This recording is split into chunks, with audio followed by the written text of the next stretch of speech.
Start in a few moments. Thank you very much.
check 2.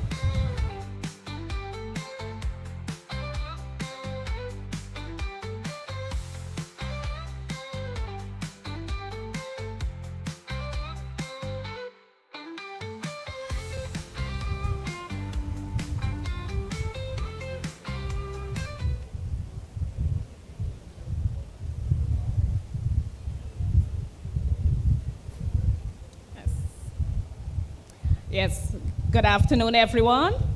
And we have here with us this afternoon Minister Colin Crowell.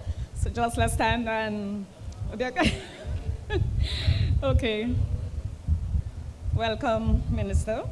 So we start now. Good afternoon again, everyone. On behalf of the Ministry of Housing, the Central Housing and Planning Authority, welcome to day 2 of our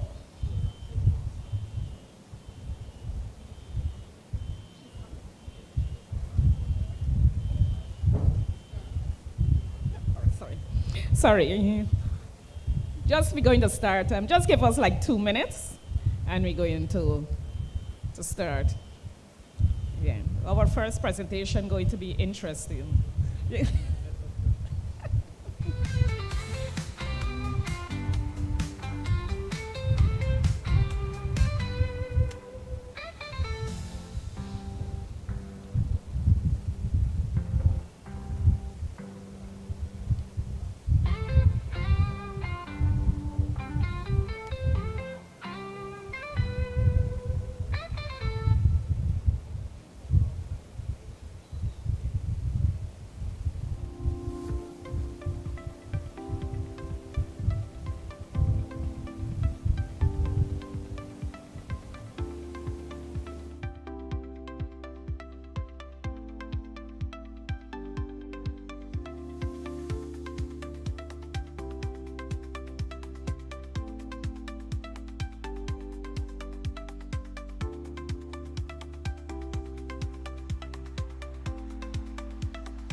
And on behalf of the Ministry of Housing and the Central Housing and Planning Authority, welcome to day 2 of the Building Expo seminar, a highlight of Guyana's International Building Expo 2026. My name is Jermaine Stewart, and I will be moderating today's session along with my colleague, Mr. Ravin Singh. Just want to say yesterday's session set a strong foundation from digital transformation and smart building technologies to environmental compliance and flood risk management. The dialogue was rich, the questions were sharp, and the energy in this room confirmed what we already know. Guyana's construction and housing sector is moving with purpose and momentum. So, without much further ado, I want to introduce to you our very dynamic Minister of Housing, the Honorable Minister Colin Crowell, who will be delivering the open remarks and also giving you a preview of today's session and how important it is. Minister, welcome. Thank you very much, Jermaine. I want to recognize and acknowledge my colleague, Minister Vanessa Ben, and the entire team who have worked in ensuring that these 2 days of discussion, well, we call it seminar, but really is for discussion. And the topics that you've seen over yesterday and what you will see today are relevant, all relevant to the sector. Sometimes here at Building Expo, you think a lot about the physical aspect. Well, Barama will disagree, but you're dealing with wood. But there's a lot more to be discussed when we are talking about construction, when we're talking about ensuring that we want to have an environment to operate, that regulations must be followed, that implementation must be ensured that it's done in accordance of what the regulations and the laws say. And that's where it starts. That's where the discussion starts, before going to the whole physical aspect of construction and how we should construct. And so, and Guyana, no different in terms of, as I want to welcome Minister Ben. Yeah, so Guyana is no different when we're talking about climate change. And climate change has a direct impact across our country, not just on the coastland, in terms of making decision on construction, making decision of the type of materials to be used, making decision on the level at which one will want to establish, for example, their ground floor, the height, etc. All of these have a direct correlation. And so certainly I want to welcome all of you to today's session throughout until 6 p.m. And I also want to, if you look at the agenda here today, one can feel an appreciation. I know yesterday we had some very interactive sessions, and more so matters that touches people's daily lives and touches in a direct way how they're impacted. And when we're talking from an EPA perspective. And so there's this notion, the thinking that when you're looking at the responsibilities of what Environmental Protection Agency has, I think sometimes we look at it one-dimensional. And so certainly yesterday we would have left much more enhanced as to the responsibility that the agency has. And similarly, for us at housing, for those within the local authorities, for those within the Ministry of Public Works, etc., that together all of us have to collaborate in ensuring that the enforcement is being done across the board, and that we also try to nip situation in the bud. We also try to maximize on hotlines, etc., so that if things are happening that persons may see, because the persons on the ground are our eyes and ears. No matter how much rangers you have, no matter how much monitors you have, they can't see everything. It comes from the communities, it comes from the ground, and it's very important, therefore, that we continue to ensure that the community level, the involvement is always there, and that we from the top, that we are also very much accessible, so that even if review is required, even a policy review is required, in some cases to remedy, that this can be quickly looked at. Or if we move at a level from legalistic in terms of amending laws, then that certainly has to be looked at very quickly. So my task is very simple. I want to welcome you here to today's session, and to the listeners here. This is being live streamed, so therefore we want to encourage the interaction. We want to have as much persons who are relevant to the topic that they may interest those who are listening to also participate. And so I want to congratulate and also say directly a thank you to Minister Ben, who has been given the task of leading the team in organizing these 2 days of seminars discussion. And even already yesterday afternoon we were having discussions of how we can, what we can relook and what we can enhance with in terms of this aspect of the expo, because what you see advertised will be mostly the glamour, etc. Already you see mostly circulating is what entertainment you have tonight. That's just the end of the day. But you have serious matters at hand. You have serious discussions at hand. So whether you're building your home and you have to look at energy efficiency, never mind, yes, on the coastline, here we'll reduce your electricity by 50% in due time. You still have to look at energy efficiency. Whether you're looking at discussions of materials to be used, always the debate of wood versus concrete will always remain, and a lot of it comes back to preference. And so it's a matter of choice.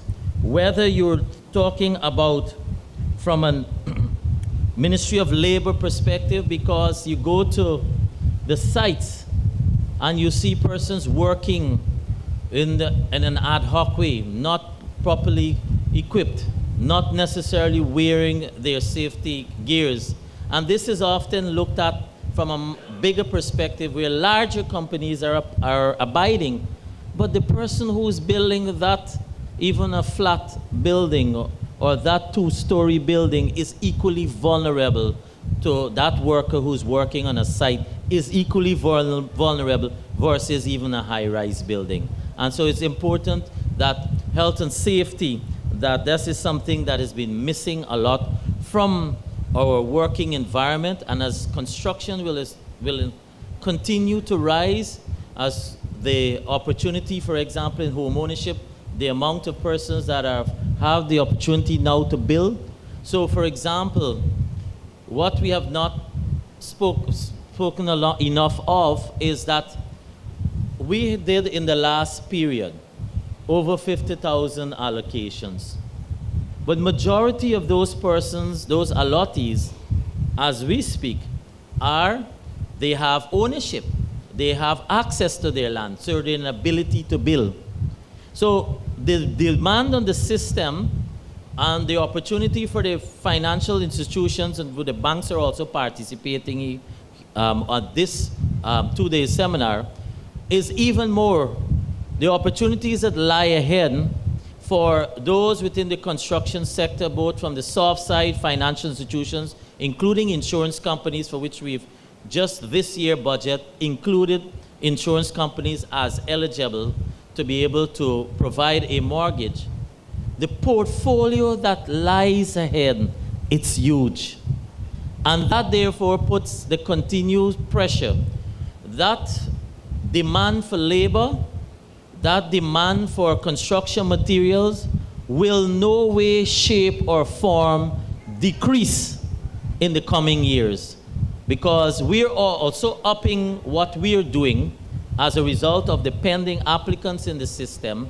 And as I said, you have to take into consideration those who are accessing their land that are now eligible to construct.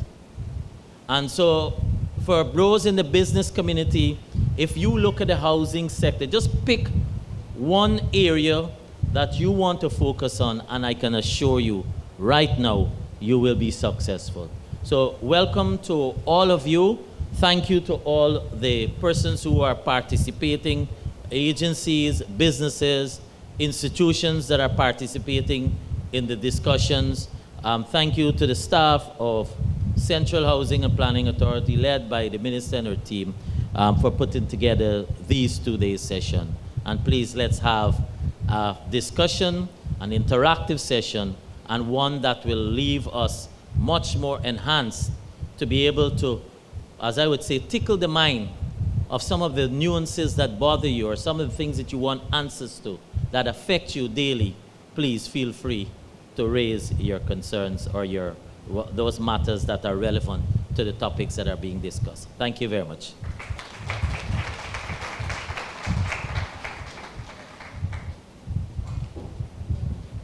Thank you, Minister, for that encouraging and welcoming remarks. Minister Ben, if you want to say anything before we start. Okay. All right, so without much further ado, I think we're going to go into our first presentation. is a presentation by the Guyana Energy Agency. And the GA plays a pivotal role in advancing national development by promoting energy security, energy efficiency, and the sustainable use of energy resources across Guyana. Through progressive policies, technical guidance, and support for new renewable energy initiatives, the agency helps drive economic growth while fostering environmental sustainability.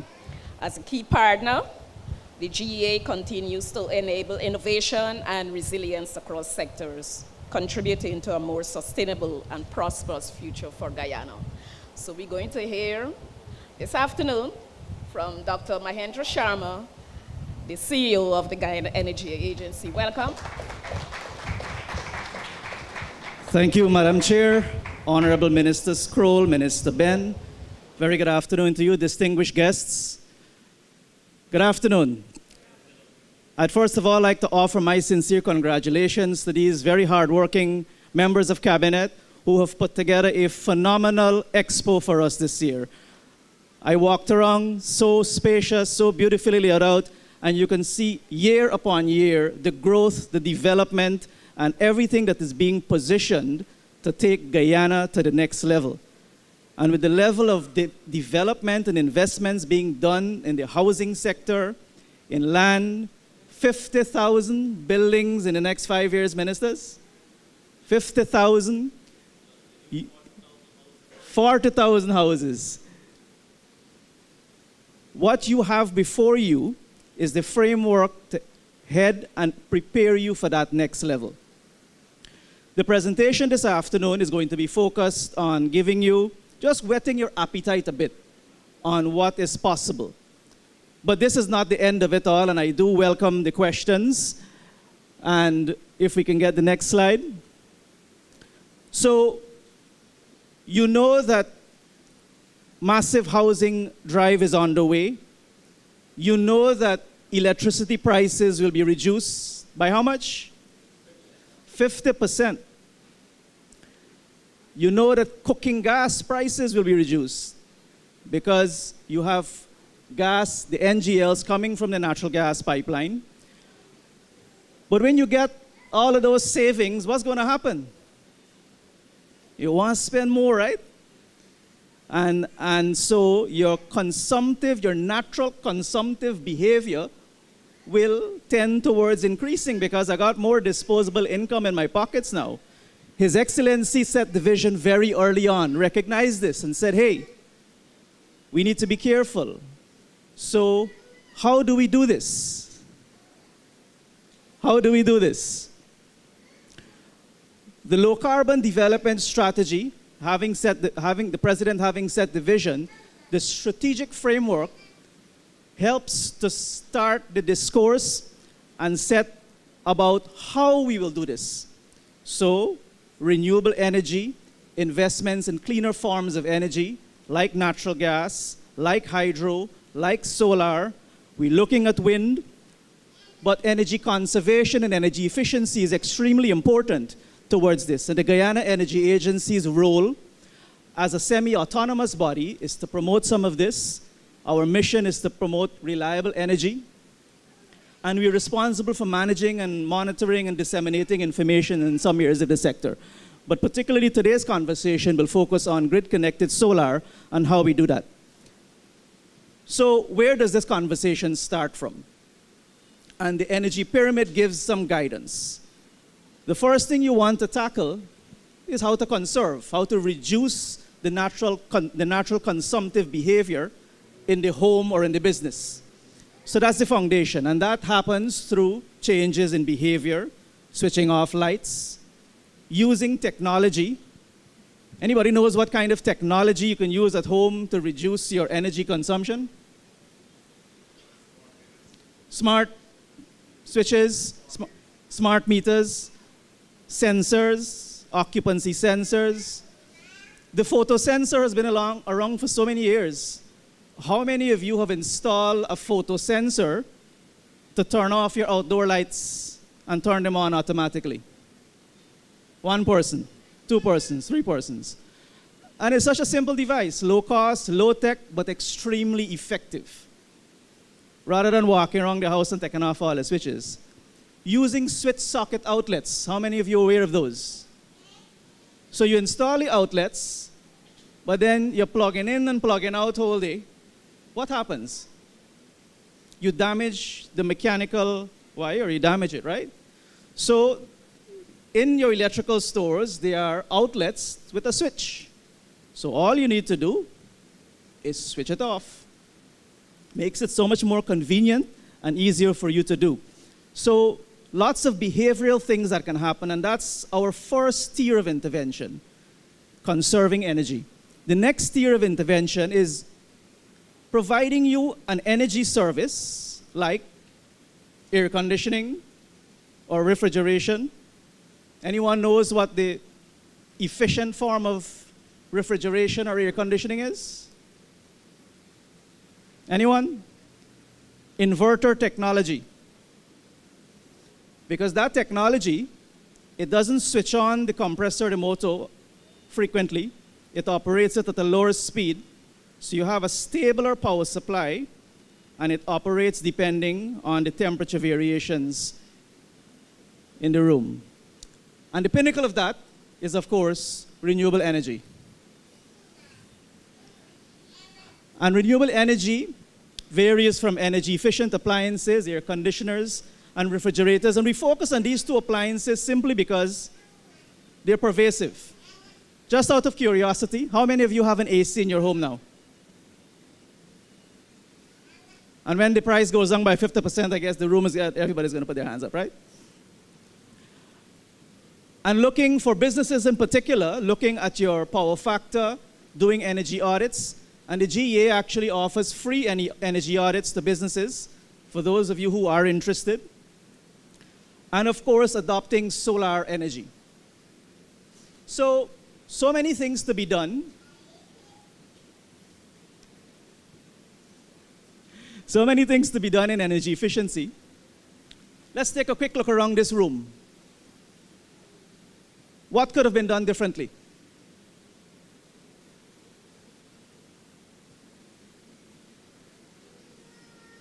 It's cool, it's okay. But what's happening? Right? You got a lot of heat coming in from the top there. What should have been, what could have been done? Shade. What kind of shade? Well, you could have put some advertising on it too, yeah, one thing. But there's something very ubiquitous, very prevalent in the office. The Venetian blinds, they're actually extremely effective at blocking heat. And there's something called a solar shade now, which is like the Venetian blind, but looks a little differently, covers the entire area. A little bit more expensive, but also very effective. So if you're going to operate in a room, and if you're going to be in the sunshine, it's important you pay attention. And I guarantee you, you put some shades here, it's going to change the performance of the air conditioning significantly. You actually are shocked by how well the AC performs in that. So energy efficiency, the definition, the academic definition. But why? Because it saves you energy. These are obvious things. It reduces the need for imports. It reduces greenhouse gas emissions. It enhances your business's reputation because you're greener. And you're playing a part in ensuring and maintaining Guyana's status as one of the most pristine natural ecosystems. And it encourages low-cost measures and cost-effective interventions. So air conditioning, very prevalent in many businesses, many homes, and account for quite a bit of your energy consumption, 40%. So a lot of information here, but the point is, invest in energy efficient technologies. Anybody knows what temperature you should set the AC at when you turn it on? 16, right? Because it's the coldest. So every degree below ambient temperature that you put the air conditioner to, every degree uses 3 to 5% more energy every degree. So your ambient, when I was driving up, it was about 32 degrees Celsius. So imagine operating at 16 degrees Celsius and it's 32 outside. So that's the level of demand and the amount of money you pay for that. So what is the norm? The norm is about 24 degrees Celsius, 23 degrees Celsius. I tell people, put it to where you're comfortable. But most people jump in the office and drop it to 16 and turn on the fan to the highest. And I don't like the fan at the highest because the noise. I drive electric. So apart from the appliances, the building envelope, how well you secure the building, and Mrs. Stewart and I are due a conversation on building codes, and we will have that conversation. There's actually the Regional Energy Efficiency Building Code that we're working on through a World Bank project, and we're going to update the building code to look at building envelope, to look at the building material conversation, clay, brick, cement, wood, glass. And at the end of the day, Minister has said, this is a question of choice. And we can't dictate this through policy or codes. But whatever material you choose, you have to ensure you incorporate them well. And an important factor in building envelope, apart from sealing the room and avoiding the heat coming in, is insulation. And because we're in a tropical country, we're not experienced in using insulating materials. But that layer of insulation can go very far away. And so external walls, these rotary devices, they actually remove heat from the ceiling. And a number of tinted glass technologies that can work, utilizing low flow, touchless faucets in the washrooms, utilizing occupancy sensors, photo sensors when needed. Very, very simple fixes is painting your roof white. Does anyone know why? Why white? Right, reflects the most amount of heat. Elevated ceiling, putting a ceiling in. If you got a zinc sheet and the sun hitting it, you got a natural radiator being created. Harvesting rainwater so that you don't have to pump more water, because if your pump is working more, you're utilizing more energy. Planting a tree. And all of these go towards improving operational costs, reducing emissions, and taking us to a more efficient form. And so, in addition to all of the energy conservation and energy efficiency measures, we have launched a program to educate people on the value of grid-connected solar. And what is grid-connected solar? Grid-connected solar is simply a solar panel on your roof or some suitable structure that captures the sun's energy, sends it to your home, provides the home that energy. If you need more, it takes it from the utility. If it doesn't need more, it sends it to the utility. That's all it is. Now, you can pair that with batteries, and you can have some uninterrupted power supply. But of course, batteries are not cheap. They come at a premium cost. Uninterrupted power is a premium value. Have you ever asked your question, what are you willing to pay for uninterrupted power? Good question to ask. How much dollars per month would you pay to having uninterrupted power? Good question to ask, and you'll see why I asked that later. So we said, look, if you invest in solar, and 5 kilowatt is not the limit, this is just an example for you. So if you install a 5 kilowatt system on your home, it'll cost about 1.2 million Guyana dollars. But what does that give you? It generates about 7,884 kilowatt hours of energy annually. Now what does that mean? Well, it means it has a value of about $342,000 a year, or $28,500 a month. at your current electricity rates. If you divide those numbers, you'll see that the simple payback period is less than 4 years, 3.5 years to be exact. So that system, that investment, not cost, that investment. And why is it an investment? Because after 4 years, it broke down. The panels will last 20 plus years. So it's an investment that pays for itself very rapidly and provides significant cost reductions. It reduces your electricity bills significantly. Of course, the level of reductions that you see is a function of your demand, your consumption, and your lifestyle. There's this other benefit, this environmental thing, 5.5 tons of CO2 annually. Anybody knows how long it takes one tree to absorb about 1 ton of carbon dioxide?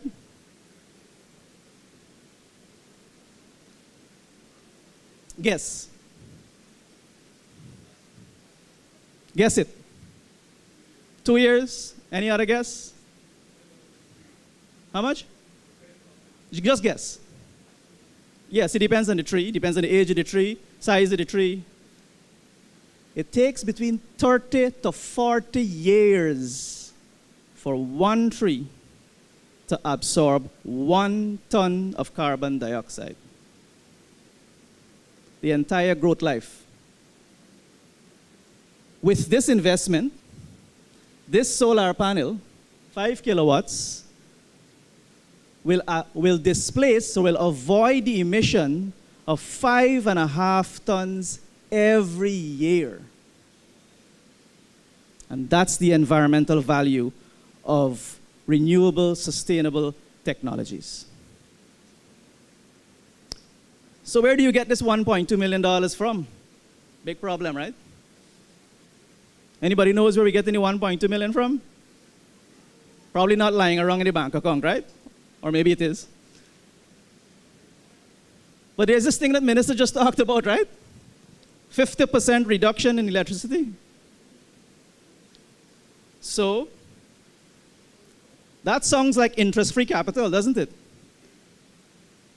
For a business or a home that is spending a lot on electricity, that's capital.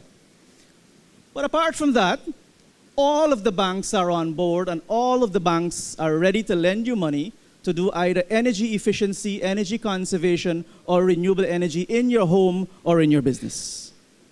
Depending on your loan portfolio, it can be very different. So this is the last slide I have, and it's just meant to give you an idea of what the technology looks like. The sun shines, the panel takes it, goes into there. I actually invested in some additional solar technology recently. In 2020, when COVID hit, the children woke up, and the first thing they did was put on the AC. So my light bill went sky high. So I invested in grid-connected solar. So I've had about 4 kilowatts of grid-connected solar from 2020. And then recently, in April of this year, I increased the capacity to 20 kilowatts, and I added some batteries. So I have 20 kilowatt solar, and I have 20 kilowatt hours battery. And the battery packs, they look like this post, and they're on a wall. And with that investment, my electricity bill has moved from about $80,000 a month to last month, $14,000 a month. So Minister will be calling me soon to get his own done. And I'm not kidding. This is fact. Fact. And that's a combination of two things.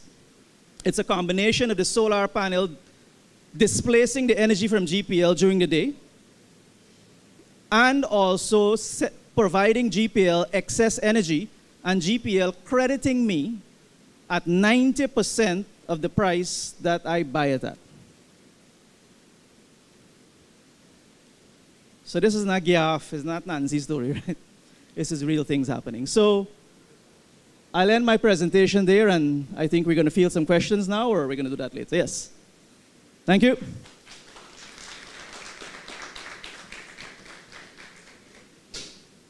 Questions?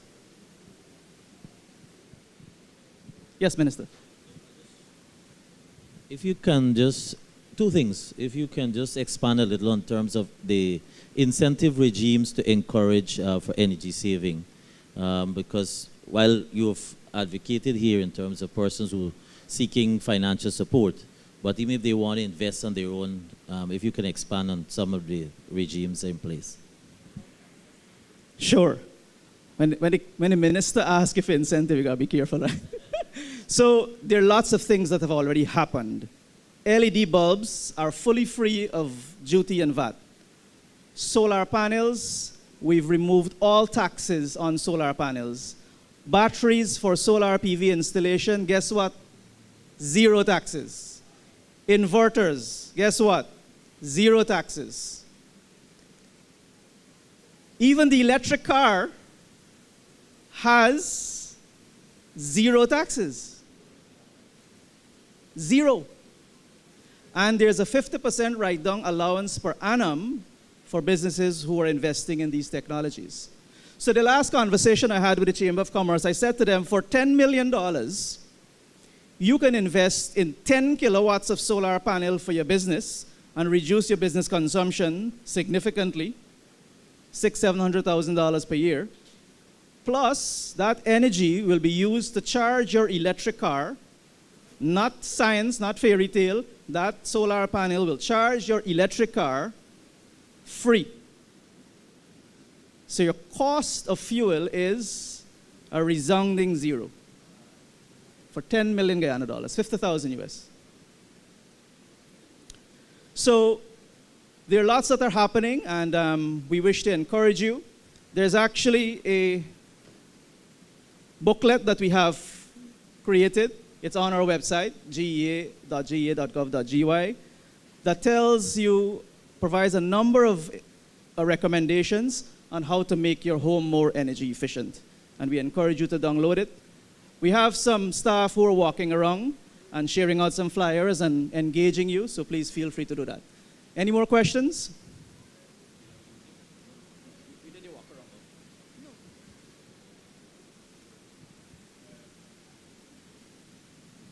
I want to know today, what's the quantity of houses with solar panels in Guyana? The number is small. So the last check with the utility is a little over 300 homes that have grid-connected solar. But with the education campaign we have launched, up to yesterday, we had 5,267 persons who have said, this is something I want to learn more about. It interests me. So what we're doing, I have a call center that I've set up to call these 5,000 plus persons and hold their hands through the process. So providing them information on installers, on the connection to GPL, on the connection to the government electrical inspectorate, getting their bidirectional meters installed, and providing any technical support or administrative support that they may need to get to an installed system. Anything else? Hi, good afternoon. Is this system automatic, or I currently have to switch over? And Very good question. Back in 2011, when we did our first system, I had the very same question. How are you switching from GPL to this thing? I got to get up nighttime and turn it off and so on. No, it doesn't work like that. The inverter is the brain of the operation, and it senses everything for you. You do nothing. Right? Don't tell nobody, but we haven't seen a blackout in the house since April. So it's pretty cool. It works. The technology senses how much energy is coming from the sun. It senses how much energy your building is using, and it takes the difference or sends the excess to the utility automatically. Great. So this system that you've displayed here just now, I'm thinking if that's going to be able to power my home, because I'm currently building. My home has about 6 AC. 2 of them or 3 of them is 24 BTU. Will that be able to power my home? Well, Will this system for 1.2 million be able to? So I'll give you the short answer first. The short answer is, depending on your demand, and it doesn't sound like you're in the 5 kilowatt range, I'll probably put you in the 15 kilowatt range, but we can have a look at your electricity bill and we can make some recommendations. So if you contact that number, in fact, these 2 young people here will help guide you, and they will provide you a list of installers. You'll get a quotation, and we'll help guide you through the process. So that's very easy to do. Yes, good day. For the benefit of our audience here and those that are looking online, would you please touch on the financial measures that government would have done to really encourage the use of solar energy? So I talked about those. We have removed all taxes on all equipment, so you pay 0 taxes on all of the equipment. Of course, there's VAT on service, so the labor will attract some VAT. And we are holding your hand through this entire process. So you don't pay us for any of that. We help you get connected, we help you get the quotation, we work with the suppliers and installers, and we take you through every step to get to connection point.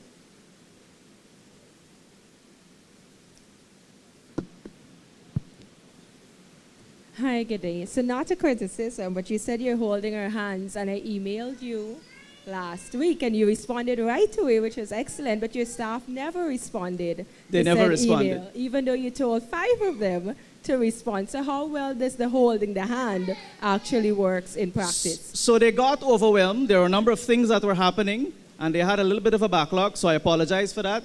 They're going to get to it. Thank you very much. Okay. So just one more question and we wrap up this session. Anybody? All right. Okay. Thank you very Thank much. you very much.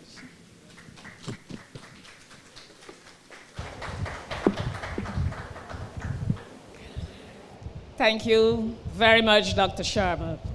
Very informative discussion here. Looking forward, and it's broadcast online. So we open, a lot of persons take more, a lot of also love this opportunity. I think I will myself. Okay, moving on. So our next presenter is our very own, coming from the Central Housing and Planning Authority, Sunil. Welcome. He will be presenting on our engineering and infrastructure aspect of the CHPA. So.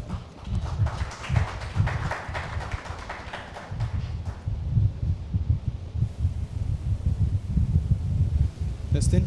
Great. All right. Good afternoon, everyone. Thank you so much for your time being here. I'm happy also that this session is being televised online. We heard a lot in terms of the environmental aspect.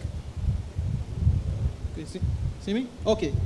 We heard a lot in terms of the environmental aspect. Very, very great presentation there. I think there was a lot of useful information there, especially for myself. Right now, we want to touch on the occupational safety and health aspect, right? Within the construction sector, of course, you know the CHPA, we have a very large portfolio when it comes to building and infrastructure development, and occupational safety and health plays a key role within those programs and projects, right? Now, the big question is, well, first of all, the topic that we're going to be looking at is building a safer Guyana, strengthening occupational safety and health performance in infrastructure construction. Next slide.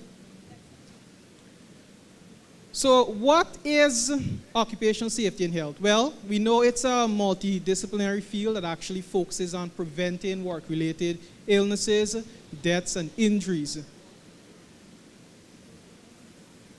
All right?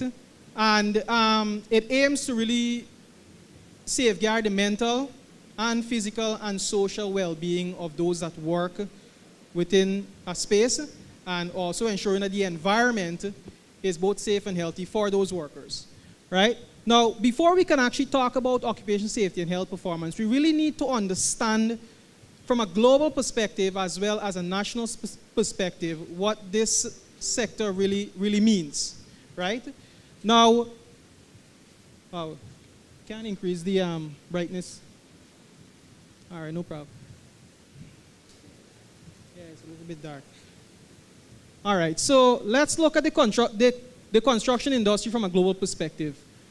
In terms of economic, it is among the most significant industries in terms of its contribution to the GDP in most countries, about 13 to 15% GDP. From a social perspective, it is the largest industrial employer in most of those countries, accounting for around 7% of the total employment worldwide. Perfect, thank you so much. It is also responsible for 23% of the air pollution, 50% of climate change, and 40% of drinking water pollution. And of course, 50% of landfill waste, right? It is the most hazardous economic sector in the world according to the International Labour Organization. The rate of occupational diseases, injuries, and workers' accidents in the construction sector locations is actually highest compared to all other workplaces, right? There's approximately 2 fatal accidents every 10 minutes on construction sites. And obviously it's classified as a result. It's basically a high-risk industry. Next slide. Now, workers in developing countries, they actually bear more than 80% of the global burden of occupational diseases and injuries. Latin America and the Caribbean is actually one of the most urbanized regions in the world. It comprises about 33 developing states, countries or territories. And it actually has the highest average accident fatality rate in comparison to all other economic regions globally, right?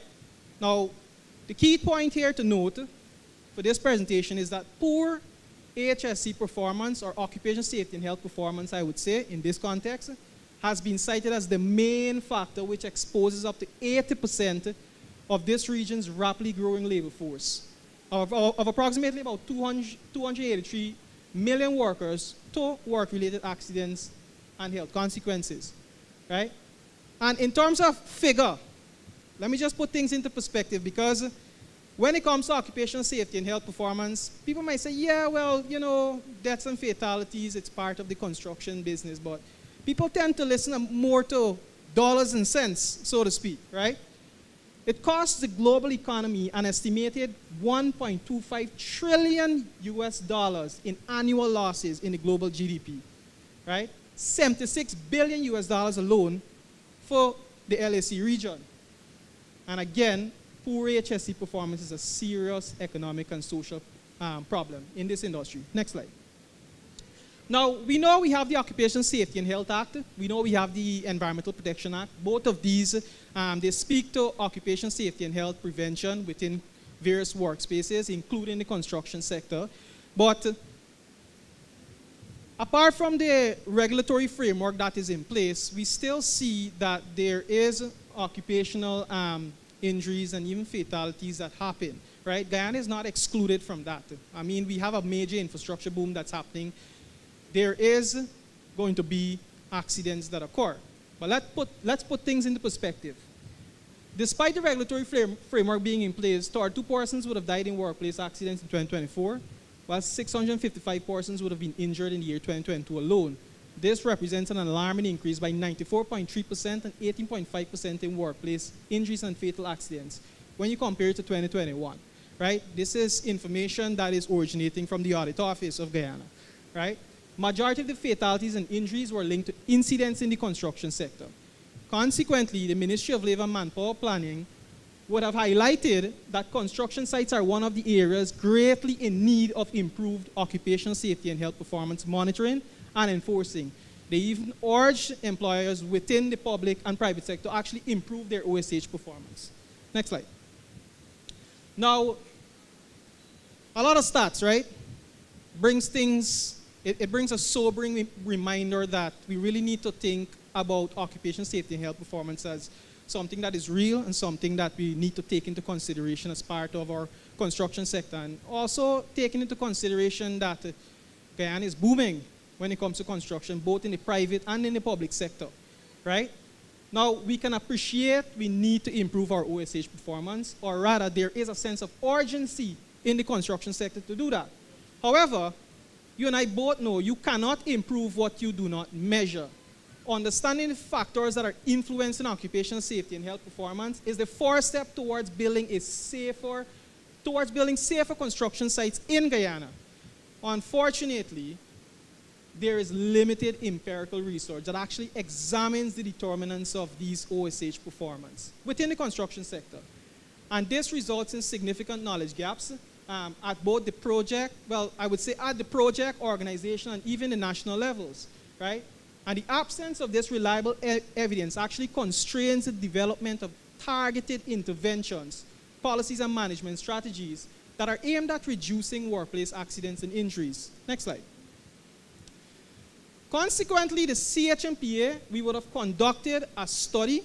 It's about 169 pages long, so you could imagine I had to condense that into about 20 slides. But we conducted a study to really evaluate OSH performance on infrastructure projects that were implemented on the purview of the agency. The findings basically were used to identify what are the strengths, the weaknesses, and the opportunities for improvements in order to really enhance safety performance within Guyana's construction sector. The objectives were fourfold. We looked at 4 different things. We looked at the procedures, the regulation, the policies, and the accident prevention methods. We looked at the inadequacy of the health and safety measures on these construction sites. We examined the role and responsibilities of both the employer and employees, and we looked at recommendation in order to improve this performance. Now, the research design was both quantitative, cross-sectional, and exploratory, right? We assessed 2 major study areas. We first looked at the IDB-funded infrastructure upgrading program, notably the Adequate Housing Urban Accessibility Program, which was just completed by the Ministry of Housing, Central Housing and Planning Authority as a big achievement. And we also compared it against the GOG-funded 4-lane highway project, initially the Mandela Avenue to Eccles Highway and Access Bridge project. That was the first phase of our highway program. Why these 2 projects? It's because these 2 projects were similar in nature, magnitude, scope, and in terms of budget. You can't compare apples and oranges. You need to look at 2 things differently funded because the IDB, we know they have more stringent requirements. So we can actually learn from them as well in order to improve our system. So the target population was basically 3 strata. We looked at the engineers that work on those projects, the HSE personnel, as well as the project managers, right? Why? Because these persons were integrally involved in the day-to-day management of these construction projects. They are the best people to consult when you want to understand how well occupational safety and health has been performing within the construction sites. So the sample population was 42 professionals. We used a formula at 95% confidence interval, and we got a 38 sample size. Population size being 42, we got 38. We added 5% over sample, and we needed to look at 40 respondents that would adequately give information that would be representative of the population. Next slide. So we did a structured questionnaire, which was the main instrument to collect the data. And we had response from 37 persons. That was a 92.5% response rate. That's good. It means that the data we've collected would be representative of the population, meaning we can apply it to other construction sites here in Guyana. Data analysis was very descriptive. Frequencies, percentage, and mean scores. Next slide. Now, what are we measuring? Normally, when you hear about OSH performance, people automatically go and say, you know what, well, let's look at lagging indicators such as lost time injury. How much time was lost as a result of an occupational incident?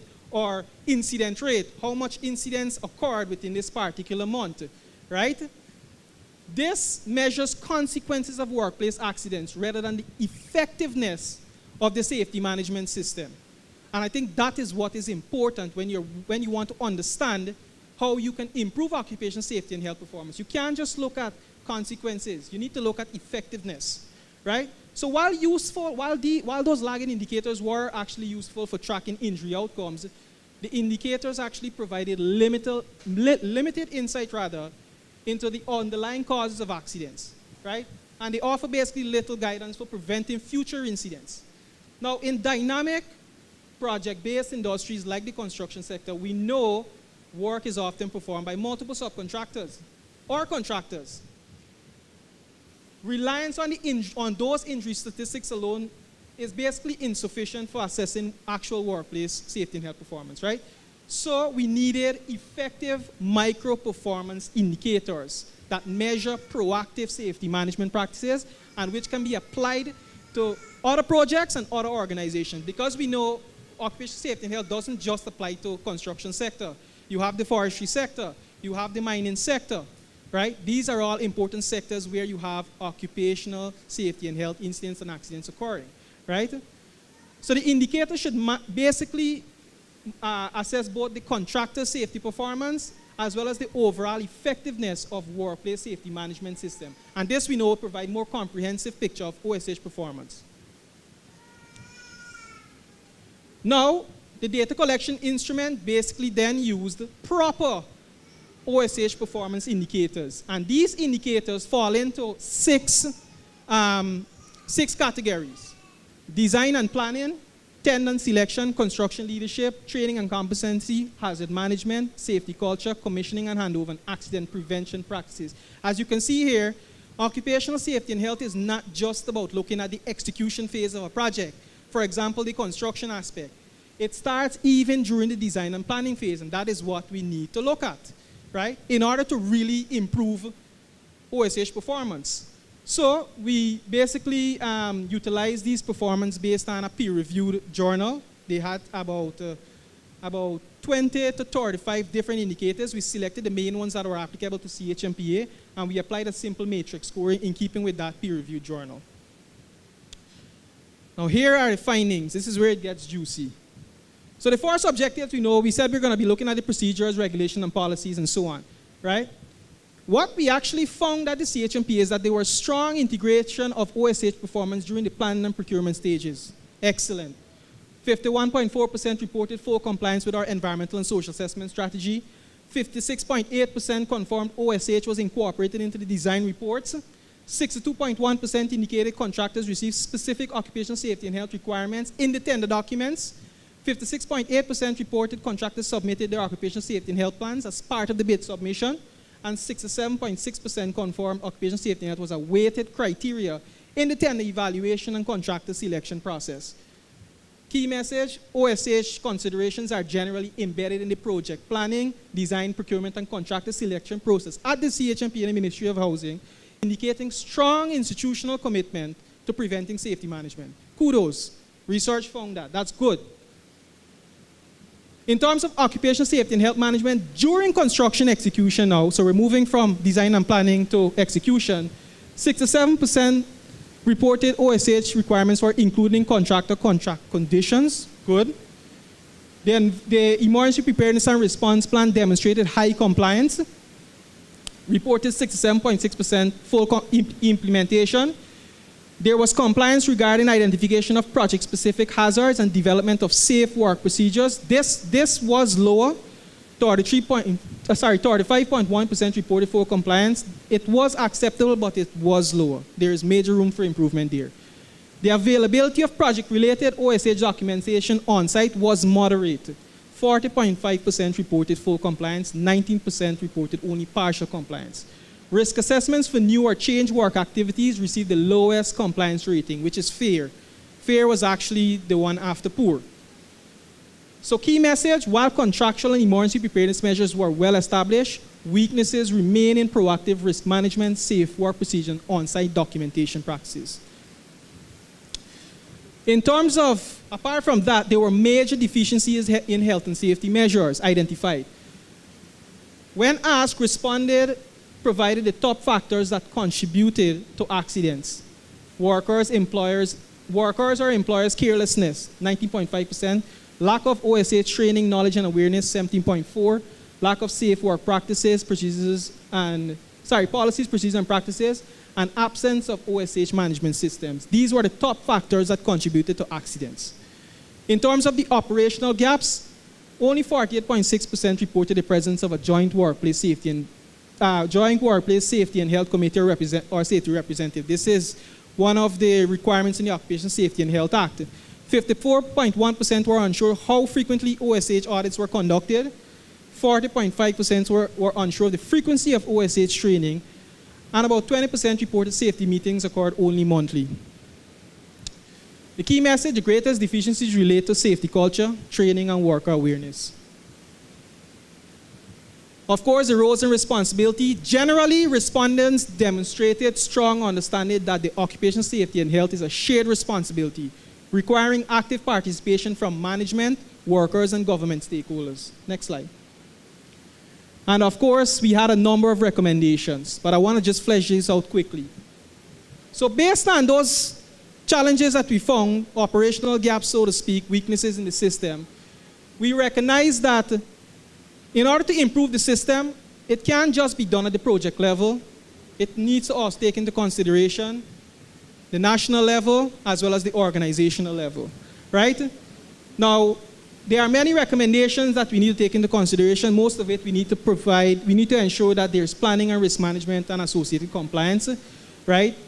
Ensuring that environmental social assessment studies are conducted and OSH plans are implemented, among others. We need to ensure that there's also monitoring and continuous improvement, right? You need to monitor trends in occupational accidents and incidents. You need to conduct regular OSH audits to know if your system is performing how it's supposed to be performing. You need to establish a system for tracking and closing corrective action and improve PPE, emergency equipment, welfare facility, and even sign management, right? This would obviously result in reduced workplace accidents and improve compliance and even safe project execution. Next slide.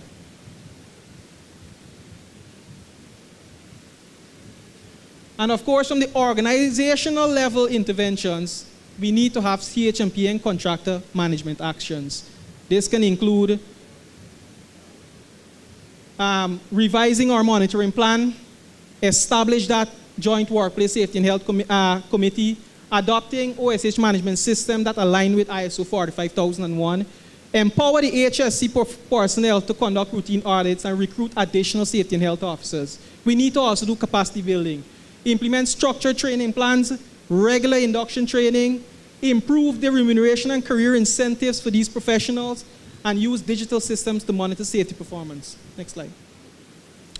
And we have the government level interventions. We know we need to look at legislative and regulatory reform. We need to modernize the OSH Act, strengthen the enforcement mechanism, increase the number and capacity of the inspectors, occupational safety and health inspectors.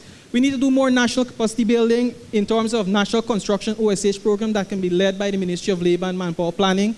Expand OSH education and certification opportunities through our universities and training institutions, improve awareness campaigns, and of course, institutional support. Provide more resources to GNBS to support ISO 45001 implementation, incentivize the adoption of these systems, and promote professional recognition.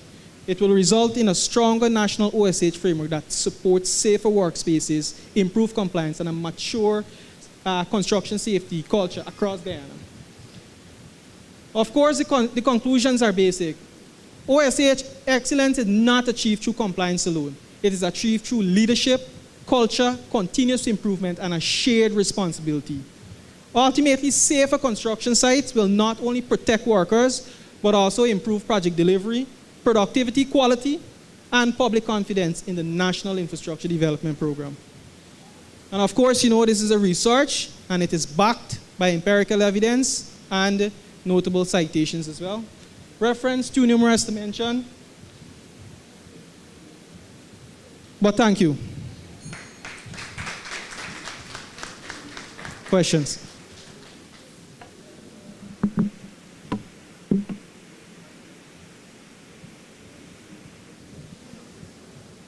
So, somebody has a question? So just a point to note, as I mentioned, it's a very extensive research that we did. The results can be very beneficial to many companies, even sister agencies. So if you would like a copy of the research, we can provide same to you. At the CHPA, we're trying our best to promote research now in academia because we believe policy interventions can benefit a lot from that research, right? It's more informed, more holistic. All right. Okay. Questions? One. Thank you.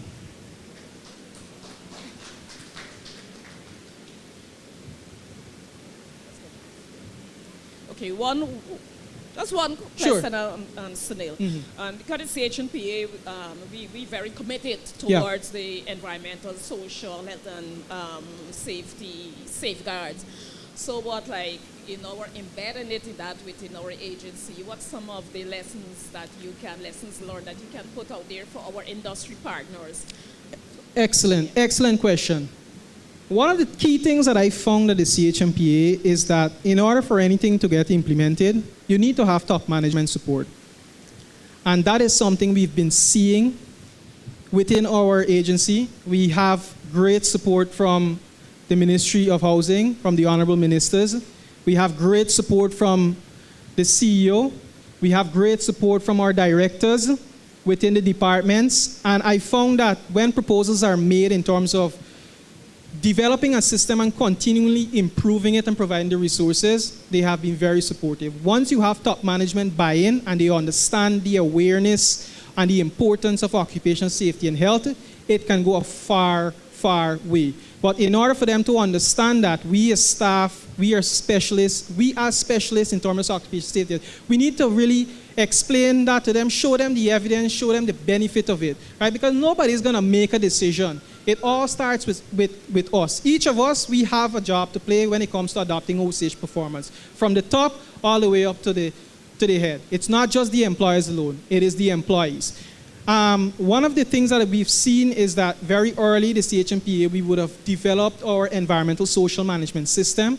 This was developed under an IDB program, the Adequate Housing and Urban Accessibility Program, and top management saw the importance of this system and they said, hey, let's provide the necessary resources for us to implement that system on our locally funded Government of Guyana macro projects. And we're seeing phenomenal results, right? We're seeing the culture literally shifting from contractors who don't really care about OSH to contractors who are now putting monies in their contract, assigning monies at the side there to ensure that they have PPEs, ensure that they adopt a system, ensure that workers are trained. And that is what we want. That commitment translates from the CHPA's vision all the way to the contractor's adoption, right? So we really need to put in the extra effort. Thank you. Thank you. Thank you, Sunil. And let's give Sunil another round of applause because CHMPA, we are committed to this process.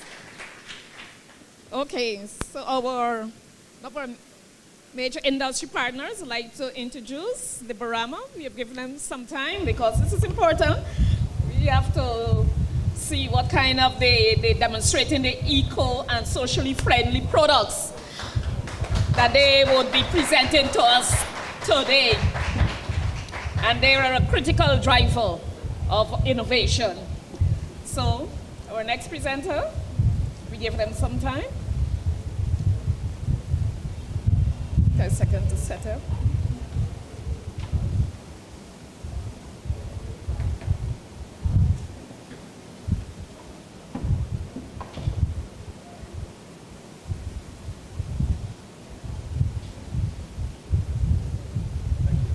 Okay.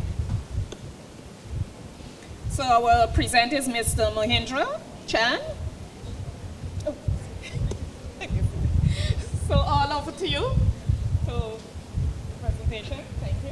Thank you. Good afternoon, everyone. Honorable Minister Vanessa Ben, Ministry of Housing. So, good afternoon again. I was very much pleased when Minister Ben requested that we participate in this event with her team and the participants at the event. We thought it best it was a good opportunity to share with you something that has been with you for 35 years, and you may not even realize it. And you know, Minister Ben and her team came up with many nice words. I must say, strong foundation for sustainable future, building new technology and smart solutions. These are new directions in which infrastructural development has to take as a new path for better living, safer environment, and longevity. Now, how does my company fit into this program? And what have we been doing for 35 years? Next slide. So, as I mentioned, Barama Company, we have been around for 35 years. We would have been mainly in plywood production. Over time, we would have been loggers in the forestry industry. But 10 years ago, we transitioned into becoming primarily a manufacturer. By doing that, we have created new opportunities for Guyana, and we have aligned ourselves very much so with the national goals and policies. One of the big buzzwords around for the last 2 decades plus is sustainable forest management. And of course, we know the low carbon development strategy. Many may ask, what's the relevance of plywood manufacturing to this goal? Well, I'm sure some of you would have worked with or lived with timber one way or the other. And you know of green heart, you know of purple heart, kabukali, locust, crabwood. But not many of us knows that there are over 1,000 species of tropical trees in the forests. Guyana is over 80% forests. But we don't know how to use all of those species. We're not aware of the characteristics. Well, our company, 35 years ago, discovered baromali. Now, baromali, traditionally, and even up to today, the only other use for baromali is form board. You know, when you do construction, you need to do concrete work, and you need temporary use of lumber to make your posts, your columns. When you're finished with the form board, what do you do with it? You dispose of it. That is not sufficient value. That's a disposable product that you utilize. Dr. Sharma mentioned earlier about how long it takes for a tree to absorb 1 ton of carbon. Well, I learned something new today, I must admit.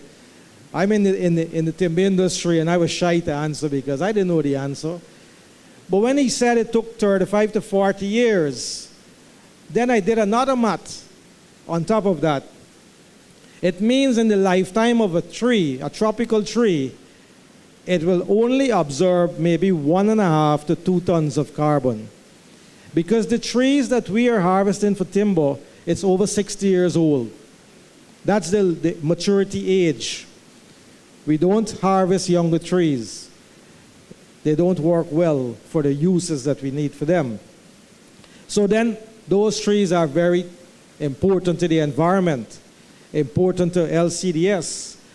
But when you do have to utilize those trees, how well do you utilize them? So in our process, we multiply the value 5 times. So when you think of the form board, think of someone taking that form board and multiply the value of it 5 times. That's what we do with what we call a lesser use species. Now, I couldn't bring an entire log here. This room is not big enough, so I brought a cross-section of it. This is what the log from a cross-sectional view, and it will be, I'll use feet, since most of us haven't transitioned well yet with meters.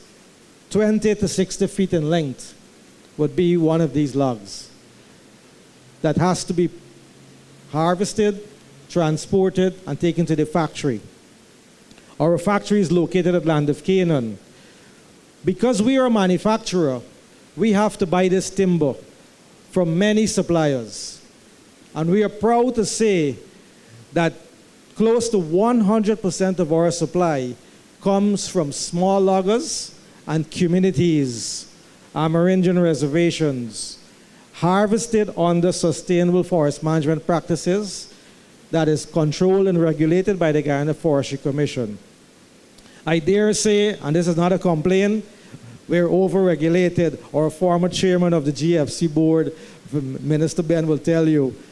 But it's for a good cause. We are the largest buyer of the said timber that I'm talking about in the country. 4,500 cubic is our maximum capacity. What this demonstrates is that our company has the capacity to supply the entire Guyana market with plywood, bearing from Guyana timber. We spoke about carbon friendly. And please, if there's anyone here selling a competing product, a substitute product, don't take this the wrong way. Well, I would challenge all other building material, how carbon friendly they are compared to timber. You're going to say to me, but you're cutting down the trees. How can you be carbon friendly? You are actually reducing the size of the forest, or the capacity of the forest to absorb that carbon. It is actually the opposite. Do you believe me? Or you think this is just a sales pitch for you to buy timber? There are two simple aspects of it. Firstly, we have a finished plywood here. And yes, made in Guyana. What is happening here? This carbon that is in this wood will, if you do not cut the tree, that carbon will eventually fall. The tree will die someday, and it will emit that carbon into the environment. What have we done today? We have saved this carbon from going into the environment. We have locked the carbon in. This wood is made of carbon. If I put this outdoor, in 2 years' time, all the carbon that was there will be emitted. What we have done is actually slow down carbon emission. Still don't believe me? The next aspect of the friendliness of this industry, we are all growing old. Eventually, we must pass. In the forest, in the tropical forest, for every single tree that is removed, no less than 200 saplings will grow up. Like every one of us, we leave our children behind. We multiply the population and we leave our children behind. Our children has more energy and appetite to be more active. We get slower as we age. The young saplings, they have a competitive appetite for carbon. So that patch of land that will be exposed now to the sunlight, because an old tree was removed, 200 saplings will be absorbing carbon like crazy. And the competitiveness, it will rise and become mature tree. And of that 200, only a percentage of those will survive. But because you've opened up the forest and bring youngsters in that are only hungry for carbon, you create a new ecosystem, a carbon-hungry ecosystem. So wood is a friendly product to carbon. Now, I know everyone is building with concrete and steel and even PVC and such like. A point that I didn't touch there that I should share with you. Wood is hypoallergenic. You're not touching a product that is synthetically manufactured, that has chemicals in it. In a tropical environment, it has emission even in your homes. You install a ceiling that is subject to heat, and it's a synthetic product. There is emissions, it's unavoidable. Today you hear, don't put plastic containers in the microwave. Avoid drinking your water from plastic bottles. There's emission. Wood is hyperallergenic. There's also the belief that wood is biophilic, which it simply means, and I think I probably need to live more in wood, it has an impact on human nature. They've done tests to show that living in a wooden home, you have lower blood pressure, You have less stress level. How many of you have walked into a wooden home and felt warmth? You felt with right lighting, of course. Today we have polluted the home with a lot of white lights. You put yellow lights in a wooden home, you feel different. It feels cozy, it feels less stressful. So wood has different impact on human beings. So wood also, again, taking the example I give, you leave wood outside, it will naturally degrade into the environment. It becomes back part of the soil. One day you will destroy something you put in your house to replace it, modify it. And when you use other building materials, it will stay in the environment for thousands of years. It will not naturally degrade. This is why wood is still good. But we know you have concerns with wood, and I will address that. Our company, because we are doing this business for so long, we have created 400 direct jobs in our factory. So you have to imagine this, that you're not only contributing environmentally, but every time you buy a sheet of plywood, you are supporting 400 jobs. 50% of those jobs, Minister Ben can attest to this, are women. And this is something that is unusual in the wood industry. It's sorry to say, they believe it's a man's world. It's a laborious industry. But our process has allowed and created opportunities for at least 50% women. And a lot of those women are single parent women. We also, because we are buying timber, we're buying local manufactured inputs, we have created over 500 indirect jobs.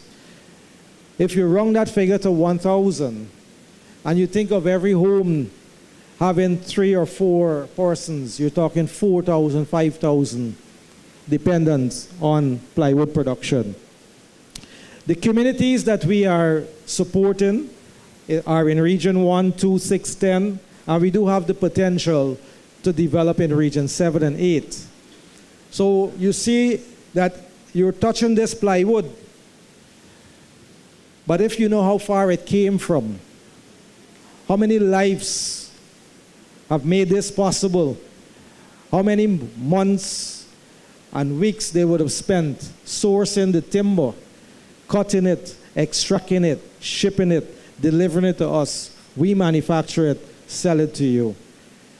This is a Guyanese product made by Guyanese, and it is good for the future of Guyana. When we talk about sustainable future.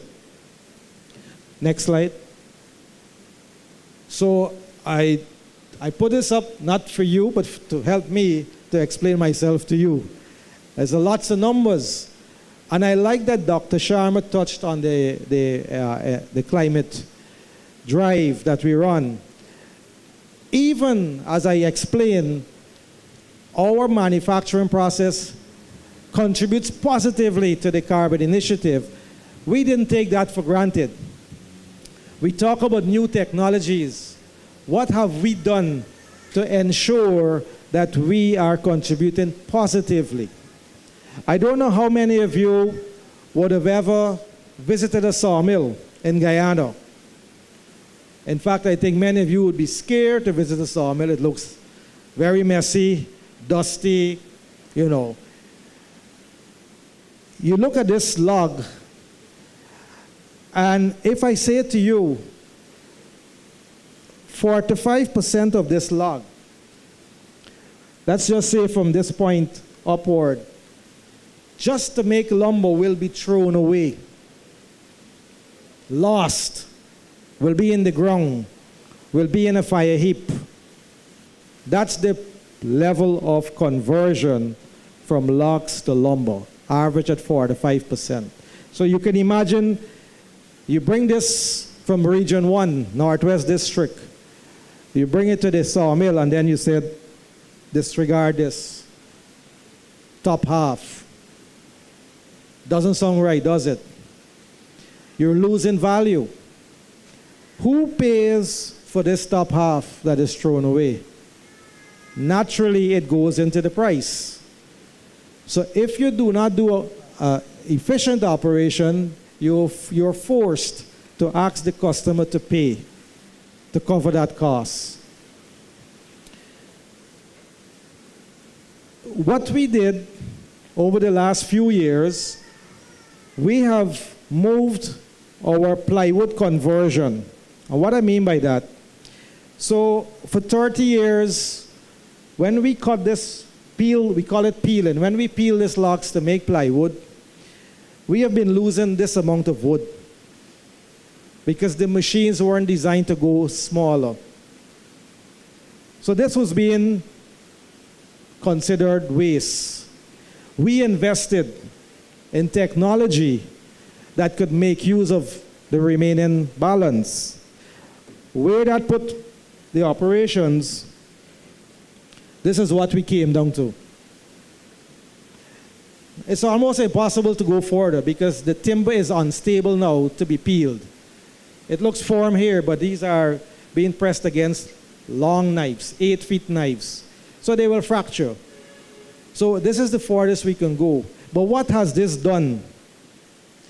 It has caused us, if we go at full capacity, just by moving from this piece to this for 30 years and reinvesting into this.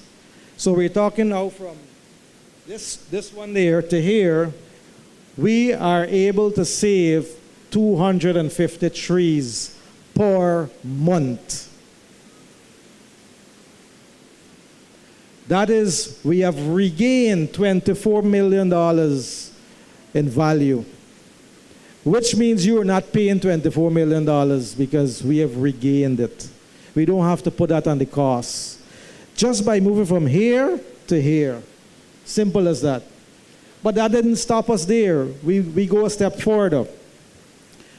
Waste recovery. So we have to consider that this is now waste. We can't go any further in the processing. Along the way, we have, whenever you manufacture in the wood industry, you have to make tolerance. So the plywood is 8 feet by 4 feet, but along the way there will be trimmings. These are trimmings from the plywood. We also have, as we peel, this is how we peel the logs. So from this, it peels and becomes as thin as what we call the veneer.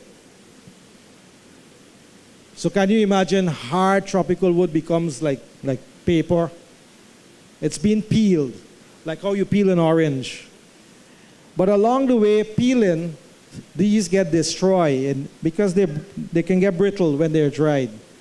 We go a step further and we stitch them back together. So you can see two pieces here stitched together. This is waste recovery. So we have the veneer waste, we have the strip waste, and we call these the spindle waste. What do? We utilize the spindles to generate steam power to then dry the veneer. So it's a circular process.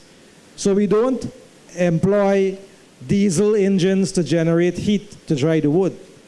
We use the wood to dry the wood.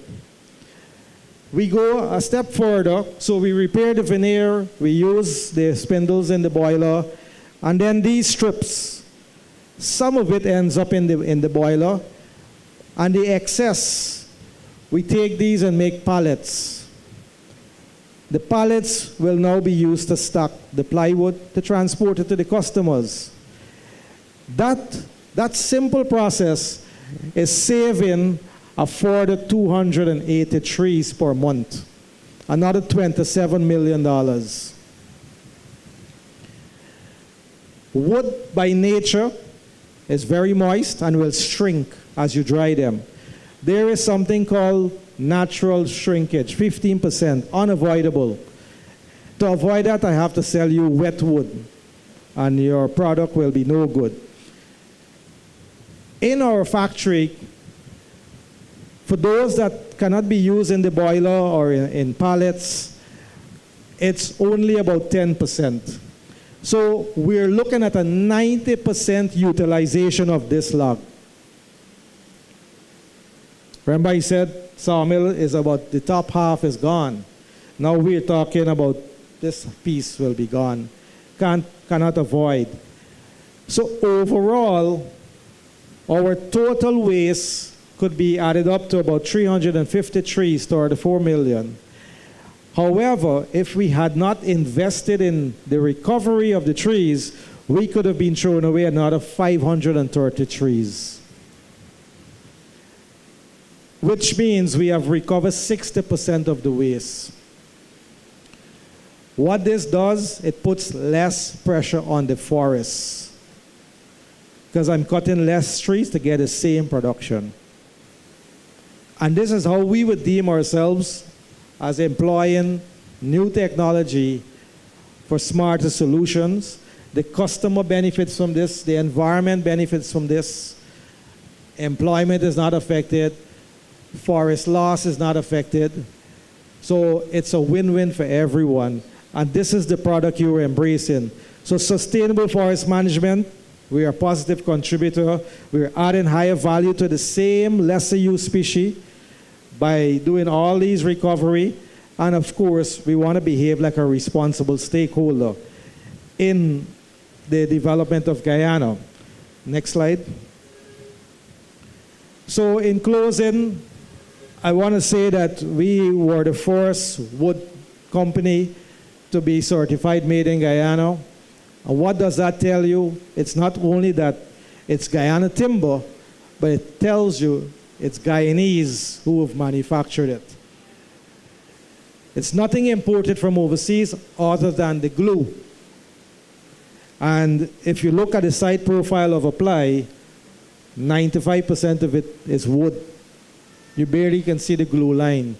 So it's more than 95% indigenous material. Another key point that I would like to emphasize, you recall earlier I said the sawmillers are only using about 4 to 5% of this timber. Another reality is, of that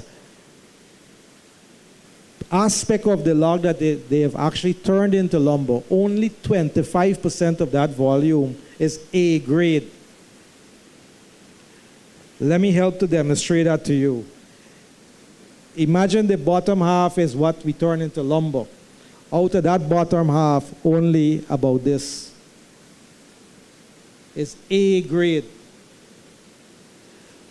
Plywood manufacturing, on the other hand, 85% of it is A grade. So imagine that I am utilizing all of this, then my 85% is somewhere up here. That is the level of value that is being added to the trees that have taken over 60 years to grow. Of course, by manufacturing locally, annually, dollars to buy a product overseas for your construction industry. We have it locally available. We have the waterproof ply, which this is plywood. It looks like lumber, but it's actually plywood. This will be on a full sheet of ply that you can use as seal in. Is in auditorium 3. You can see this and touch it much more. It's waterproof. We also looking to bring in, this is just a sample, but we're looking to bring in film face. So it's plywood, and we put a film on it. In this way, you can use it in construction repeatedly. There's less moisture absorption, so the ply would stand up much longer. You can build 3-4 homes more than traditionally with the other ply. We also recognize, and this is probably one of the biggest setbacks for wood. So I'm a very open and transparent person and stakeholder in this industry. We do recognize that wood has gotten a bad name. It's better to build with concrete. You don't have to do any repair maintenance. After 5-10 years, wood will give you problems. So we are talking now with government. This has to be a national initiative. How do we introduce wood protection and preservation that is tailored for Guyana so that wood could last just as long as steel? Many of you felt the earthquake. If I tell you that, and I sympathize with Venezuela, who has been hard hit by the earthquake. It's never a nice thing when natural disasters become so fatal.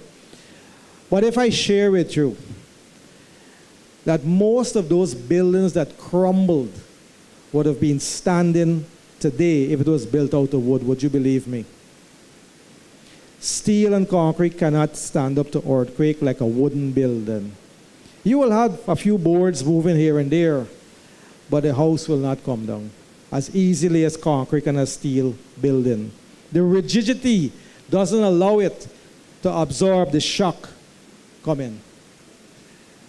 It's that serious it can be if you think about your building material. Your choice should be not just because of I want it to look pretty and easy to work with, but what is the impact it's having on the environment? What is the long-term benefit to me who has to live in this home? Am I creating a toxic environment to live in? Is it a safe home if there is a natural disaster? But we know that we have to work on protection and preservation so that the wood is not susceptible. One of the challenges in a tropical region, the bioagents, insects, I believe, when the Almighty created the earth, He created some monsters called termites and put them in this part of the world to make our lives challenging. But we need to work with new methods, and that is something which our company wants to collaborate with government. We also recognize that the government is pushing bamboo plantation, and that could be an opportunity for us. Maybe bamboo ply. It exists elsewhere. Maybe we can look into it. Because one of our challenges is that we have not been able to reach our maximum capacity because of raw material supply. Guyana cannot, at this stage, supply us adequate raw material. We have greater capacity. So bamboo, we know, is a very versatile plant, very fast growing, and that could add to the mix of raw material supply. We're also looking, we've started lumber production, and we're looking to eventually, it's still in very infant stage, we're looking to bring the quality of lumber that a housewife is comfortable buying on her own. I know that the housewife are comfortable going and buy pine lumber. It all look the same measurement, same appearance. They say it's treated, and she don't feel cheated because she don't know what's a BM. She knows pieces, and she probably know, well, 10 feet look like this. We want to bring similar level of quality that a housewife can buy her own lumber. Don't have to trust the contractor to say, oh, this is 200 BM, don't worry, man, it's okay. No, 200 pieces is 200 pieces, you could count it. So we want to bring that level of quality, but we are a little far way behind on this project because we are so taken up with the plywood initiative that we've been pushing for 30-something years. I think I've reached my time. Thank you so much. Questions? Thank you, Andrew. Now, any? Okay.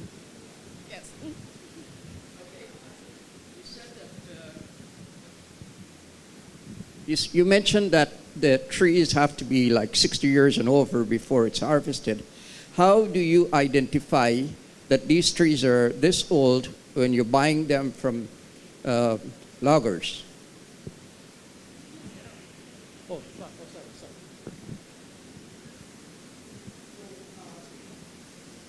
Huh? So over 25, 30 years ago, the Forestry Commission would have done studies, and they've established what they call minimum diameters. So based on the diameter of the tree, you know that this is a mature tree. So currently, at what they call breast height, it's 35 cm diameter at this height. So from that, you know it is a mature tree. So it's actually illegal to cut a tree below that diameter. They don't allow it. Yeah. Thank you.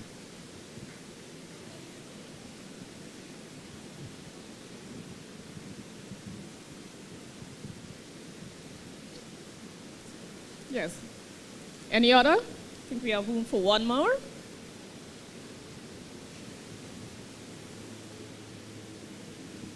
If there's no other, just let me put this on Neil's plate. So one of the conversations, more and more as people speak about the durability of timber production versus concrete. I wanted to pivot the conversation as you spoke about sustainability, carbon emissions and so on. I think that one of the things within the timber sector is that the conversation can include what the emissions from the timber industry, what is the quantity of emissions that comes out of producing plywood versus steel and concrete. Because more and more, a lot of the consumers are getting more discerning on issues related to the environment. And I think that as part of your marketing, that can be, I think, a valuable addition to what you say. But I wanted to get your thoughts on that. I know, I certainly agree. I certainly agree. I wanted to do it at this forum, but I wanted to be scientific about it before I get challenged, and I wasn't able to, but I certainly agree with you. I think we should do it for all building materials to see what's the carbon footprint of manufacturing that product, not just the product itself, but the process. You know, you talk about agriculture, for example, there are lots of stats on agriculture, and therefore we should apply the same on timber. So I certainly agree with you. I would want to say we have the lowest emission, but I don't have the numbers yet. Well, thank you all. Thank you very much. Thank you. Mr. Chair.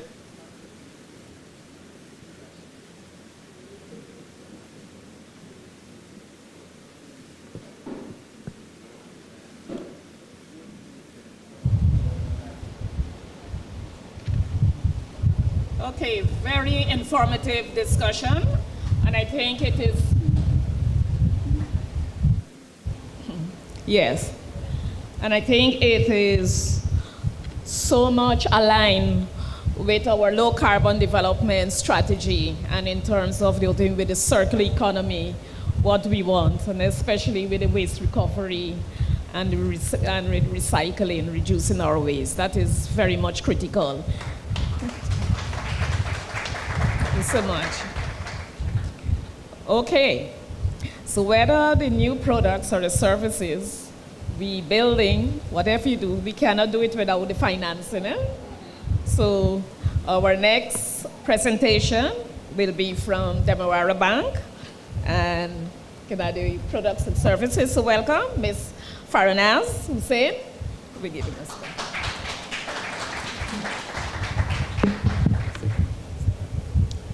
Good afternoon, everyone.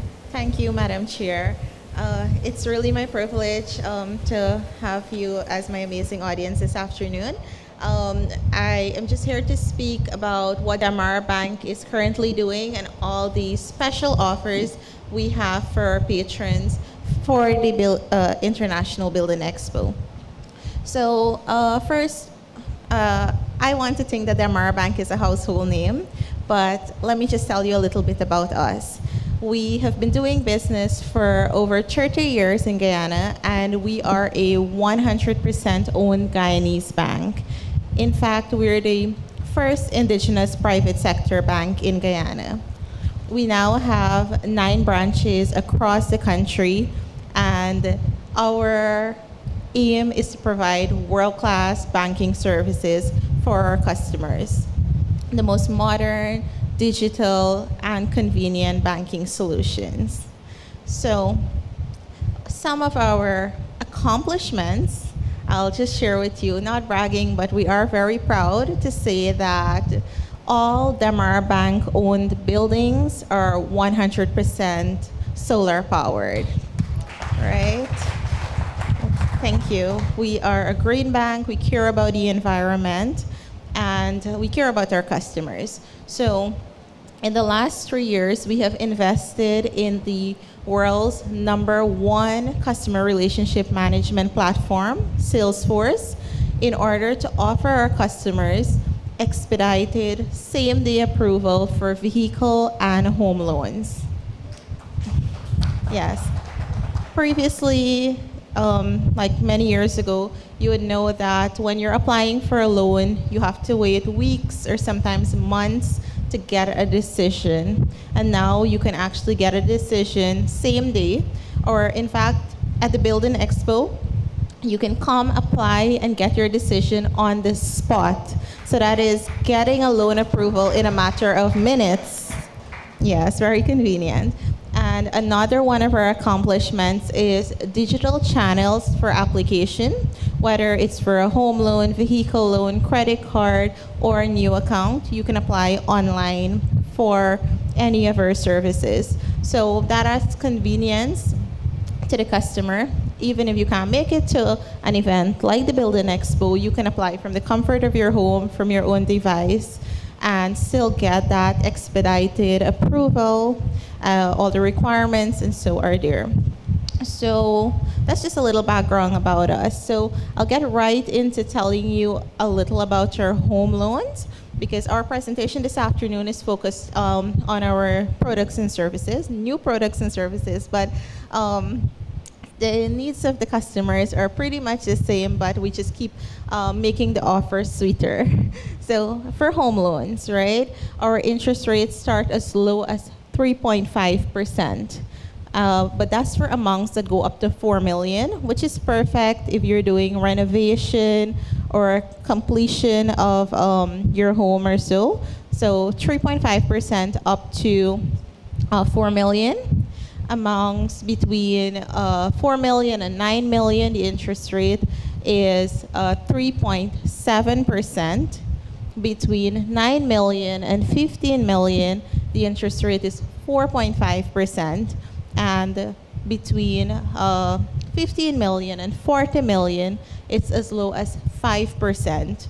Our interest rate is reducing balance. So as you pay your installments, you're actually paying less and less interest. And we actually have no penalties for early repayment, no penalties for lump sum payment. So if you take a loan for 20 years and you pay it off in 10 years, you're saving on interest for 10 years. So, and while that would be a loss for us, we are not charging any penalty to you as some of the competitors do, right? Yes, sorry.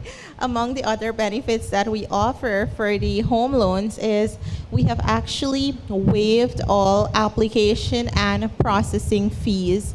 So again, typically when you go to apply for a loan at a bank, you have to pay an application fee and you have to pay a processing fee because it takes resources to process a credit facility. But Damara Bank is not charging our customers for that. Typically, when you are building, the bank has to come and conduct inspections to see how works are progressing. And there's usually a charge for that because, again, resources to visit the property. But again, Damara Bank is saying, no, we're waiving that. We're not charging the customer. That means more money for you to build your dream home, right? And added to those benefits, I have some really nice offers that I'll share with you that especially for the Building Expo. I want to just touch briefly on a promotion that we've been running since December. It's called the Switch Your Mortgage promotion. Yes. So Damara Bank is offering clients the opportunity to switch their mortgage to us from another financial institution. Now, why would you want to do that?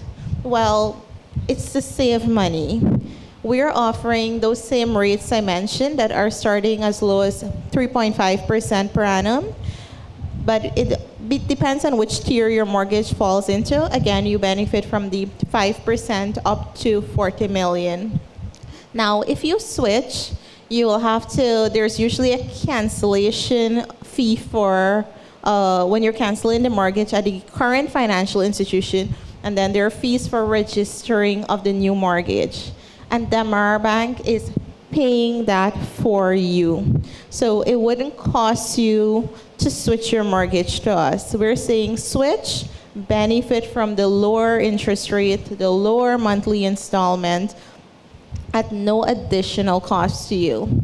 Last night at the EXPO, I was speaking with a client, and so I asked him what his interest rate was, what his monthly installment was, and then when I ran those numbers against our 5% interest rate, our maximum repayment period, by the way, is 30 years.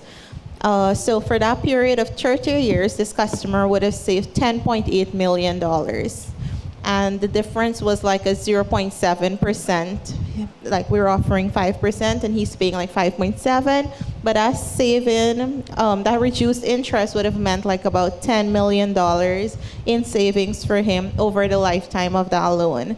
So we're here at the Building Expo. You guys can come down to our booth, or you can go on our website. We have a loan calculator there, and you can check for yourself against the interest rates that are stated there, compare it to what you're currently paying, and see how much you're gonna save. And if you want to switch, you can apply right on the website for the switch, or we're doing it on the spot at our booth, and start saving today. If you switch, we're also offering a bundle of products, which you can decide if you want to take advantage of it. You don't have to, but it's optional. You can get a credit card up to $2 million limit. You can also take out a vehicle loan against the equity in your property, up to $6 million at 7% reducing balance. And we're also offering you a $500,000 consumer loan that you can use for whatever expenses you have, if you want to do something on your property, or even if it's for a vacation or education or any other purpose. So we're making a very, like a bundle, which you can benefit from when you're switching to Damar Bank. So you'll have all your facilities with us. You can have your home, your vehicle, your credit card, and instead of us holding multiple security, your home can be the security for all of it, right? One of the things I must mention, we don't ask you to take out life insurance on your credit facilities. For vehicle loans, it's just your comprehensive motor vehicle insurance. And for home loans, it's just your fire insurance. So you don't have to go at that additional cost of a life insurance policy, right? So that's on the Switch Your Mortgage promotion. And now I'll just touch very briefly on the requirements for a home loan. So what you need is, if you have a driver's license, that covers your ID, proof of address, and TIN. But if you don't have a driver's license, of course, one form of ID, a proof of address within the last 8 months, and your TIN certificate. We need proof of income because we have to ascertain that you can afford to repay the monthly installment. So if you're working, a job letter or 3 months pay slip. If you're self-employed, your business registration, if you have one, along with 3 years income statement. If yours is a new business and you only have 1 or 2 years, you can bring that as well. And we also have some persons that might not prepare financial statements. Maybe they're doing masonry or some other profession. They can also bring an affidavit of income as their proof of income. So that's on your personal documents. We will also require a copy of your title or transport or agreement of sale if you don't yet have your title. And your estimates so that we can see the cost of construction, and a photograph of your property and your approved building plan. So that's it, simple if you're constructing. If you're purchasing a property now, you'll have to get a valuation done of the property that is being purchased, along with a letter of intent or an agreement of sale from the vendor. All right, so that's the requirements. All of this can be found on our website along with the application form. And now on to the most exciting slides, I'll say this one and the following. So if you apply for a home loan with the Mar Bank at the Building Expo or during the period of the Building Expo, you can actually win a BYD car, right? So one lucky winner that was approved for a home loan is gonna win a BYD, which is pretty exciting. So you can get a new home and a new car, right? So we're gonna have that draw shortly after the Building Expo, which we'll announce. And one person that was approved will win that car. So if it is that you don't apply at the Expo, if you apply on the website during the period of the Expo, which of course was June 25th to 28th, you can also benefit from these concessions and get an opportunity to win the BYD. We also have 5 consolation prizes, I should say, of, well, it's cash prizes of $100,000 each. So if you don't win the BYD, you can win yourself a $100,000 cash prize by applying and being approved for a home loan. Another thing that we've done to make it easier for you to own your home is we've reduced the contribution requirement. So typically you have to contribute 15% of the cost of construction when you're applying for a home loan. For this Building Expo, we've reduced the contribution requirement to 10%. And that 10% includes the cost you've already paid for the land, right? So if your project is $20 million, $2 million would be your 10% requirement, but whatever you've paid for your land would also be factored in as part of your contribution. And we're not telling you to get the rest of those monies in cash and put it in the bank. You can actually contribute by way of works on the property. You can start your foundation and your columns. So your contribution can be in cash or kind, but once you contribute it towards the project, right? So we've reduced that to 10% for construction and young professionals. And if you're purchasing a property, you need to have 15% down payment, and the bank will finance the 85%. So, yeah, we talk about the reduced contribution, the promotion to win the BYD, and we've also, in addition, I mentioned that we don't charge any processing fee, application fee, and site inspection fees, but especially for the Building Expo, we have decided that we're gonna pay your legal fees. And for persons that have taken home loans, they know that legal fees can sometimes be in the hundreds of thousands of dollars. And we are saying we're gonna pay that for you. So it's so easy now for you to get your home loan because we've eliminated all those upfront costs, right? For vehicle loans too, we have reduced the contribution requirement. So from 20% to 10%. So like if the car that you want to purchase is like $3 million, you just need to have $300,000. If it's $5 million, you just need to have $500,000. So it's easy to get a new vehicle, which is 10% contribution. And for vehicle loans, we're also taking in the applications on the website or on the spot at our booth. You just need your quotation, driver's license, and proof of income, right? And you can come get approved for your vehicle loan. like I mentioned, you do need to have your 10% contribution, but even if you're not a Damara Bank customer, you can come, and once you have the documents, we evaluate the application and we can approve you on the spot and set up an account for you at the same time to deposit your contribution. Right? We're not taking cash at the booth, but we'll set an appointment for you to visit on the next working day to do the deposit, but you can get your approval right here at the Building Expo. All right, so the next one.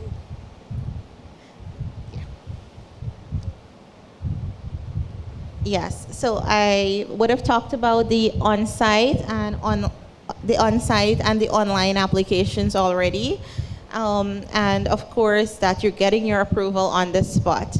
But even if you don't apply during this period, rest assured, we offer same-day approval on our home and vehicle loans. So you can benefit from that anytime during the year. But that waiver of the legal fees, I think that's something you want to take advantage of. And for persons that are applying for credit cards, you have the opportunity to win one of 2 iPad Air Pro. So that's if you apply for a credit card, 2 persons are gonna win an iPad each. And for persons that are just not ready to apply, maybe they just visit us at our booth at a select time. We're gonna have a lucky dip promotion where you can actually win instant cash prizes, DBL, promotional items, and other giveaways. So really amazing things being offered at this year's Building Expo. And I do hope that you come visit our booth, and more so that you bring your documents and apply for a vehicle loan, a home loan, a credit card, or all 3. I do have some other slides that I'll just run through quickly with you. Like, for example, if you're a business owner and you're interested in a loan for your business, Damara Bank offers loans for small businesses, medium-sized businesses, large corporations. We offer overdrafts. So we have products for corporate clients too. So, yes. And I'll move right into, well, we talked about the new accounts already. You can go on our website, open your savings account. Our savings accounts start with a minimum deposit of as low as 2,000 Guyana dollars. And with that account, you get a Visa card. I'll tell you the benefits of the Visa card shortly. If you're a business owner, it's very important that you keep your personal funds and your business funds separate so that you can monitor. So we have a product called a business checking account, which is so easy to have. You apply for it online, you start with just $5,000, you get a checkbook, you get online banking, and my next slide actually is on internet banking. With our internet banking platform, you can check your balance, you can download your statements, view your check images, you can transfer between your own accounts, transfer between other Damara Bank accounts, and you can even transfer to another local bank. For example, if you transfer from Damara Bank to Republic Bank, you can do that on your online banking platform, and the person actually gets it same time. So no longer do you have to give them a check and they have to wait 3 working days. You can actually send money to another bank and they get it, right? So that our internet banking platform is really convenient. For persons that do wire transfers too, you can effect your wire transfers right within the internet banking. So every savings account at Damara Bank comes with a Visa debit card. The card is just $1,000, and you can use that card locally or internationally, anywhere where Visa is accepted. You can use it at point-of-sale terminals when you're shopping, and the cards have the feature where you can just tap it, swipe, or insert. Right? You can use it for online shopping and you can use it to withdraw cash at the Amara Bank ATMs or any other bank ATM that accepts Visa cards. And of course, we have our credit cards. So we have 3 types of credit cards. We have the classic card that goes from $100,000 to $500,000. We have our gold card that is from $600,000 to $1.1 million. And we have our signature card, which is our luxury card with a limit from $1.1 million. And I want to encourage all the professionals and business owners in the room to look at our signature product, especially because one of the benefits of it is Priority Pass. When you're traveling, you get access to over 1,900 lounges at the airports worldwide.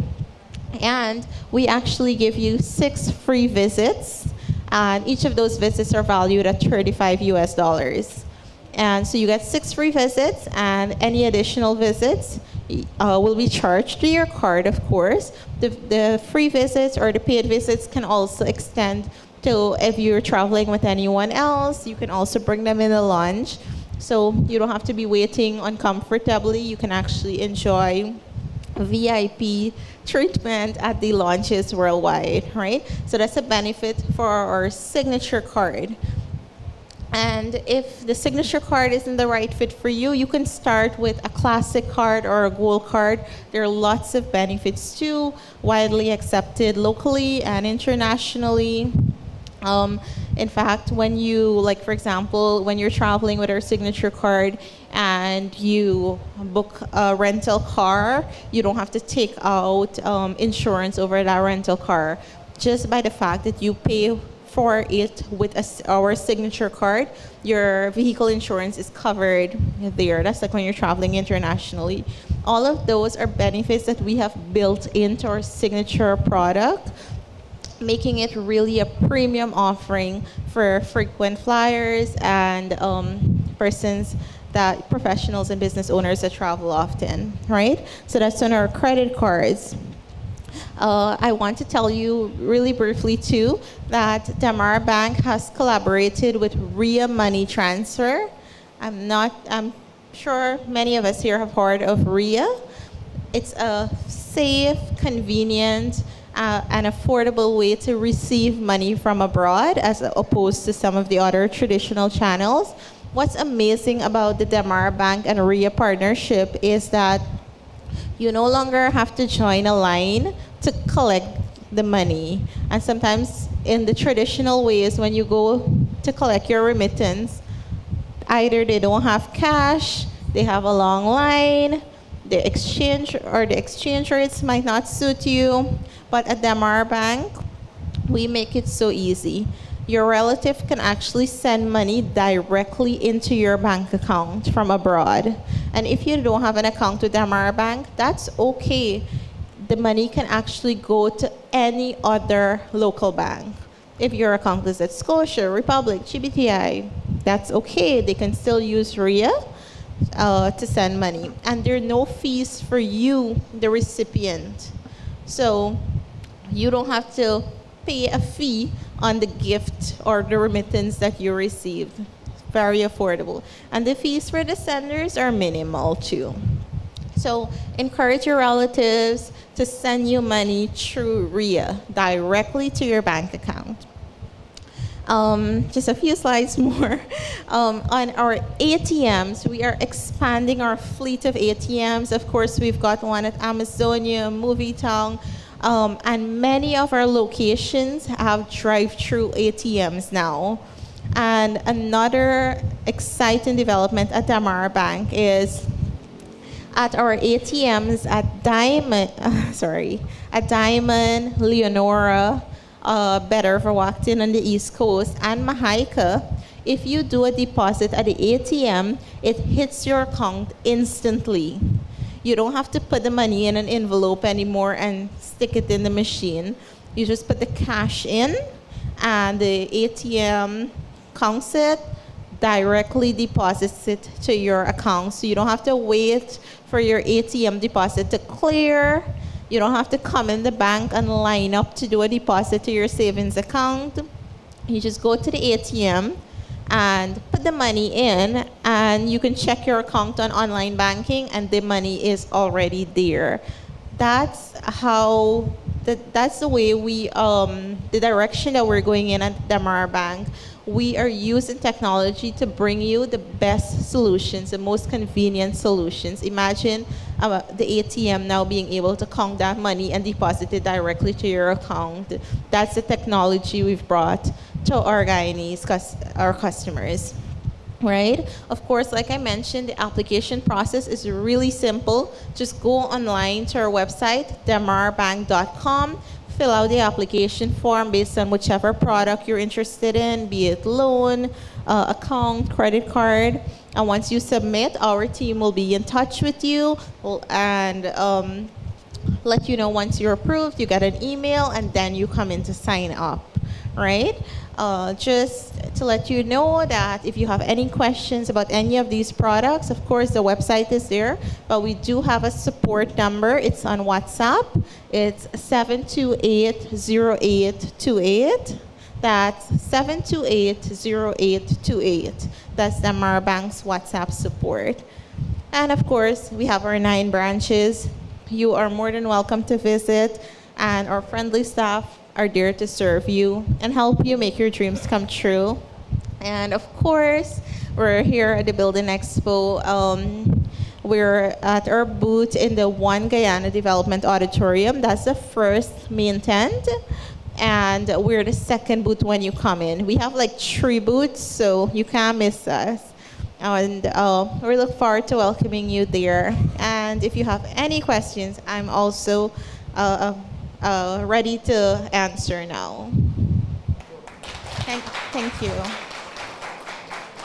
Thank you, everyone.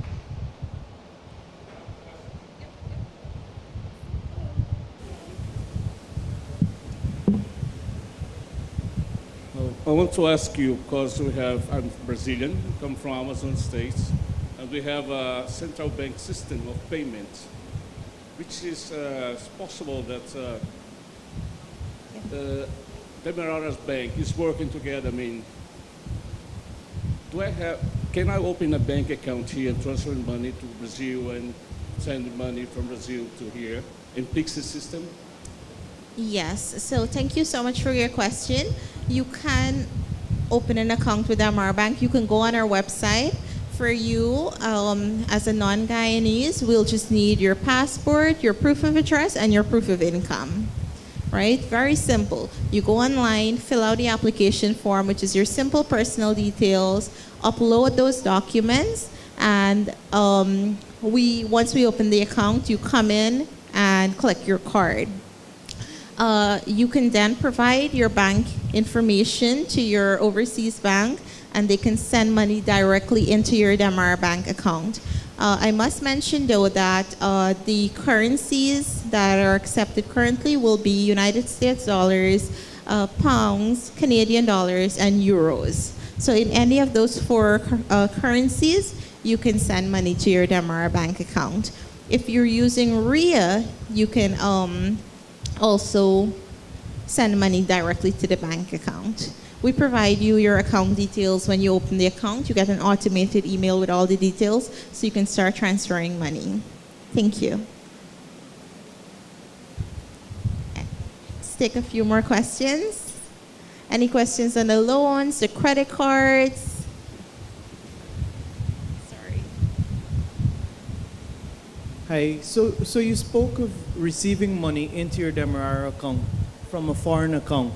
I wanted to know about the reverse, because I know of a case where an individual would have opened an account here. They're an overseas-based Guyanese, and they're renting a property in Guyana, and they want their payment to be remitted to their overseas account. Is there any prohibition on that, or is there any, I guess, regulatory mechanism in place for that? Or is it automatic? When they get paid here, it can be remitted to their overseas? Thank you for your question. So we do offer wire transfers. what you make the application for the transfer amount in one of the four currencies mentioned earlier. And once that request is received by the bank, it is booked, and upon availability of funds, we can process that transfer for you. We usually ask for supporting documents such as an invoice to determine that you're paying for legitimate goods and services. And if you're doing like remittances for personal or family reasons, those can also be accommodated. But there is a booking system that would allow us to manage the foreign currency, because as you know, it's not, what should I say, an infinite supply, right? So it's regulated, of course, but the service is offered.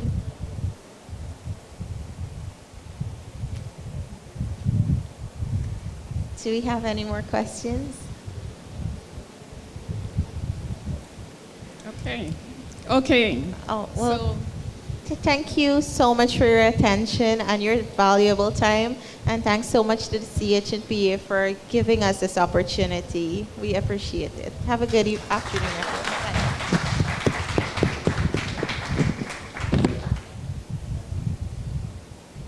everyone. Okay.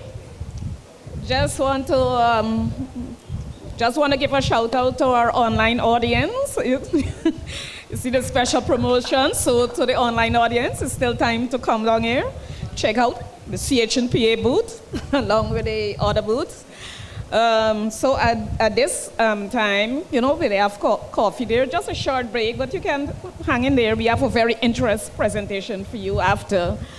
And because we will have, somebody will do online presentation, so we just want to have your coffee and thing, and just do remain with us whilst we take that very short break, only about 5 minutes break, okay?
Good afternoon, ladies and gentlemen.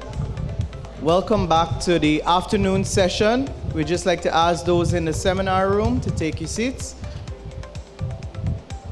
We wish to thank those who have been joining us online for staying with us throughout today's activity. And to those in the courtyard and the wider expo area, we'd like to extend an invitation to you to join us in the seminar room. It's the Roundhouse, just next to the Ministry of Housing's booth. We have a few presentations left for this afternoon, exciting presentations which we hope will benefit you. So please feel free to join us.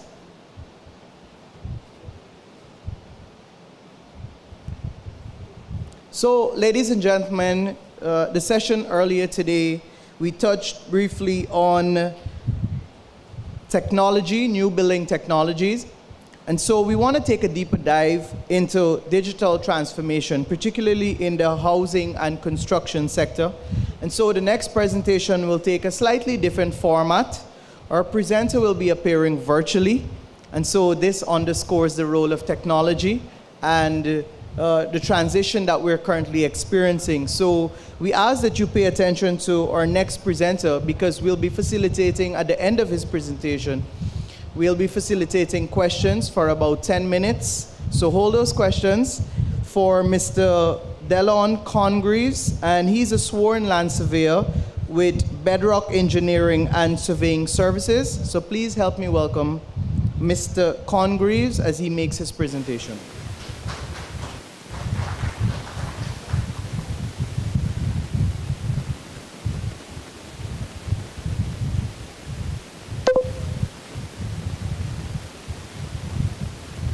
Good afternoon, everyone. My name is Delon Congreves from Bedrock Engineering and Surveying Services. We're in partnership with the HLCM Group. We are a recently established company. Although we've been established quite recently, we have about 15 years of experience in the engineering and surveying sector in this country. My presentation today will be on vertical construction using Trimble Buildings Overview. During this presentation, we are going to provide an introduction to the world of Trimble Connect, including challenges customers have with data, cloud systems, Trimble Connect features, sets, and more, about the typical Trimble Connect customer. Now let's learn more about the Trimble Connect. Vertical construction is a global construction market in excess of $14 trillion. Cost management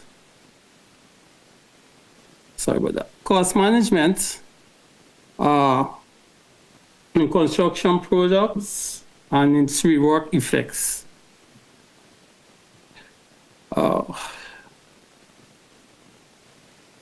The typical types of customer types are general contractors, steel contractors, concrete contractors, MEP contractors, and fabricators. The typical vertical construction projects are multi-story buildings, apartment offices,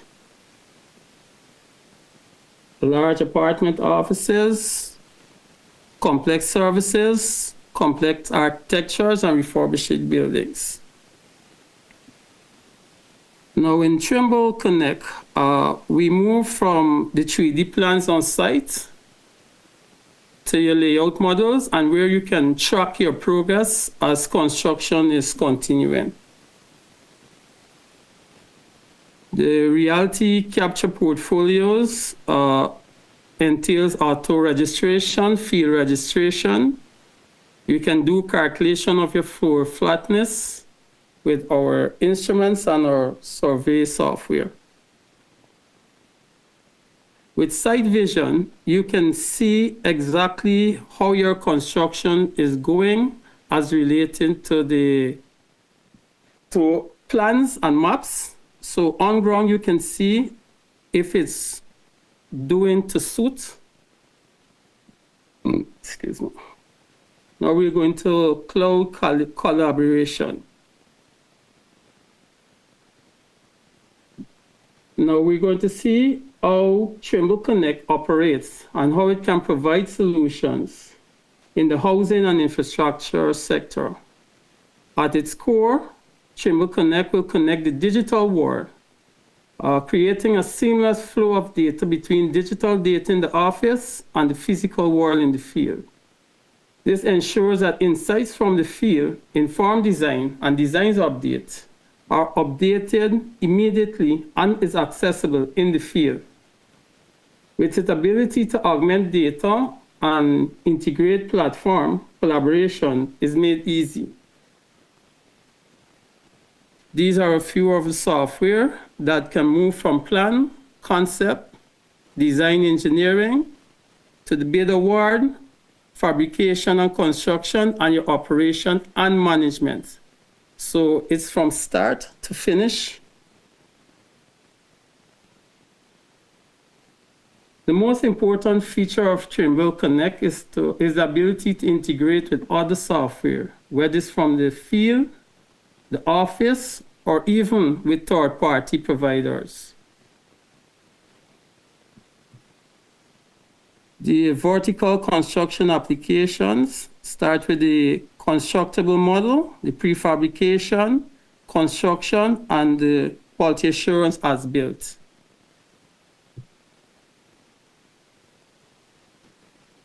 Now let's go into the platform advantages. So we can move from layout to scanning and using site visions.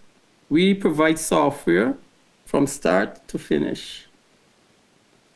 Trimble Connect offers a robust set of features, particularly when it comes to data sharing. You have the control over your data by assigning permissions, utilizing historical file versioning, and tracking all user activity throughout the project. This provides a comprehensive audit trail and ensures data integrity. These fundamental features ensure that data is not only shared, but also managed securely and effectively.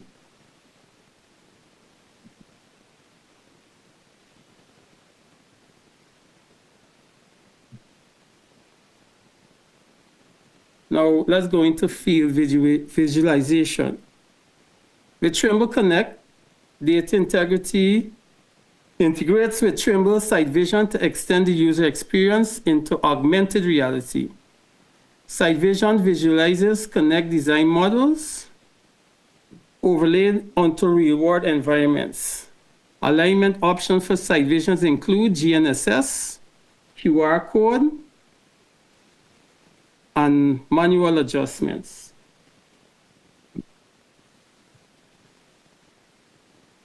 This is just an overview of what augmented reality can do. Right? You can see where it is scanning, and you can see the site conditions on ground. And this data can be shared with engineers and in field and in office.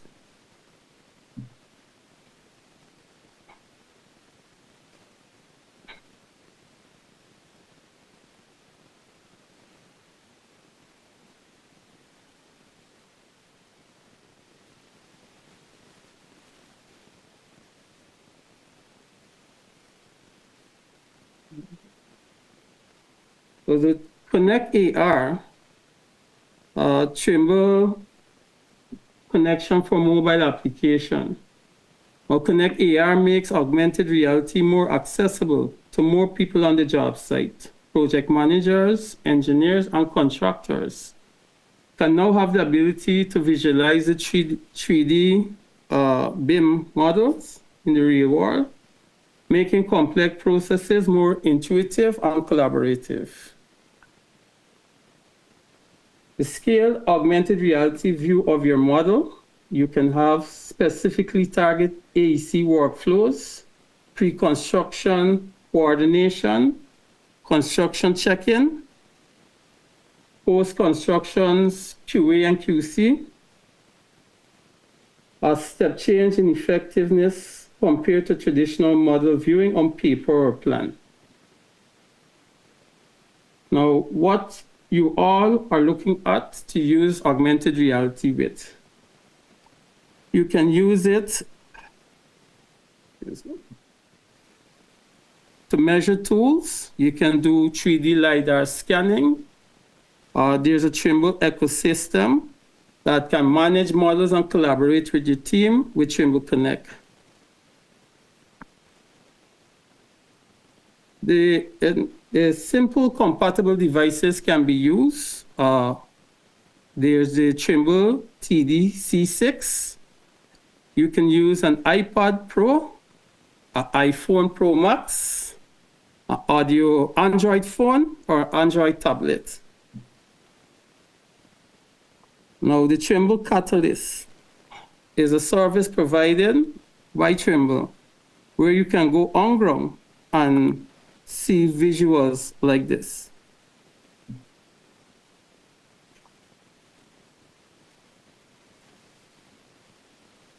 This is a view of the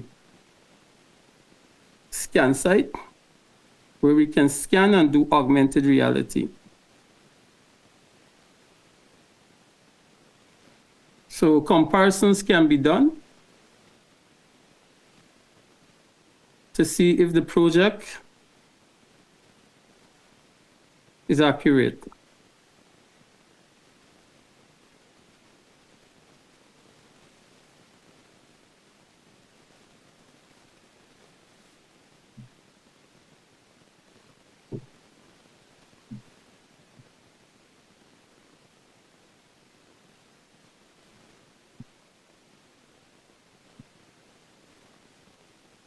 This is a on-the-ground scan collection data set.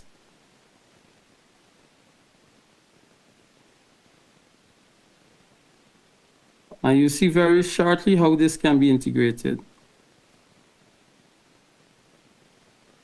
in Trimble Connect.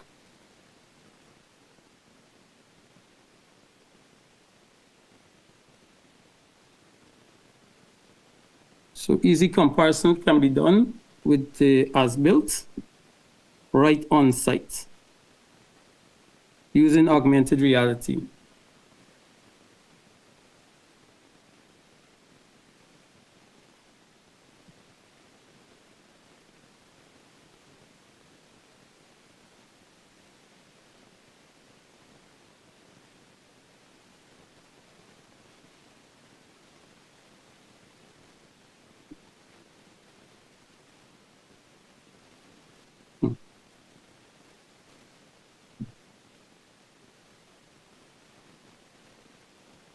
Now let's look at some model-based layout in Trimble Access. Using the Trimble Access cloud workflows, we can ensure your team always have access to the data they need, whether in the field or in the office. In the Trimble Connect, you can drag and drop work files and projects using the Connect web browser. Now, this is an example where we are creating zones 1 and 2s, so different teams can work together on one project.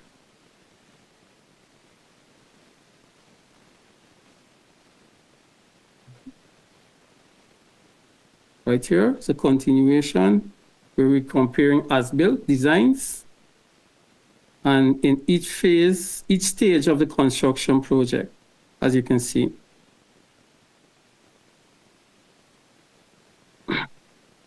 Now, using Field Link, it's a collaboration between field layout, reality capture, extended reality, and using Trimble Connect in the cloud.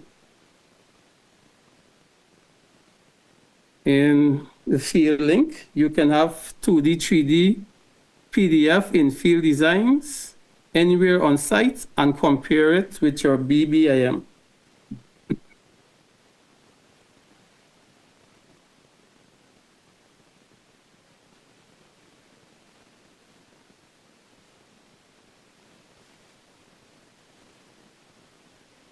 This is an example of how it works.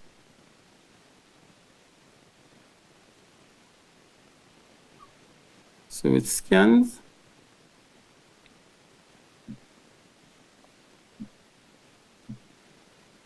And the data is stored, uploaded, and is managed.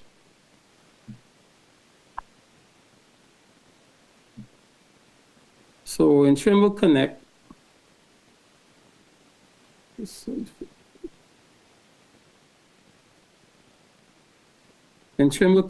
we use as built and progress. And now we're going to go into Trimble Reality Capture, where we use a Trimble X9 to do scans and comparisons.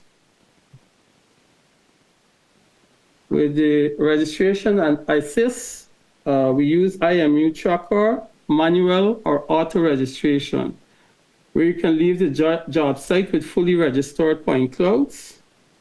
It has integrated laser pointer, a georeference point cloud to coordinate system, or perform basic setting out tasks.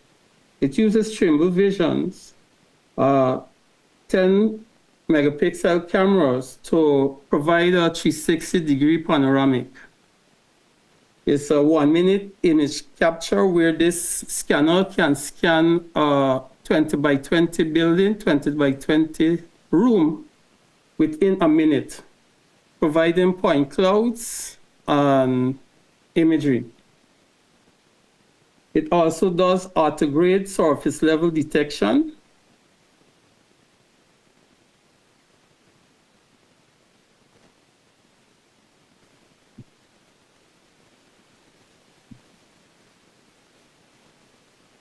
Yes, this is where it scans to BIM. This is an example where it calculates the floor flatness.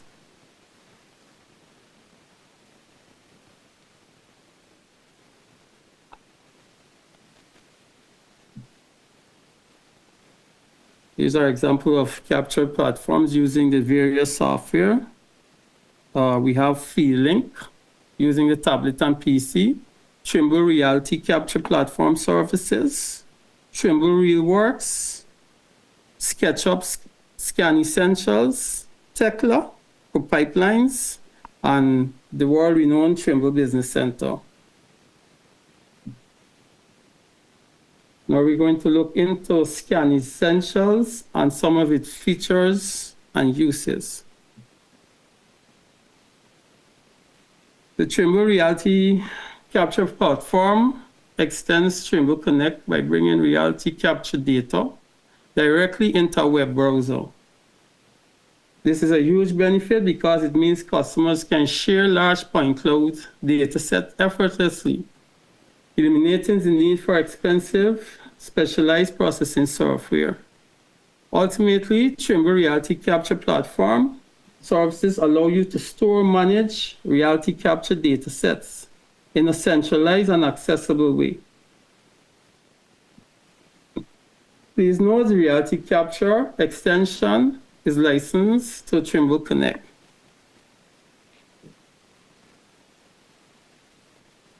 This is an example of reality capture at work. So a calculation is being done to see if this overhead is clear enough. On ground.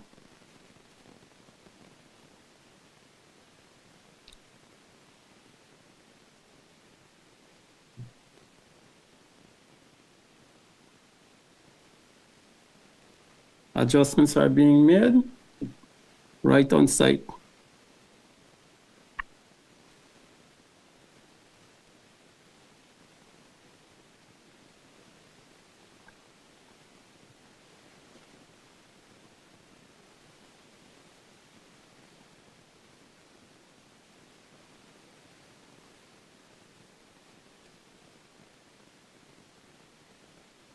So let's take a look at stream scan data.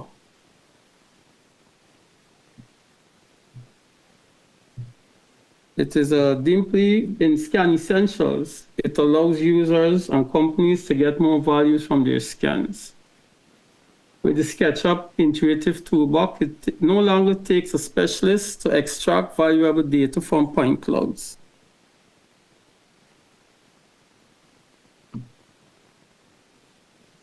You can now model as much data as needed for your project scope and verify those results with an inspection map.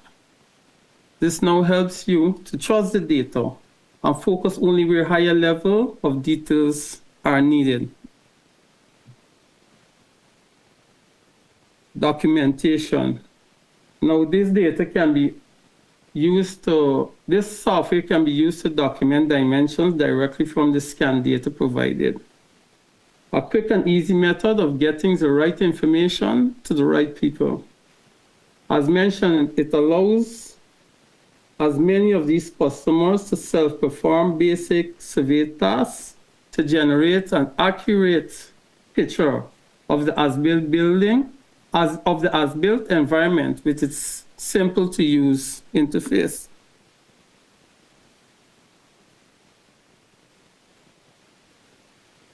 As mentioned, it allows customers to perform basic survey tasks.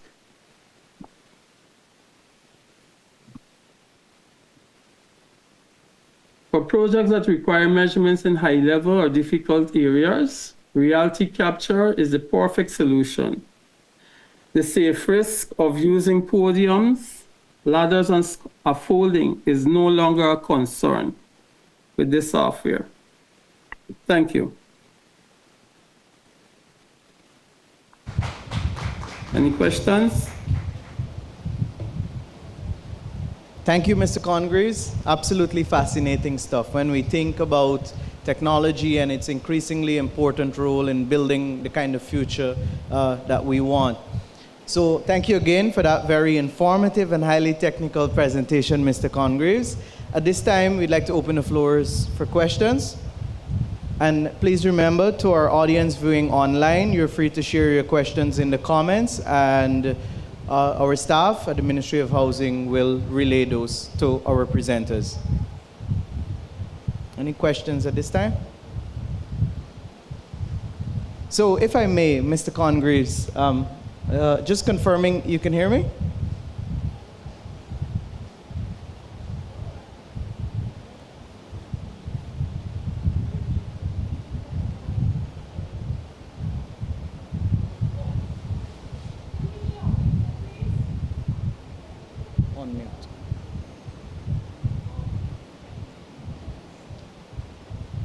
Mr. Congraves, just confirming you're hearing us? Okay, great.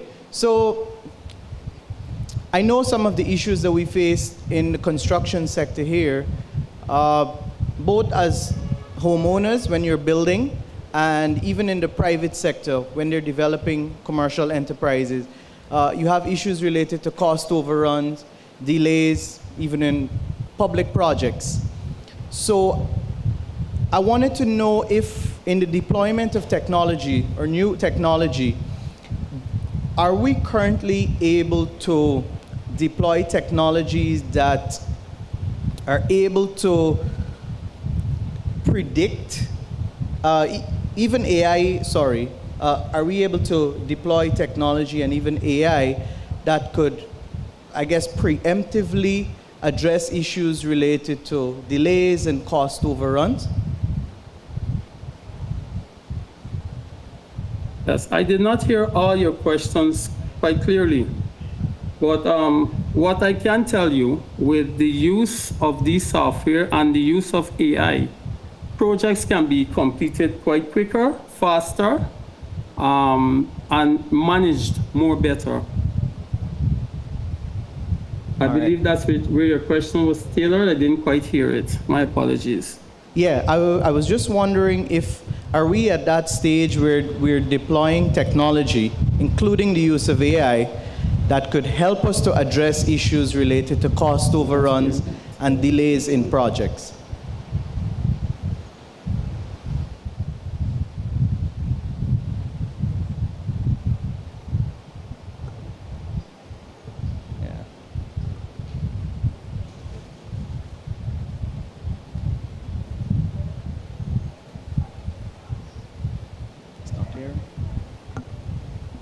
All right. So thank you again, Mr. Congraves. We truly appreciate that presentation. So if I may ask, ladies and gentlemen, if we can give Mr. Congraves another round of applause for that informative session. And in the same vein, while we're speaking about a digital future, what's also increasingly important is how resilient we build. And so one of the underlying issues that we have to address and we must address is the issue of climate change. And how do we build more resilient, not only homes, but more resilient communities?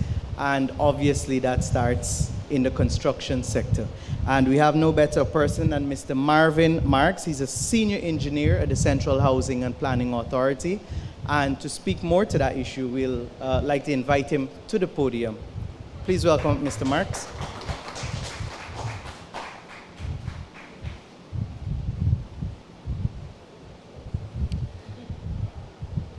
Good afternoon, everyone.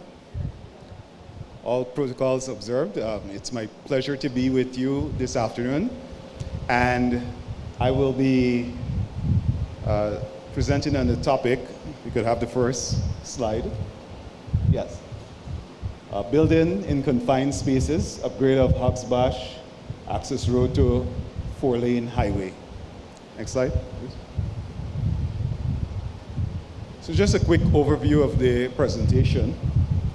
We basically will examine the background of this project, some of the design constraints. We're going into a bit of the project details, the challenges that would have been faced during the construction phase. And in keeping with the overall theme, we'll, when it comes to climate resiliency when it comes to construction, we're going to zoom in a bit on building in confined spaces, because this is a particular area of concern, especially with us building in urban areas where there's a high demand for traffic and so forth. So we could, next slide, please. Yes. So traditionally, in Guyana, 90% of the population is based on the coastline. A large portion of that, in particular, in Region 4.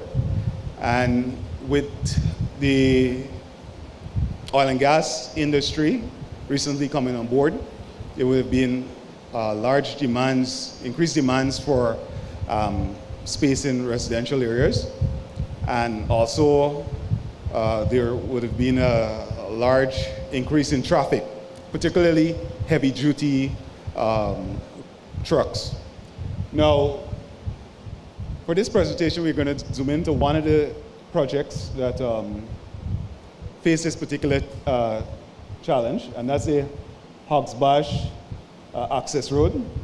Now, this road would have been constructed in the year 2009, and it served as a primary access to the Hawksbush landfill site.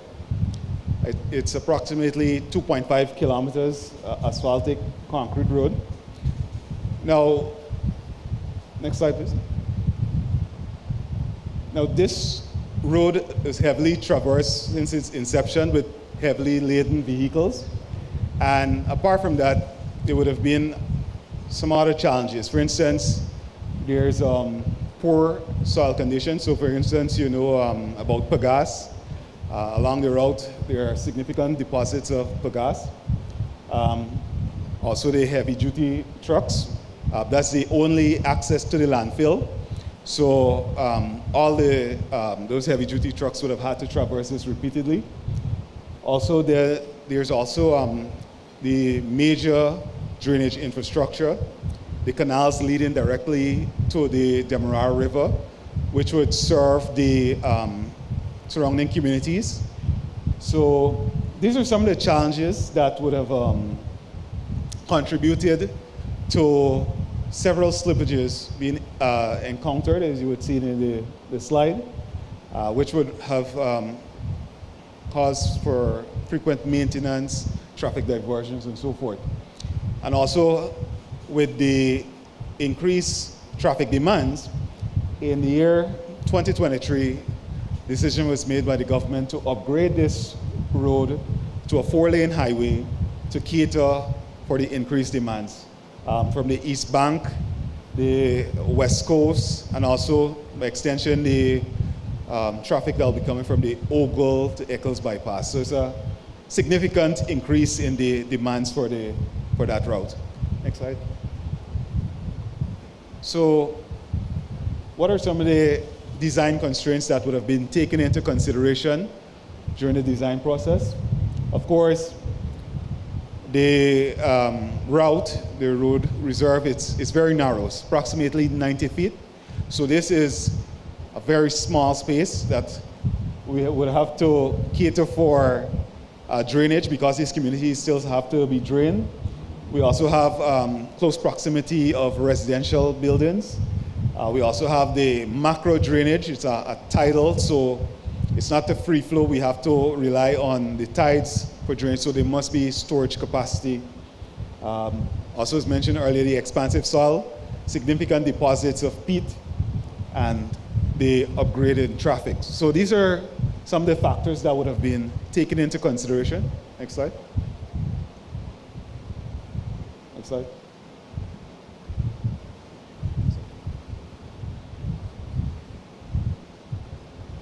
Yes, those were the factors that would have been taken into consideration. And we were able to put together a product in the form of a project, 2 kilometers of asphaltic concrete 4-lane highway. Significant features there being the reinforced concrete retaining walls and the associated structures. The project was divided into 6 lots, so it was awarded to 6 contractors. And the works commenced on the 18th of December, 2023, and it was completed on the 28th February, 2025. It was a significant investment. Project approximately valued at $8 billion rather. Now, this is a snapshot of the infrastructure which was built. You would notice there some of the significant features. We have the reinforced concrete retaining walls. It's supported on a pile foundation. Also, there's multiple layers of geogrid soil reinforcement to help to stabilize the soil. And of course, there's the macro drainage infrastructure on both sides of this infrastructure.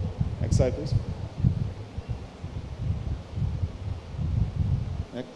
Yes. So now, what were the construction challenges that would have been faced during this project? Well, as I mentioned, we were building in confined space, so we would have had to coordinate with multiple contractors. There was always a risk of flooding to residents because of the tidal drainage system. Of course, there was a need for utility relocations. We coordinated with GPL to have that done in a timely manner to minimize disruption to surrounding communities. Of course, there would still have been some power outages at times that could not have been avoided. Also, there would have been a need for traffic management because while this project was being undertaken, the road for a significant period of the construction, it was in active use. So along with all the different agencies, we would have been able to do coordinations and diversions of traffic to maintain a flow as much as possible. And of course, as mentioned, we would have been driving piles, so there would have been to some extent some damages, which would have been taken care of. Thank you. Next slide.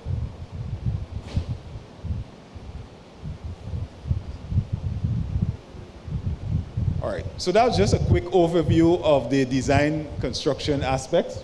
But what we want to do for the purpose of this presentation, we want to zoom in on a particular area, which we'll find to be much more of a challenge because of the fact that the coastline is densely populated and the demand for a land use it's significant.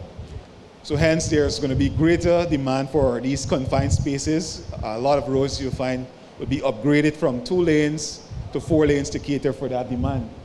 So hence the theme there, building in confined spaces.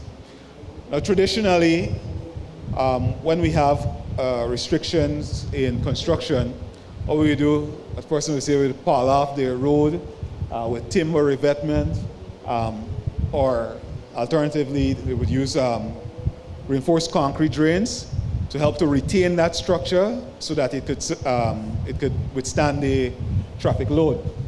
However,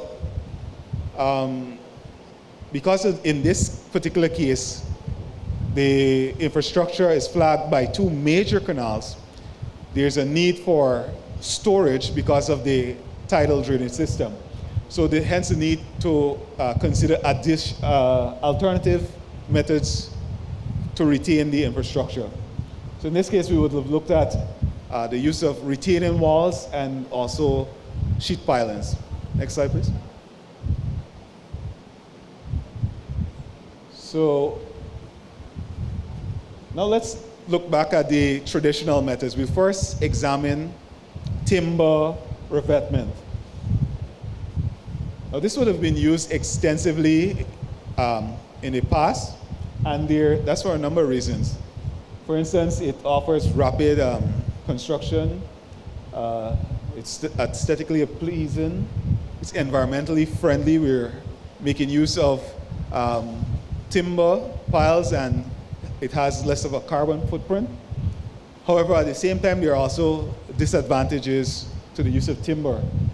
For instance, it's susceptible to decay. So with the exposure to moisture, that timber becomes susceptible to decay, resulting in a need for high maintenance and short life cycles. Next slide, please. The other traditional method which is considered is concrete drains. And this has a number of advantages. For instance, longevity. Concrete drains could last as much as 50 years. So there's low maintenance, and they're also hydraulically efficient. However, at the same time, there are some disadvantages. For instance, they're costly infrastructure. Also, they reduce the drainage capacity because there's a limit on how large you can really make that drain. And there's also the risk of property damage because there's a need for additional excavation in order to build these structures. So with a close proximity of buildings, this would certainly pose a challenge. Now, we're going to look at the alternative methods which would have been considered. There are three main types. We have gravity walls, cantilevers, and then we would have the anchor walls. In essence, these are different mechanisms which are used to retain soil. And we see a schematic here illustrating the different forces that these structures will be subjected to and would be required to withstand in order to remain stable. Next slide, please. So just a little bit of theory. Now, when it comes to retaining walls, there are basically three main forces that these structures will be subjected to. We have the hydrostatic pressure, we have soil pressure, and of course gravity. Now, the structure must be able to withstand these forces simultaneously in order to remain stable and to withstand the forces that it will be subjected to. So when it comes to stability, for instance, you have things like overturning moments, sliding, and the bearing capacity. These are all forces that the structure has to be able to safely sustain in order to remain stable. Also, the other end, there's things like scouring. So because of the constant flow of water, this could develop and there's need for protection. So you could have armor rocks or you could have some other form of piling. And these would help to ensure that that structure remains stable. Next slide. Okay, so now when it comes to gravity walls, there are basically four types. You have crib walls, masonry walls, concrete walls, and geysers. Next slide.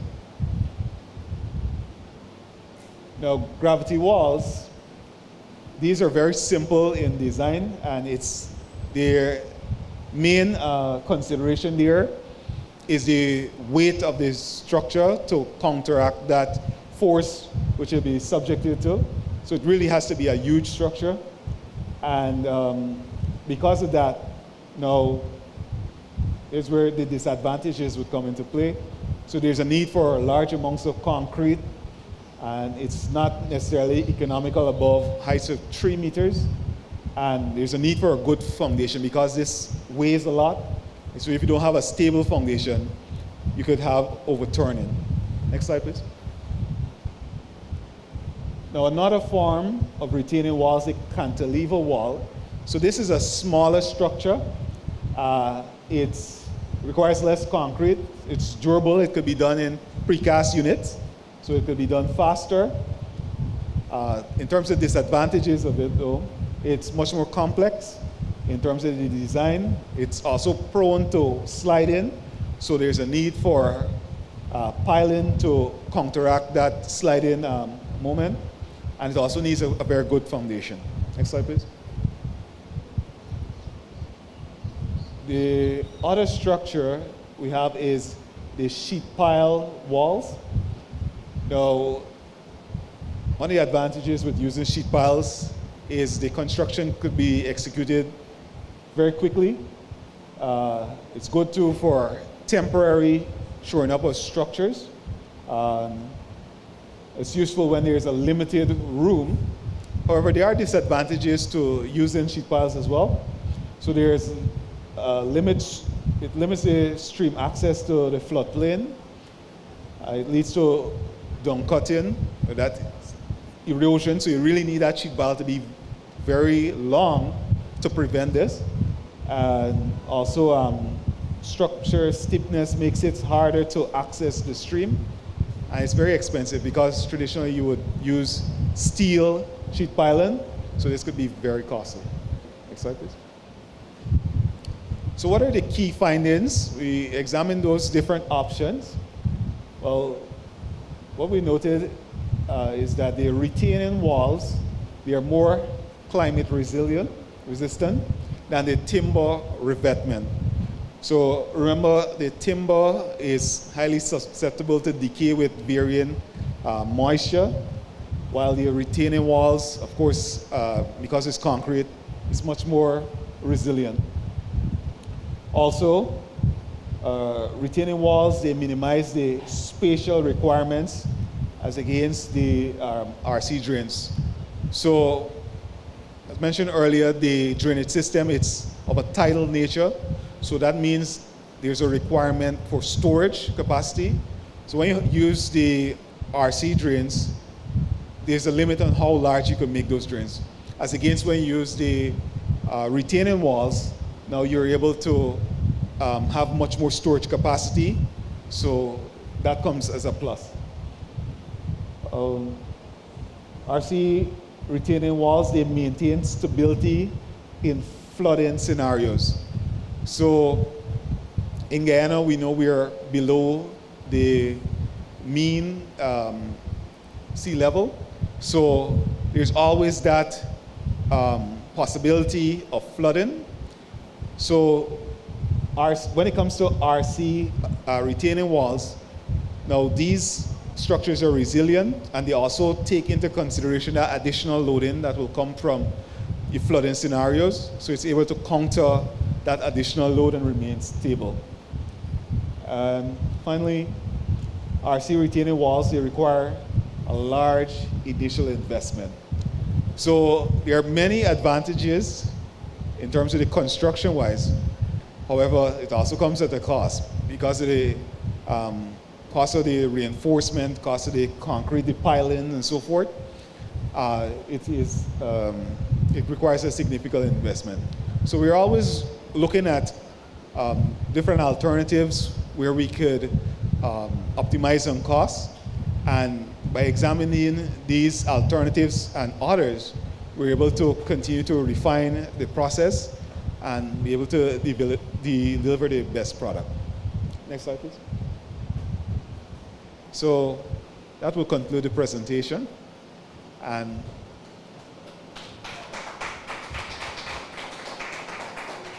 we'd like to invite your questions at this time. It's not really a question, but more of a comment. I don't think Mr. Marks was being very modest. This project here was designed in-house at the Ministry of Housing, Central Housing and Planning Authority by a team of competent design engineers. And it was actually delivered by local contractors. And I think that is something we needed to take into consideration as a big, big success factor. Yes, thank you for highlighting that, Mr. Gopal.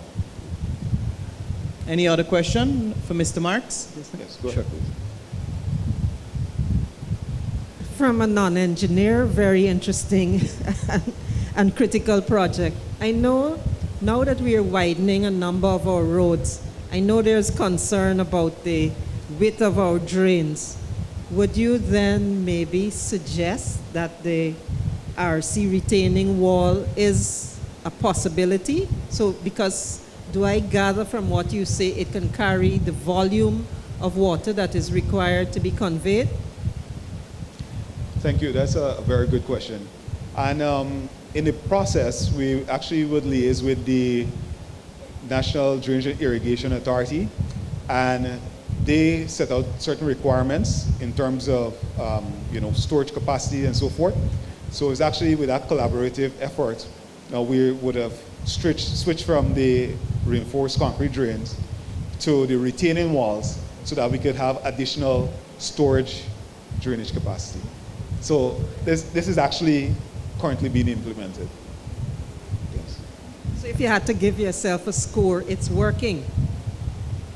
I think the product speaks for itself. It's actively in use, yes. Thank you. Any other questions at this time for Mr. Marks? Yes, Minister. Just a quick one for you, Mr. Marks. I note that you said that you encountered some Pegas soils, and it perhaps a bit of a surprise to me that it was so close to the city. So is this an issue that you've been encountering with the alignment of some of the roads that you're doing along the East Coast and West Bank? I know some of it is along the West Bank and West Coast area, but give us an idea of what you're encountering on the East Coast. Thanks. All right. Thank you very much, Minister Ben, for that question. And indeed, when it comes to the Hoxbash project, we encountered significant deposits of Pegas. And as we know, Pegas is really that organic matter. So it swells and it contracts. And it's very unstable when it comes to carrying large loads. So to counter that poor subgrade, we would have introduced multiple layers of reinforcements, that geogrid reinforcement. So what that does is basically distributes the load over a wider area so that the soil does not exceed the capacity. So in other words, it improves the bearing capacity, and the roadway now is able to carry significant loads.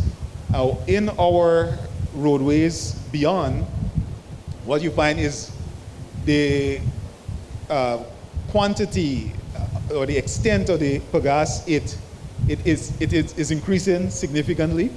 And Pegas is a material, because of the fact that in the backlands it would have been underwater, submerged for many years, it deteriorates.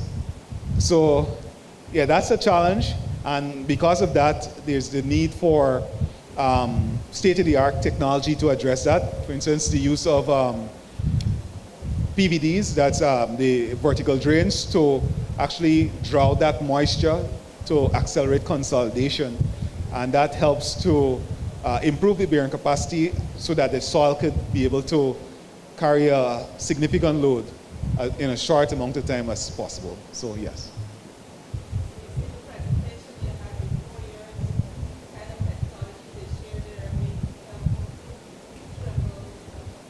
Yes, yes, certainly. All right. So, any further questions at this time? All right, we covered. All right, well, thank you very much for your attention.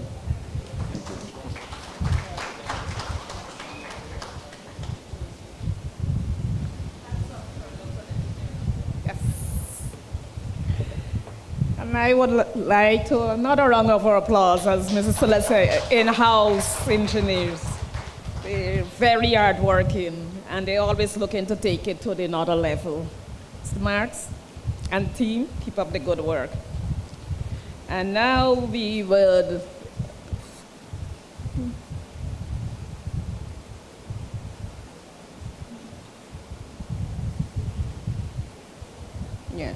And now we will have the presentation by a group of young people now in the industry. They are the future in the industry. They will be presenting under the theme, Resiliency in Construction, looking at sustainable materials for local. So give it up for the team of young architects.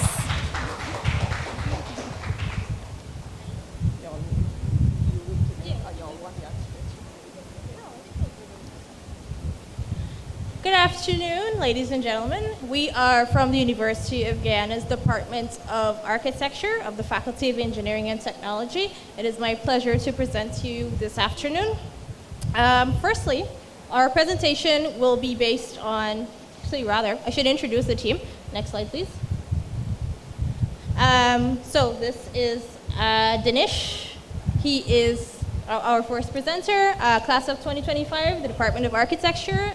He also has an associate's degree in Building and Construction Technology. Myself, Kaina Prasad, I am class of 2026 with an associate's degree and bachelor's. And also my colleague Aditya Mohanlal, who is also class of 2025. Our team represented the University of Guyana in French Guyana last year at the L'École annual architecture competition, and we were successful in bringing home the first prize for that competition, which we are very proud of. Now we move on to the agenda for today's presentation. And firstly, we're going to look at a proposed master plan for urban development in Guyana. We think having master planning at the forefront of the process of design is very important, and we do think that professionals such as architects and urban designers should be consulted, local arms of that included. Secondly, we're going to look at some ways in which we can facilitate urban development in Guyana, and that includes things like having a hawking center, which caters to the existing activities which occur in Georgetown.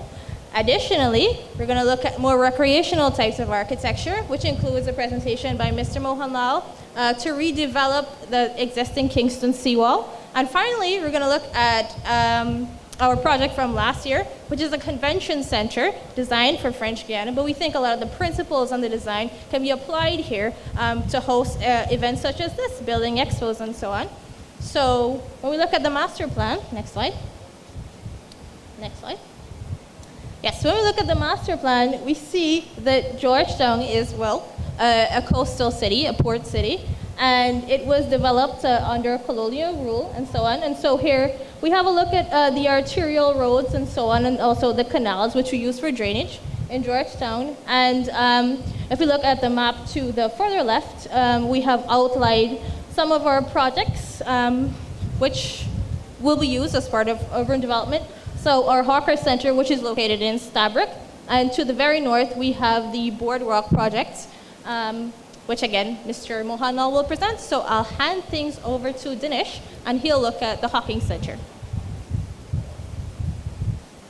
Good afternoon, everyone, and thank you, Kaina.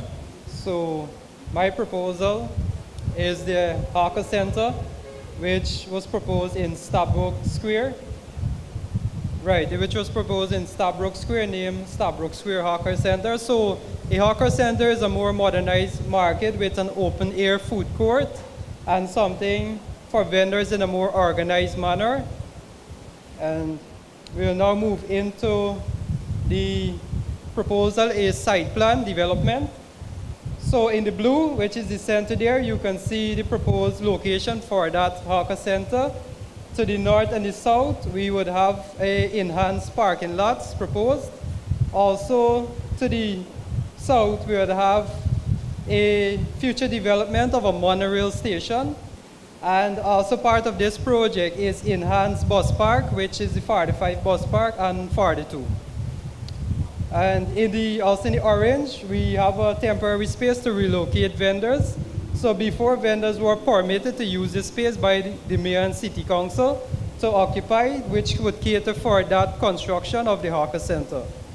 Next slide. Here we have a redevelopment plan. So in the center, you see a site plan of the hawker center there. You can see the layout of the parking lots to the north and the south. So to the western side, you would see existing fire station departments, along with the existing Starbrook Market to the top right corner. Next slide. Here is a floor plan layout of the hawker center proposal. So east to west would be a central corridor. That's the main entry and exit of this hawker center, which would catch the attention of everyone going there. And north to south, we would have 2 sub-corridors running there, which vendors would also use to entry and exit. And we have open air corridors as seen.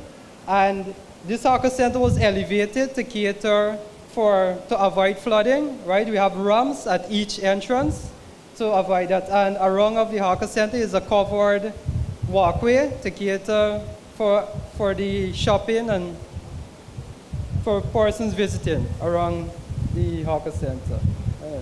Next one. Here we have some elevations. So for the east and western elevation, we can see the main entry there, right? Starbrook Square with the name at the front. And for the southern and northern elevation, we see that 2 sub-corridors there, right? With also in the design is a central skylight, which is a unique part of the design, right, to attract attention of visitors. And to the right, we have a roof plan. And to the top right is the structure, which is steel, being used to enable efficiency in the design.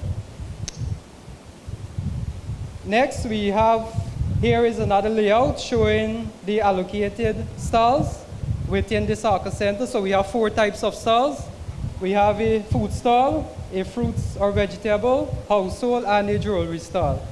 And they were laid out in a way for ease of access and to give vendors fair space at selling something to the public, and also security-wise. For example, you would see the jewelry stalls were placed mainly within the corridors to cater for security, so someone wouldn't just come up and snatch something and get away with it. So it was designed and organized in a way fairly for the vendors. Here we have some perspective renders, right? We have aerial renders and some street views of the hawker center. So you will now see notable design features, which includes, for the gable roofs, the lower roofs, every other gable roof is opposite to each other, which is a unique part of the design. You will see that from the aerial view. And at the top, we would have that skylight with a covered corridor. And this would enable natural lighting throughout all the corridors in the space. And also on top, we have solar panels, which would fully power the entire hawker center electricity-wise. Here are some other renders. So east to west, we have a front render there showing the main entrance, Starbrook Square, the main entry of the building. And we have some internal renders with the stalls, which would have lockdown shutters for security-wise. Also over each stalls are vent blocks, which would add to additional ventilation. And another part of the ventilation is the open corridors, which enables 24/7 airflow throughout this hawker center. We have some more renders here. So these renders, you can see the design of the parking lot 1 and 2. And part of the parking is integrated greenery, which encourages low carbon energy. And in this aerial render here of the hawker center, you can see more of the roof design with the gable roofs and the skylight and solar panels on top.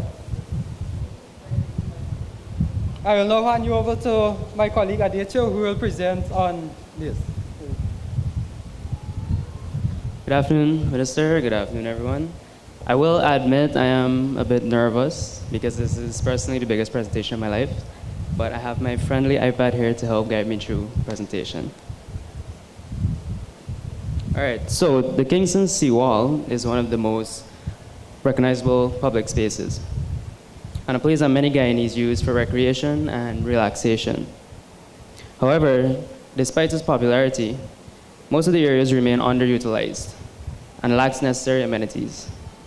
This proposal explores how the Kingston Seawall can be transformed into a modern waterfront boardwalk that collaborates culture, tourism, and business development. Next slide, please.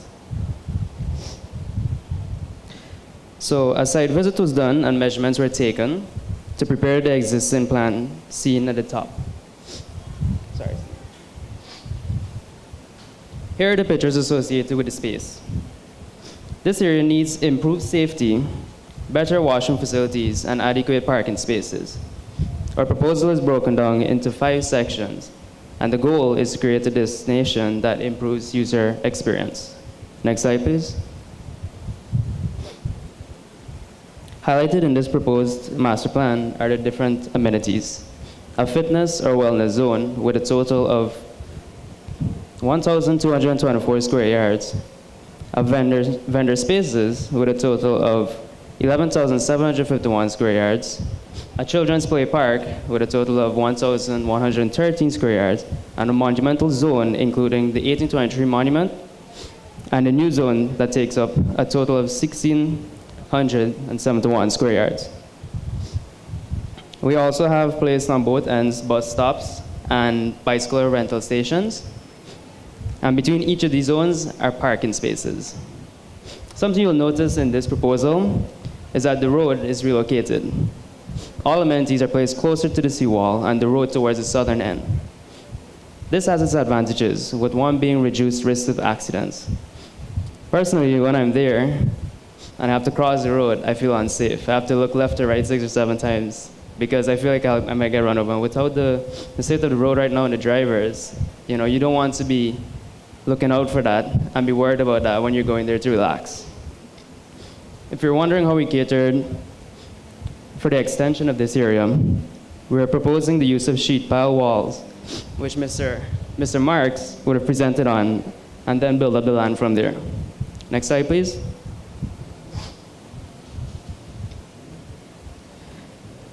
Beginning with section 1. This section is intended to be one of the most active public gathering spaces within the entire development. As you can see in these renders, we have 2 standard size basketball courts, a monumental garden, and children's play park. Next slide, please.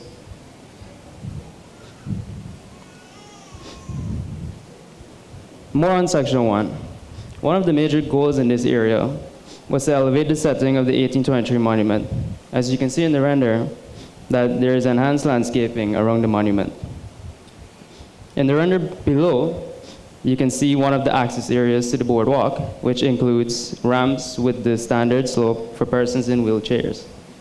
The ramps are also for persons who would like to carry the bikes or the roller skates they would have rented from the station onto the boardwalk. Come across is, could you go back, please? Go back. Back. Yes. Coming across is vendor zone 1, which only includes 1 type of container stalls. More on that later. The outdoor gym area is below that. And the last render is the rental station with the bicycles and the roller skates, etc. Next slide, please. This section, section 2, introduces the modern vendor space 2 with different types of container stalls and other public amenities. As you can see in the render, we have the different container type stalls with double-decker. Again, I'll present on that more later. And we have jetties and a seating area at the bottom deck of one of the container stalls. Next, please. Section 3. The intention is to encourage people to spend time within the space rather than simply just pass through it. As you can see, there's a garden that creates a warm and welcoming environment. And in the other area, of this section is vendor space 3. Next slide, please. Section 4. Similar to section 2, this section introduces the modern vendor space 4, which is actually the largest. You can see the renders on the right are showing more of the different container stall designs. Next slide, please. Container stall designs. These designs were developed to accommodate a range of businesses in each vendor zones. They were also designed to house a full solar power system, making them self-sustaining. I wish Dr. Sharma was here. I also would have asked some advice on how we could go about designing these solar systems. The first plan shows a washroom facility used throughout the different sections. Just under that is a stall type 1, which uses a 20 by 8 container. The layout is shown in the plan. You can see it has kitchen, seating for the staff, and a countertop area with the cashier. Container stall type 2 is a 20 by 8 with a top deck and side extensions, as you can see at the top right. We have both the ground floor and the top deck. Container stall type 3, right below that, uses a 40 by 8 container again, with a top deck and an extension. Lastly, container type 4, which is the largest of them all, it uses two 40 by 8 placed in an L-shaped configuration. Next slide, please. Lastly, section 5. In the final section, there aren't many additions from the previous areas, but it contains vendor space 5, which has only container type 1. And these here are the final renders of the boardwalk. As you can see, this is a rendered plan, as we've been seeing for each section. And the container stall type 1 at the top right there, and below that is the ramp and the walkway onto the boardwalk section, and the final piece of the boardwalk at the bottom. So this brings me to the end of my side of this presentation. I'd like to invite back Kaino to continue the presentation from here. Thank you. Thank you, Aditya. Next slide, please. So this is a convention center that, again, we think the design of which can be adopted locally. Next slide. So this convention center was based at the University of Guyana in French Guiana. They have the same university name. And firstly, we did a site assessment of the site to look at the circulation path and the land use and the urban context of the space. And so that is what you see here. And to the top left-hand side, we see a campus map of the University of Guyana. Something to note is that the land space available at the university was an opportunity to create something besides school use. And so we were using it as a hospitality/tourism use of the space, which, again, we think can be applied here because we do have space at the University of Guyana's campus. Next slide, please. So this is the inspiration for the design. This is the Kaya Nijing jar, the bird here. And it was discovered in French Guiana on an exhibition done by the French in 1925. We use this as a form of biomimicry, which is when architecture is inspired by nature. So we have the building form, which is based on the anatomical figure of the bird, and also the facade design is based on the feathered pattern of the bird. Something to note is that we try to be very sustainable as part of the criteria of this project. So we have all locally sourced materials, and the skills and technique used to create the building would be techniques that are traditional to French Guiana. So they are familiar with timber construction, which makes the design more sustainable because there's less embodied carbon with materials being taken to the site. Next slide, please. This is our criteria matrix. So we had some things that we have to check off our boxes to get this project to pass. And some of those include innovation, eco-construction, the aesthetics, and the economy of means. So we have to make sure that this project was feasible. That comes back to the material and the techniques that were used. We need to make sure that the folks there knew how to implement the design when we completed it, and also the material was realistically sourceable and economical to be sourced. So we decided on that using this method, which is a matrix. Next slide, please.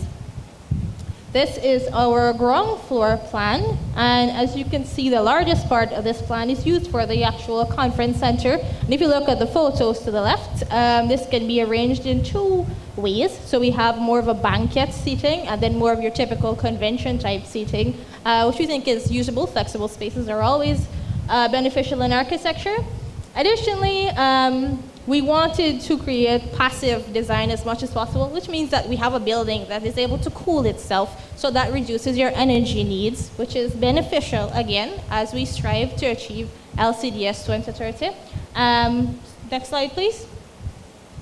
Right, this is the first floor. It's only a 2-story building, so this is the final floor that we're going to look at. And we needed to create some co-working spaces and some artist loft spaces here, in addition to some mixed-use spaces. And so again, this is all open-air spaces, passive thermal design, so we're able to achieve internal thermal comfort through passive means by having this open system. And also, we wanted to include some fun stuff, so we did an open-air bar in the head of the bird. We thought that was cool. Yes, next slide. These are the elevations of the building. To the rear of the building, you see that we included a living wall, and that is, again, to help with the thermal balance of the building, to help the building be passive with heat loss and to minimize heat gain, actually.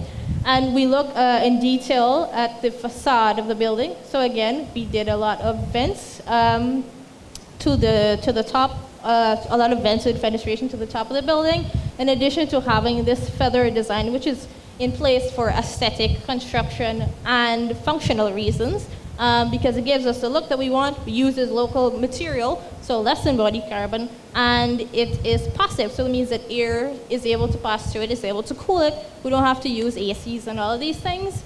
And you see how that looks in the final photograph to the bottom. This is the entry or the beak of the bird of our building, which is a bit on the nose, but yes, next slide, please.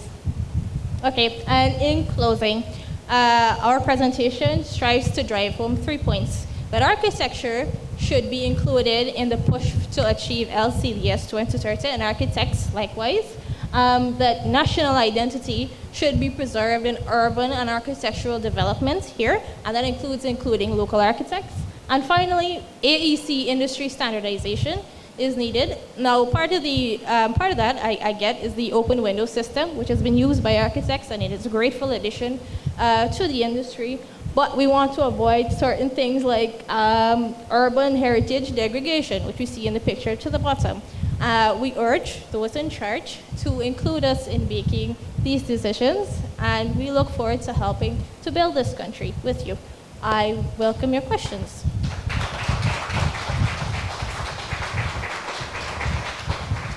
Hello. Is it for... Good afternoon. Good afternoon. Oh, I'm excited with all of this. So I didn't catch everything, but I'm vending at the Small Business Bureau, and I heard about the Aqua Center. I don't know if I'm in the right section. I don't know if I'm in the right section for the questioning. I just wanted to know, how do you register for a spot there? And what time, when would it be available? Like, when would the construction of that area be completed? This is a proposed project by students.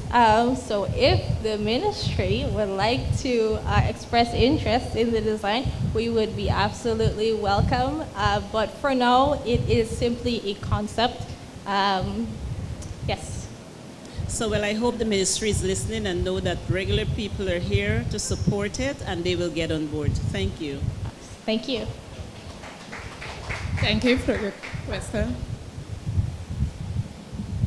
Very, very insightful presentation. I think Thank you. This presentation is a testament of what teamwork could actually do, and you three have really shown that. So kudos to you guys, as well as your supervisors and guides. One of the things that I wanted to say as well, too, I'm happy that all of the projects, they embody the spirit of sustainability, which basically underpins the low carbon development strategy. So very, very good on that aspect. With regards to the Kingston project, it's quite extensive. So the question I want to ask, are there any thoughts on the wastewater management for that project? How is it going to be? Is it going to interface with Guyana's current sewage system, or are you going to be proposing potentially a new system? Well, I haven't gotten that much into that because, again, this project is just a It's what got me successfully through my academics. But I am willing to work along with the qualified people and persons that would help me get this project out there, and whatever else I need to look into, I would love to, and I'm open for anything to look into. Even the waste management, that's something I didn't really think about, but I did think about something I didn't mention here, but it's something to break the water that's coming in that would affect the boardwalk. It's like these concrete structures that we place intertwined that a little bit further out at sea, and it would break the waves from coming in and affecting the structure. That's one thing I thought about, but again, the waste management, I didn't really think about that, but I would love to get into it. No problem. Thank you so much. Thank you.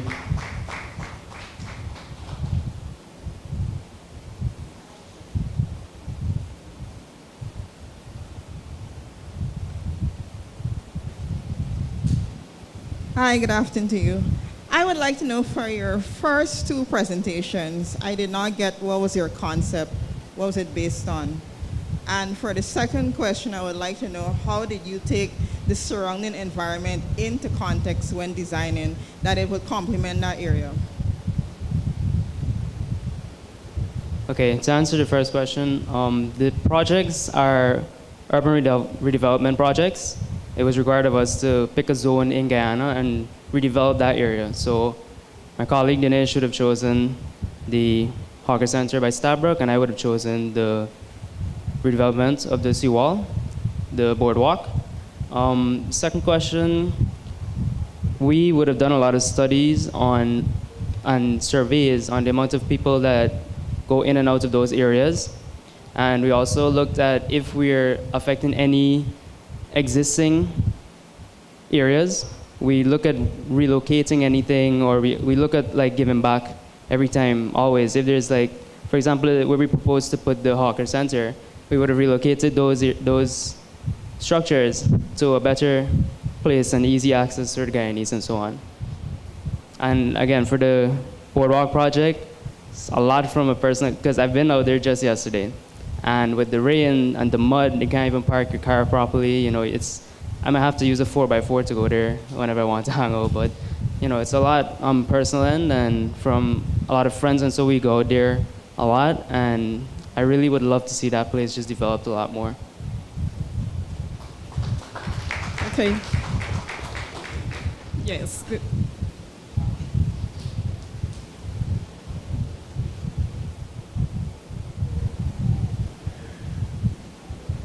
So first of all, I'd like to commend you guys for your presentation. It was well put together.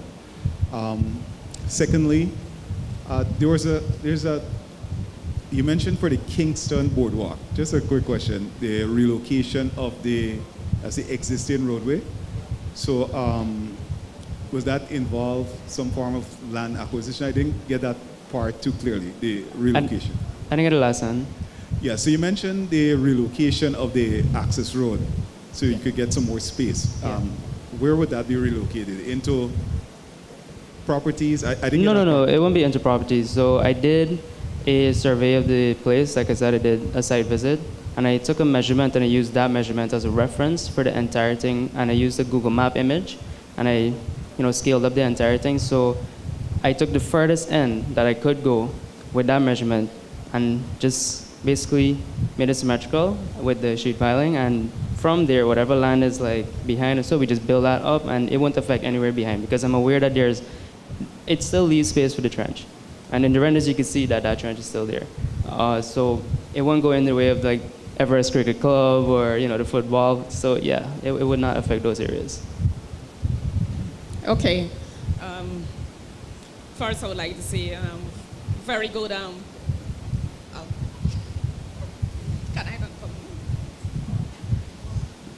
Thank you very much. Very exciting projects, I must say. I sat here and I was really moved with, especially the one with the Kingston thing. I may have missed, but what kind of funding is visualized for the project? Private sector funding or government funding? I didn't get that part of it. That would be government funding. As this is the first time I'm here to actually put this project out there, I've been waiting for a while to just have the necessary, 1 second. So the purpose of this presentation is to have my project put out there and to get recognition. So in terms of that, there hasn't been any like funding allocated to these projects as yet. And so I won't be able to really say, but there'll be a factor of everything, probably mostly government, maybe a bit of private and so on, in like terms of the vendors and so, because there are vendors out there already, and I'm proposing for like container stalls. Vendors have to see how to personally look into those purchases and so on.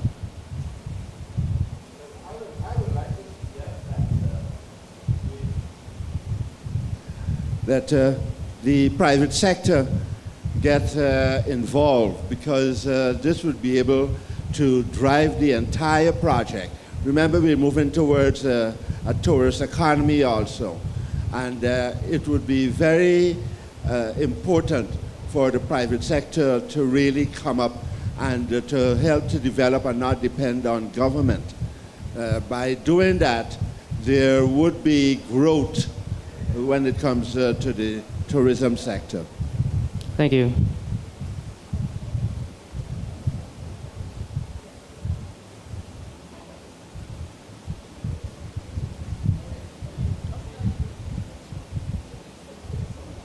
Good afternoon. I just want to say fantastic presentation. I think we're all so very proud of you guys. And you should be very proud of yourself also. I think this truly reflects what, not just the future of Guyana, but what the potential that Guyana holds. What I'd also recommend to you is maybe have some preliminary figures, some figures that you're working with, so that your project seems practical. So when you're presenting it, people know what they're looking at. It looks pretty ambitious to me. So I've worked on both the project that was done at the Stabroek Market last year. There was a space that was done, a recreational space, and at the Kingston Seawall, the redevelopment project there a few years ago that was launched under the National Beautification Project. They're quite costly, both projects.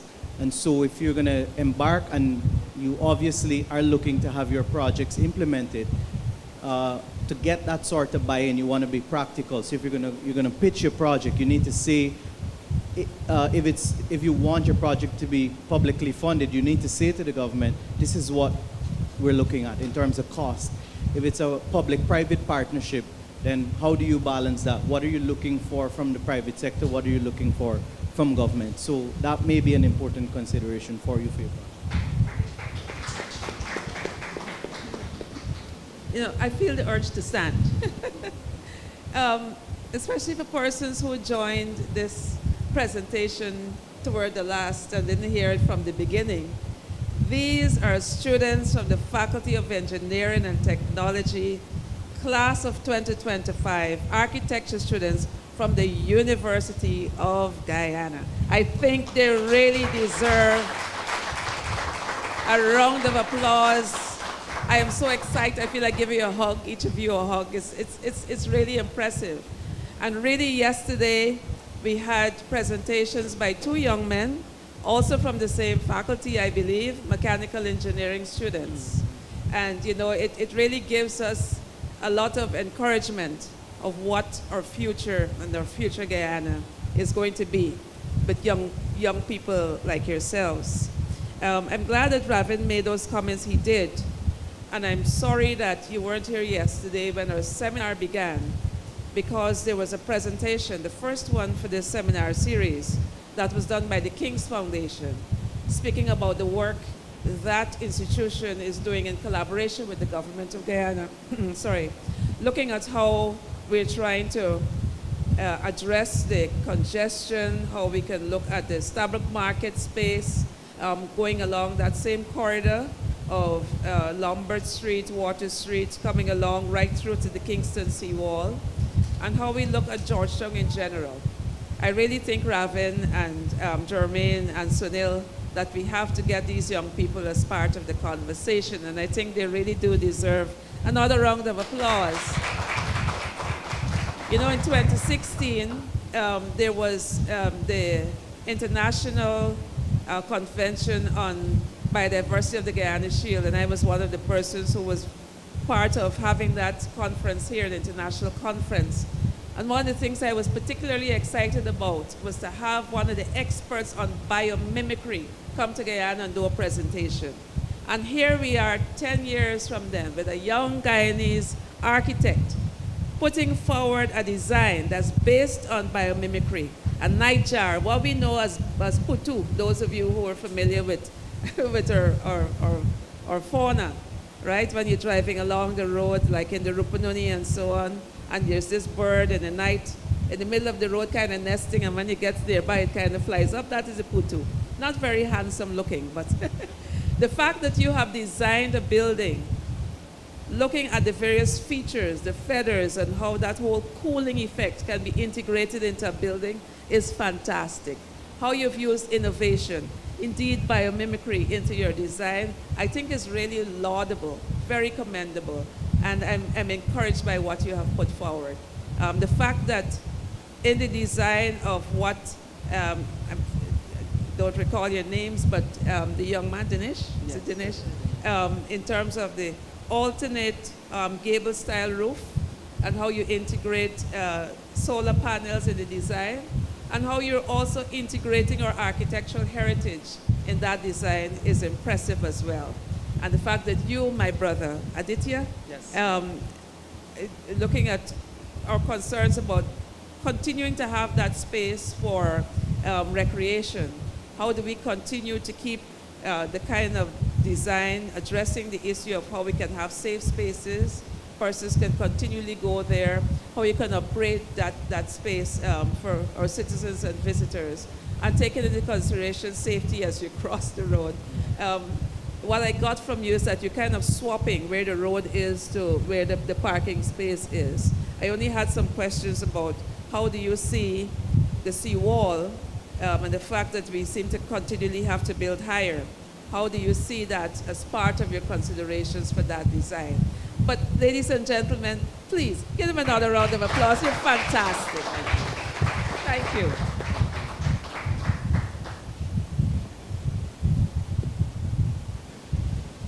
Okay. Well, I really enjoy you guys' presentation. Yes, and it really warms my heart, you know. And definitely, this is what we can bring on board because for me, I mean, a question was just a comment to say, you know, it's how you kind of look to enhance our green spaces. And where the proposal, it can just go further with our thing to say, to show how you integrate that. Because, you know, although it thing with the isolated spaces, and it's beautiful, it can be integrated with the national park to promote the whole walkability and stuff. Because I think at the end of the day, it's making places and promoting walkability so we can get a healthier population. So, thank you. Yes.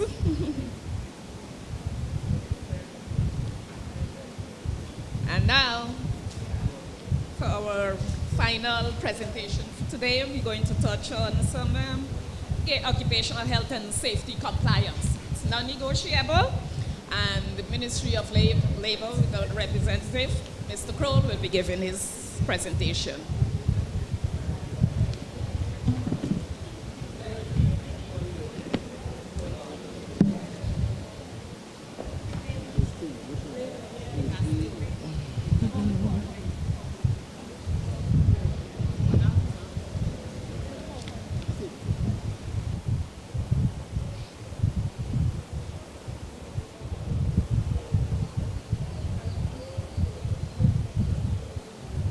Ready? Good afternoon. I want to let me recognize the Honorable Minister Ben and CHPA management. Thank you for inviting the ministry to do this presentation. So, I'll speak today about regulatory compliance and an overview of the Occupational Safety and Health Act.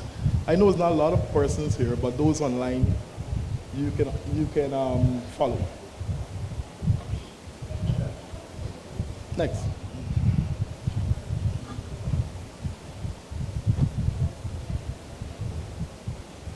So there are different learning objectives.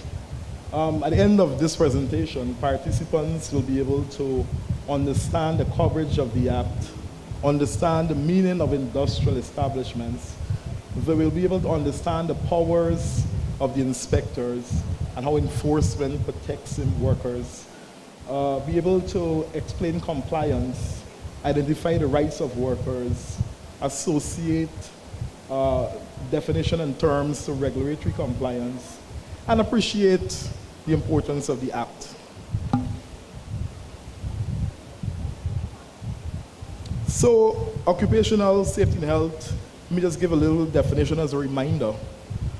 Is a discipline dealing with the prevention of work-related injuries and diseases, as well as the protection and promotion of the health of workers. It aims at the improvement of working conditions and environment.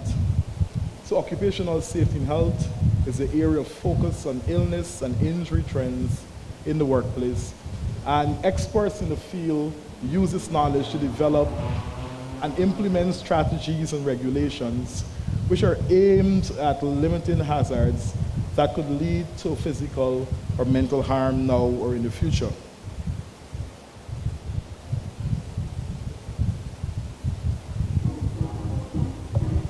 So, OSH is concerned with everyone, whether we work in the formal or the informal economy. And the formal economy, we're talking about those persons like us who work in the ministries. And the informal economy, we're talking about the persons who like at border market, Starbucks market, those selling on the seawalls and so. So safety is concerned with everyone. So workers and employers need to work together to build and maintain safe workplaces. In the construction sector, workers can be exposed to many hazards. And there's need to build a safety climate and a safety culture.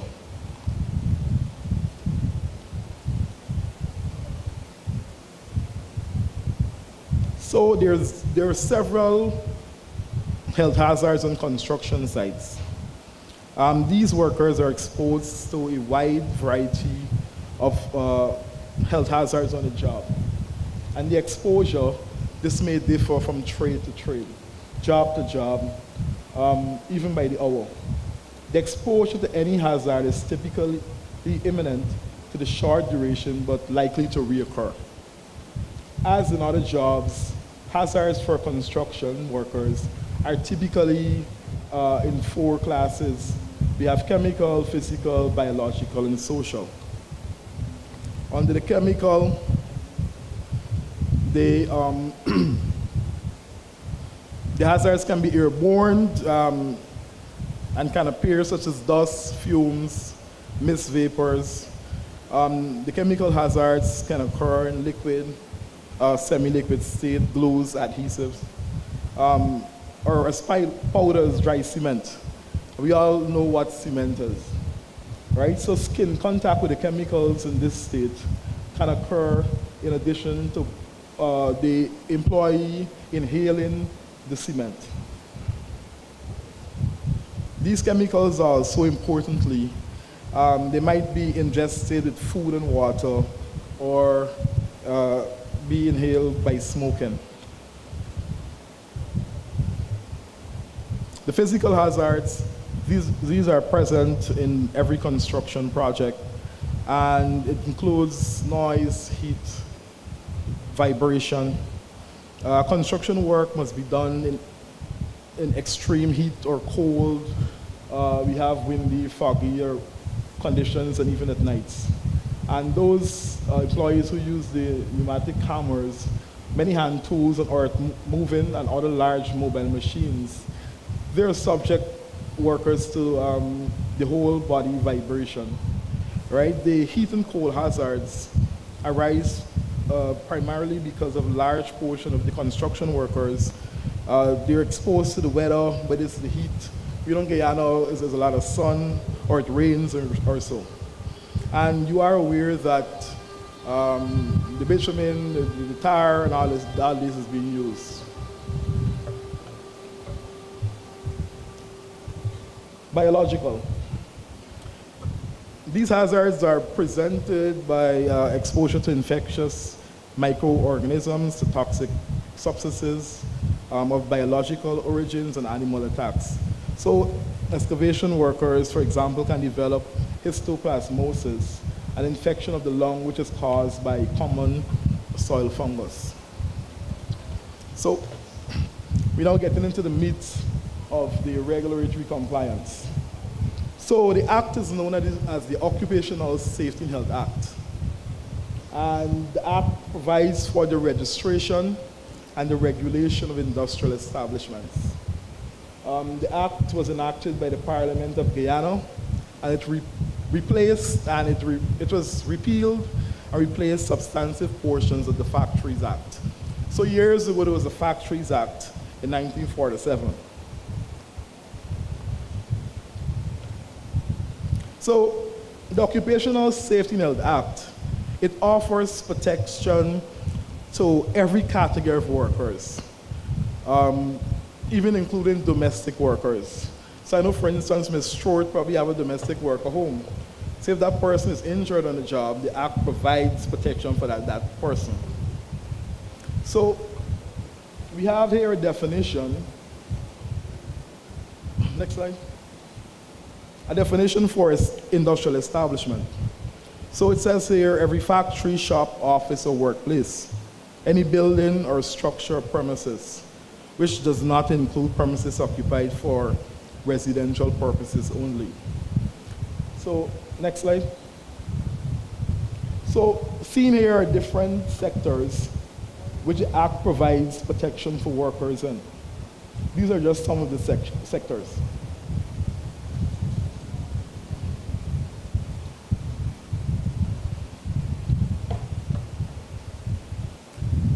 The Act is supplemented by regulations. So a lot of these regulations, they're in draft, but there is the HIV workplace regulation. Have anybody heard about the HIV workplace regulation? Just show by raising your hands. Have you heard of it? Yes. Great. Next. So the Act provides for the registration and the regulation of industrial establishments. So every workplace, once you have a business, you have to register with the Ministry of Labor. So the first registration is $1,000 and the renewal is $500. And this is paid at the Ministry of Labor, breakdown next to the Palms. It's similar to the registration you do at the D's registry, but the Act says you have to be registered.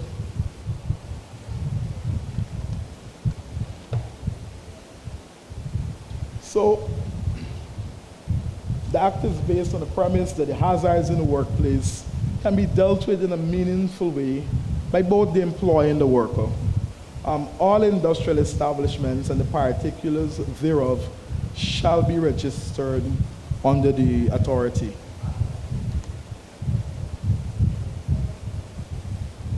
The Act provides for a National Advisory Council on Safety and Health, and this is appointed by the Honorable Minister of Labor. There are several functions of the council, and one is to advise the minister on matters relating to safety and health. One of the signature activities of the council is some awards, and it's likely that by the end of the year there should be awards for workplaces who work safely. It was a CEO Award, Joint Workplace Safety and Health, Young Workers of the Year, Workplace, and Special. So the authority have several powers, and every inspector of the authority, they can come to your workplace, to your business, to your organization. They can enter your workplace, inspect your workplace, examine it, any part, day or night. So the inspectors of the authority of the Ministry of Labor, they can just show up like that, show up like auditors. When those staff come to your workplace, those officers, They will have badges on, probably have a shirt or jersey with the ministry's logo. And you can also call the ministry to find out if this person is a staff of the ministry. So when those officers come to your workplaces, they'll ask you to see your accident register.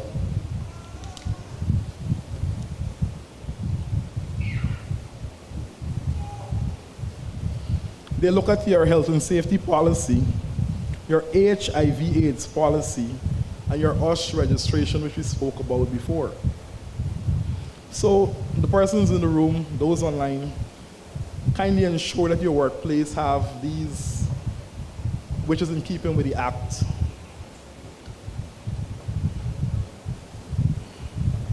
Good. So the officers, when they visit your workplace, they will look to see if you have a first aid kit. All right, tablets should not be in your first aid kit. They look at your fire extinguishers. The fire extinguishers should be mounted and also should be serviced every year. Potable drinking water, this should be provided by the employer.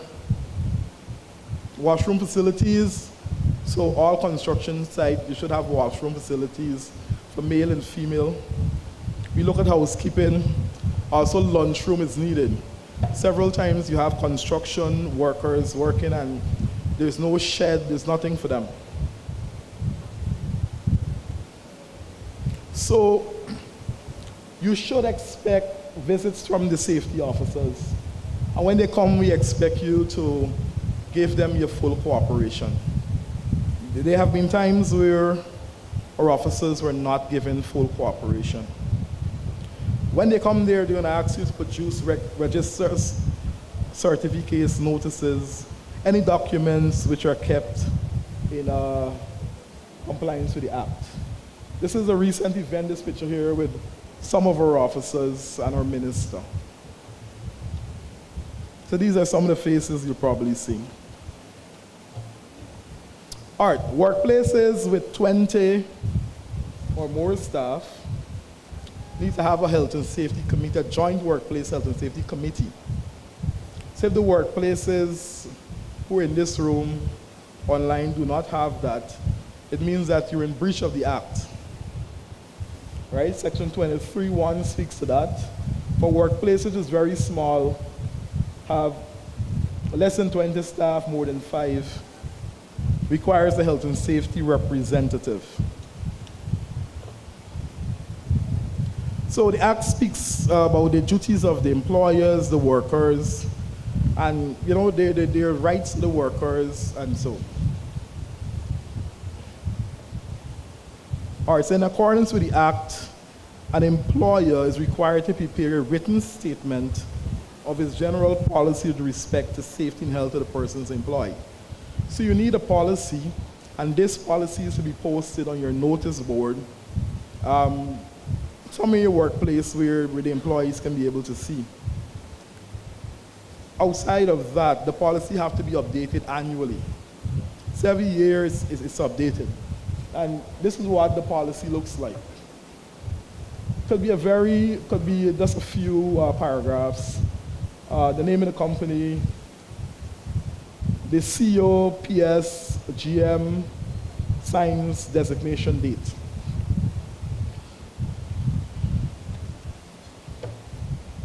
Accidents. So over the past couple of months, there were 17 fatal accidents, workplace accidents. You see 16 here, but 17. And most of these accidents, they occurred in the high-risk workplaces. And the construction environment is the high-risk workplace. So we're happy today to actually do this presentation. We're happy that the ministry also have this seminar. So with regards to accidents, section 691, it requires the employers to notify the ministry. So fatalities. If somebody dies, the workplace have to notify the Ministry of Labor immediately. Somebody's injured, 4 days. Right? And this takes the form of a first and second, and there's a third schedule. I know it's a bit small, but this is the first schedule. So the workplace would fill this form up and submit it to the ministry. Second schedule, the person was injured, resume work. That's filled up and sent to the ministry. So there are several penalties, offenses, and the procedures. So if the employer or the occupier contravenes the act, he's deemed to have committed an offense. And if guilty, that person can pay fines. Right? What the ministry does, court matters prepared, filed, someone served, and the matter goes before the magistrate in whichever district, and the magistrate decides on the fine, how much that person will pay. If it's 10,000, 500,000, but I know 500,000 probably is going to be it's a small amount to some businesses, but this is what the act says at this point. All right, so the references from the Occupational Safety and Health Act. In closing, the ministry, we have a put-in Safety First campaign, and we've started seminars similar to this one. We started last week. We've done 3 last week, and the seminars are running from June to July in all the regions, and so this is on our Facebook page and our website. So persons can register. We want the construction companies to register. And I know that we are going to reach out to housing because we want some of those contractors to be there at those sessions. Thank you.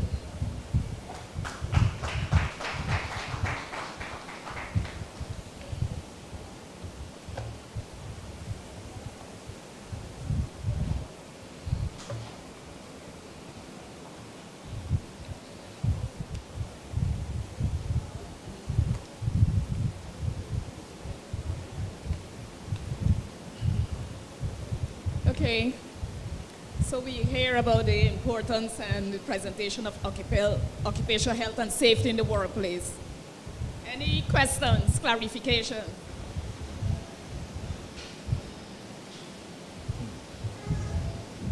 Hi, my name is Albert Chesney, and thank you very much for the presentation. The topic is very close to my heart because I happen to not only practice it here in Guyana, but in the Caribbean and even further afield. So I am always keen to understand what, particularly the government is doing in this regard, and the policies that are coming up, how you are then socializing those policies within the different sectors, and then how are you enforcing them?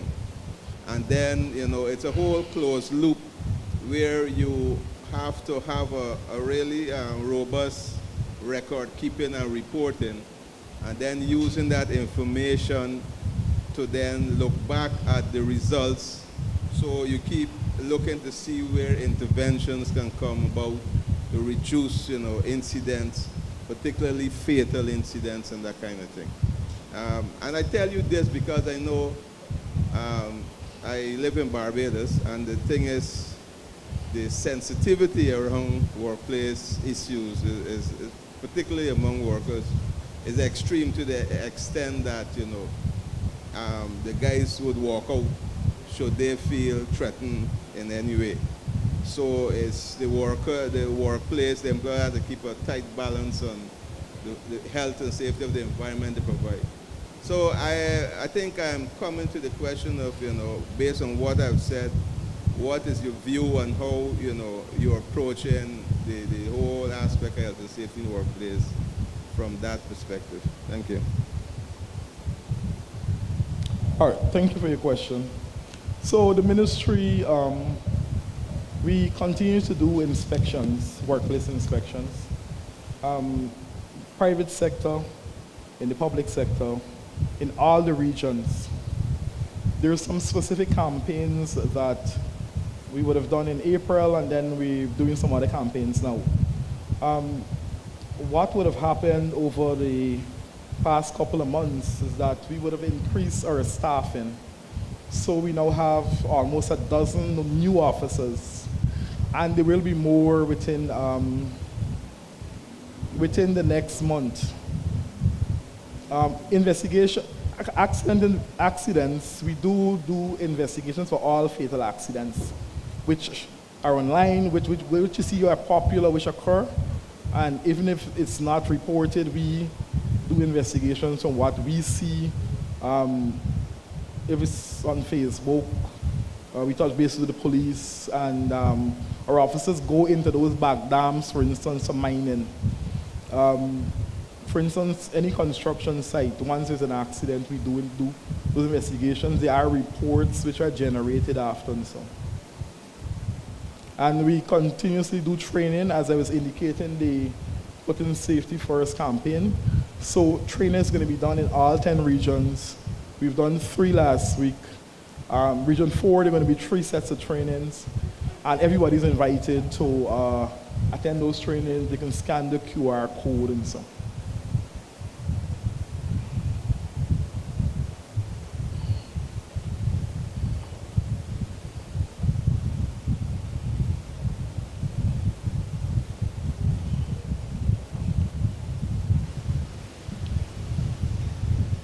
I have a question. What are some of the common occupation and occupation health and safety practices violations within the construction sector? What are some of the common ones? Some of the common violations or breaches in the construction sector would be that the employer is not providing drinking water. The access, the employer should provide drinking water. The employer is not providing personal protective equipment. We're talking here about the helmets, vests, safety boots. Those are the access. The act doesn't say that employer A buys the PPE and then the employee pays for it. That's not the access. When it's changed, then we'll probably tell the public that's changed. That's not the access. So that's 2. We find harnesses working at heights. Some workers now wearing harnesses. We find the supervisors, at their role, foremen, supervisors, to ensure that the staff work safely. So there are some lapses in those cases. Other breaches would be every contractor, once they're doing any building, they should notify the Ministry of Labor, and that's not happening. I know that we would have had a group with housing and some other stakeholders, but we're hoping to have that back very soon so we can be able to talk. And so housing is going to be public works, and so, because remember there's a boom in the construction industry. So those are some of the main ones that the officers will find daily.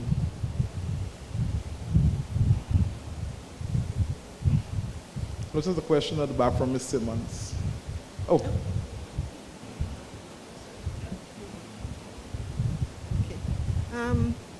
With the increase of migrants in the country, has the ministry had to adjust any of its policies or the way it operates? And if so, how?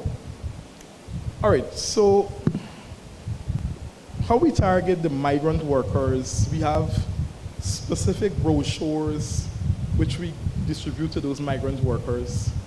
What we do also, awareness sessions are done. We have somebody interpret when the officers go to those workplaces, go to a mining pit. We have somebody who interprets the English to the Spanish, or even to the Chinese or so. That's what was done so far, and we are going to be doing more in the future because we recognize some projects, and I know, for instance, there's a project on the west side, I think it's 800 staff. We recognize that, and we are taking data and we'll do more with regards to the migrant worker, because one of the trends I would have seen is that some of the workers who died, they were migrants, whether it be Chinese or Spanish from Venezuela or Cuba. And these are things that we're looking at the ministry. Thanks for your question.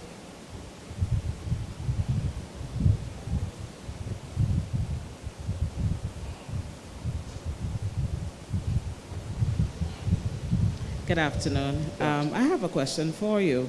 How can workers safely report unsafe working conditions without fear of retaliation?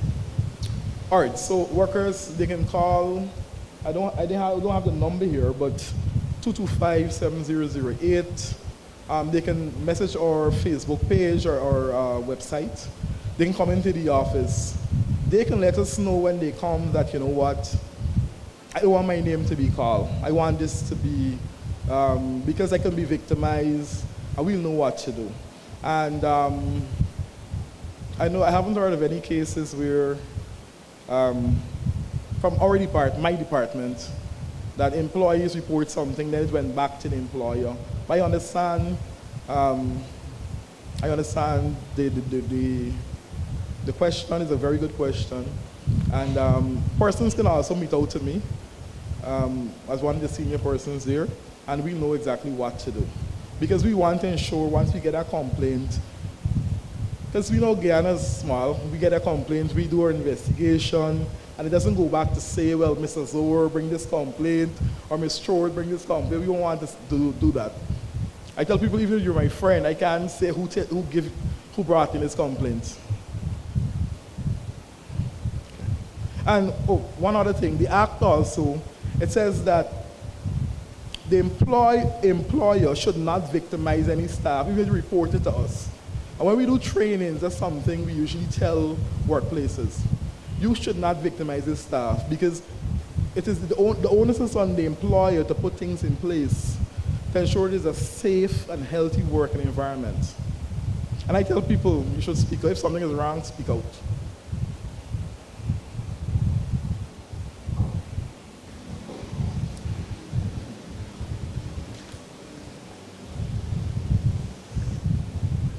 Hi, good afternoon. Good afternoon, sir. So my question is really, you said that the act is laid out, and is it that okay, let me phrase it another way. No, we have high-risk entities or organizations, especially our construction industry, right? Now, the act has its policies or whatever. Now, you guys do the training. Now, is these organizations go to the training voluntary, or is it mandatory for them to send someone for the training so that it could be implemented? Now, we don't want to wait until we have deaths before you go and investigate something. I would presume that, injuries, which is a lot more than deaths, and critical injuries should be really taken seriously here. And can you touch on that, how you guys go about the training, and if it's mandatory for these companies or organizations to attend the training so they can actually implement them? So that you can have a proper sensitization, and also, people here are very reluctant to go through training. They find it to be a waste of time, and it's not part of the job, but it is very important to prevent the injuries. So can you just touch on that for us? All right, thanks for your question. So with regards to training, it's not mandatory. However, we do several things to invite workplaces. So let's say we inspect your workplace and your construction site, whatever sector we're dealing with, we would invite you to that training. And as I was saying, we have this QR code on our page, ministry's page. So we ask persons to register. Then one of the things we do in that office is to get a list from Ministry of Public Works to see who are the contractors who are doing contracts now. We're hoping to get something from the Ministry of Housing, and then we're going to invite those persons also. For the regions, the RDC give out those contracts. So we partner with them to have those little contractors invited and so. But we don't force, but we tell them the importance of coming to the training and so.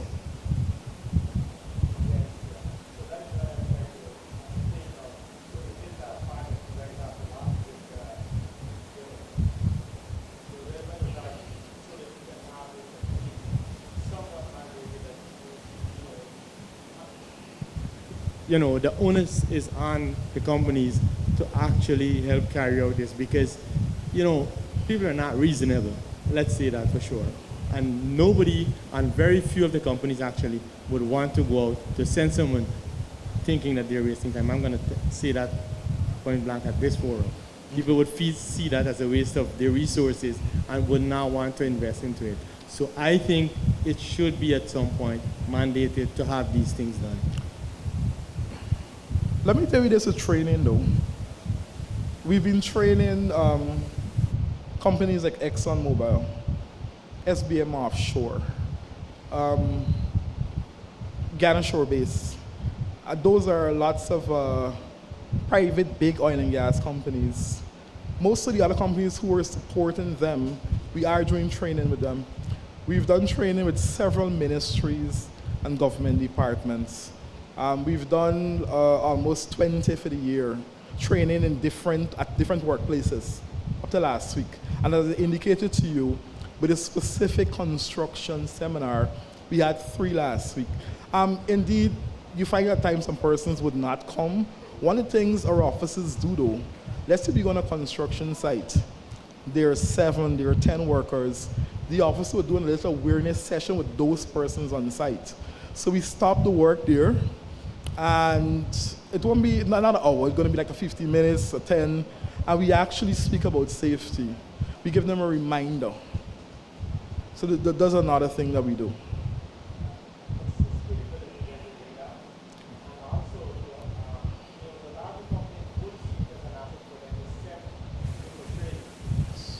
As you said, right, you're doing with Exxon and all of them, right?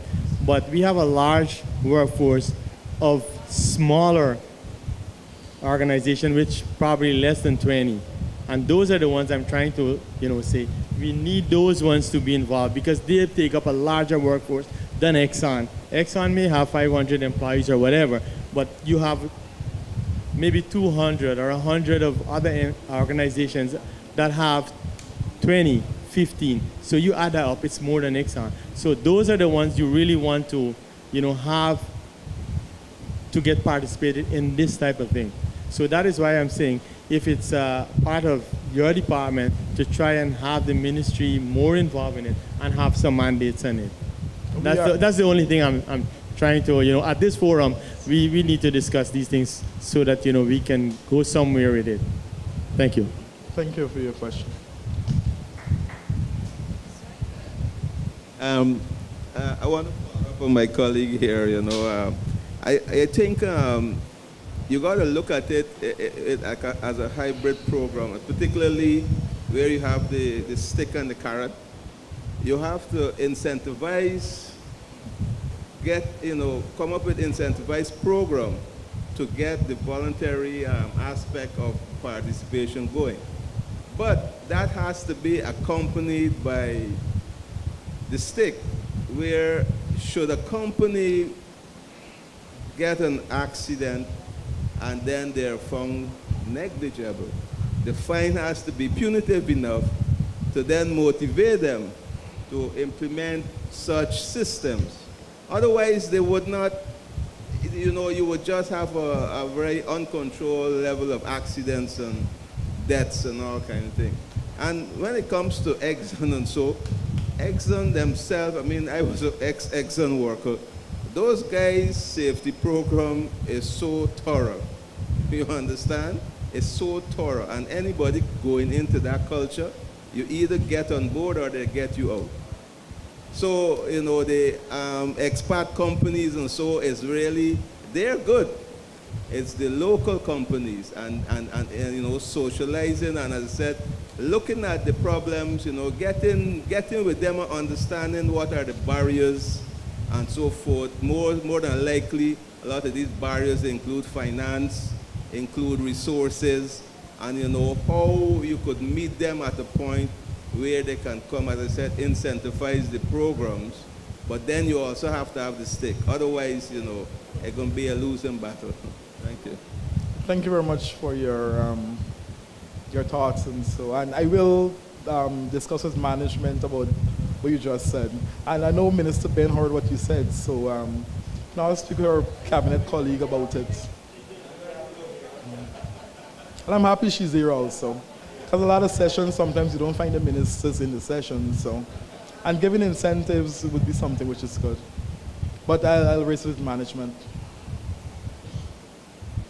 If no other, oh. Oh. Sorry?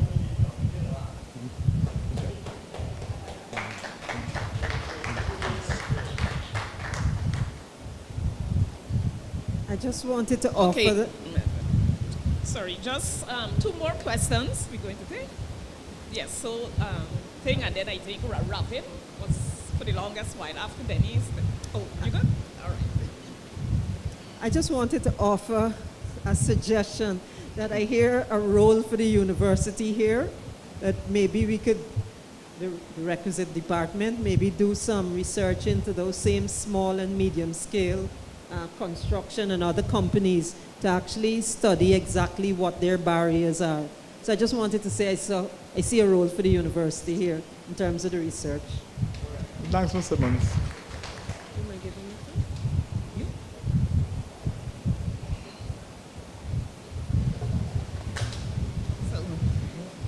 That's it? Yeah. Very, okay. Thank Mr. you. Crow? Thank you. Thank you for a very informative presentation. Thank you very much.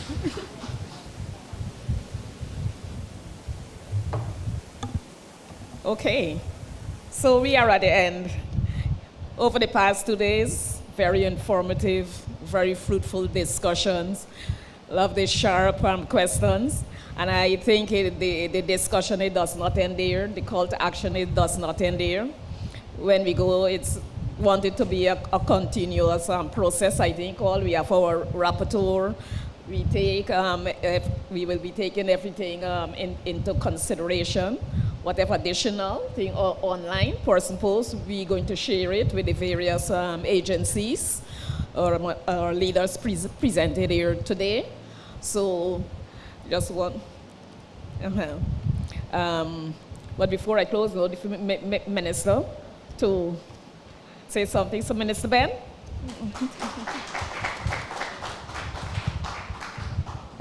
Thank you, Jermaine, our Chief Planner at the Central Housing and Planning Authority under the Ministry of Housing. Good evening, everyone.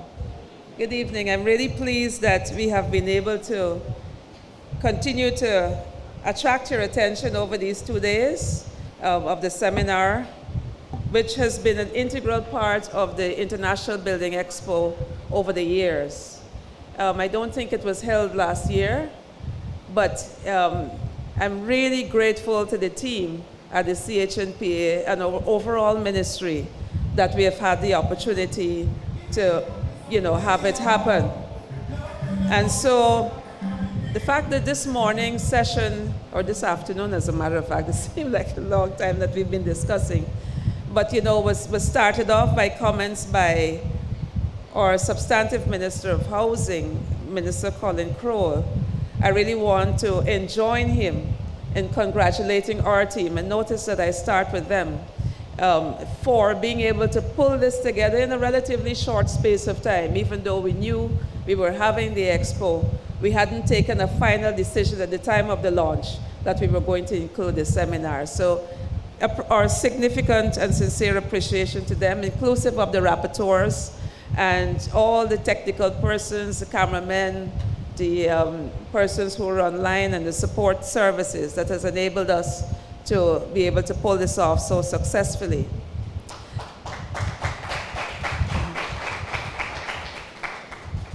With regard to the attendees, some of you have been here yesterday and today, and I'm glad that we have held your interest and you've been so enthused and engaged in the discussions that were presented through the various presenters.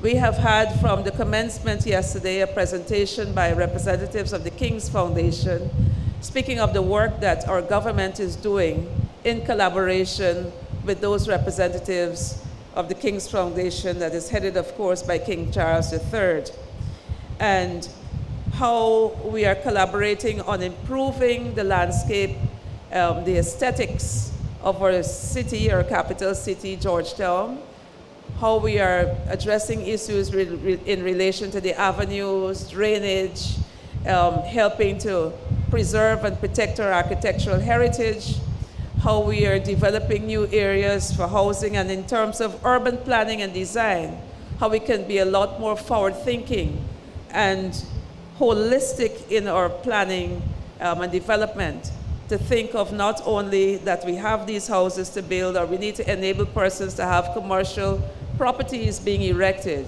but how we integrate all the various aspects of sustainable living, healthy living, green spaces, safety, health, and wellness, and all the other aspects of a modern city.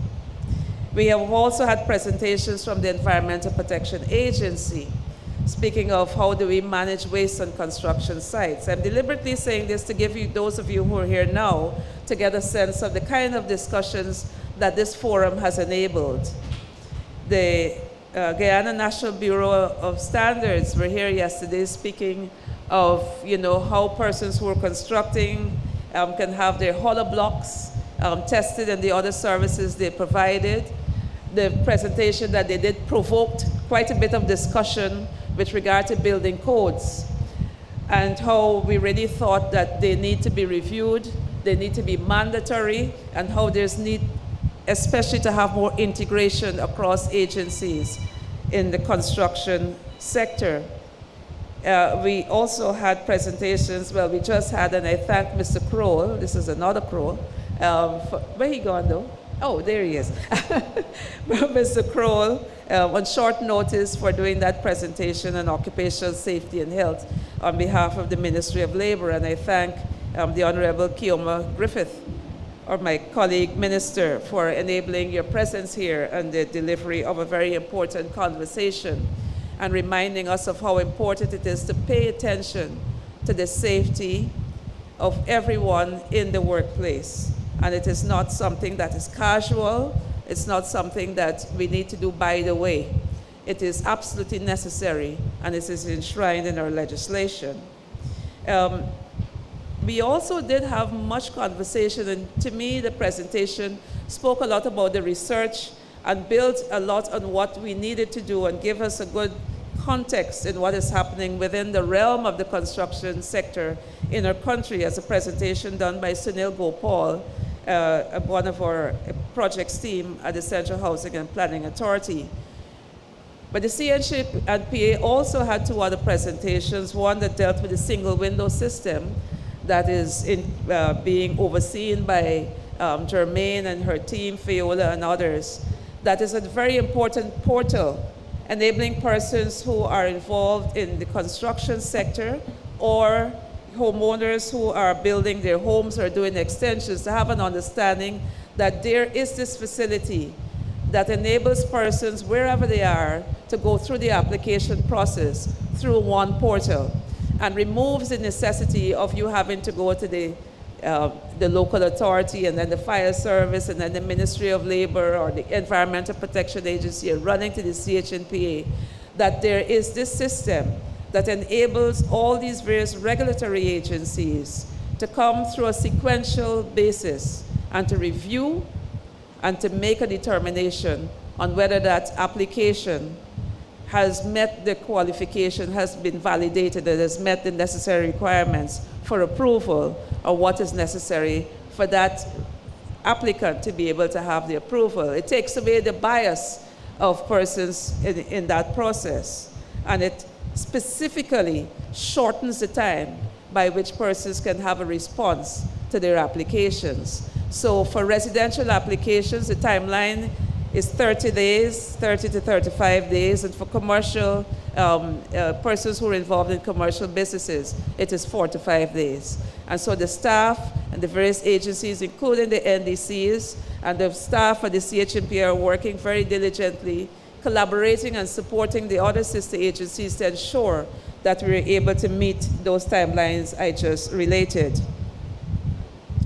One of the private companies, a new company called Bedrock, also did a presentation this afternoon remotely. I regret that unfortunately they couldn't be here to share a little bit more on the kind of technology that they were presenting, but it gives us a greater sense of how advanced technology is and how important it is to help us to build and build better, and the considerations we need to take in place as these various types of construction, what currently exists, how we move forward in terms of our country's development, and how the technology that is currently available, inclusive of AI, can help us to do it a lot more efficiently, effectively, and safely.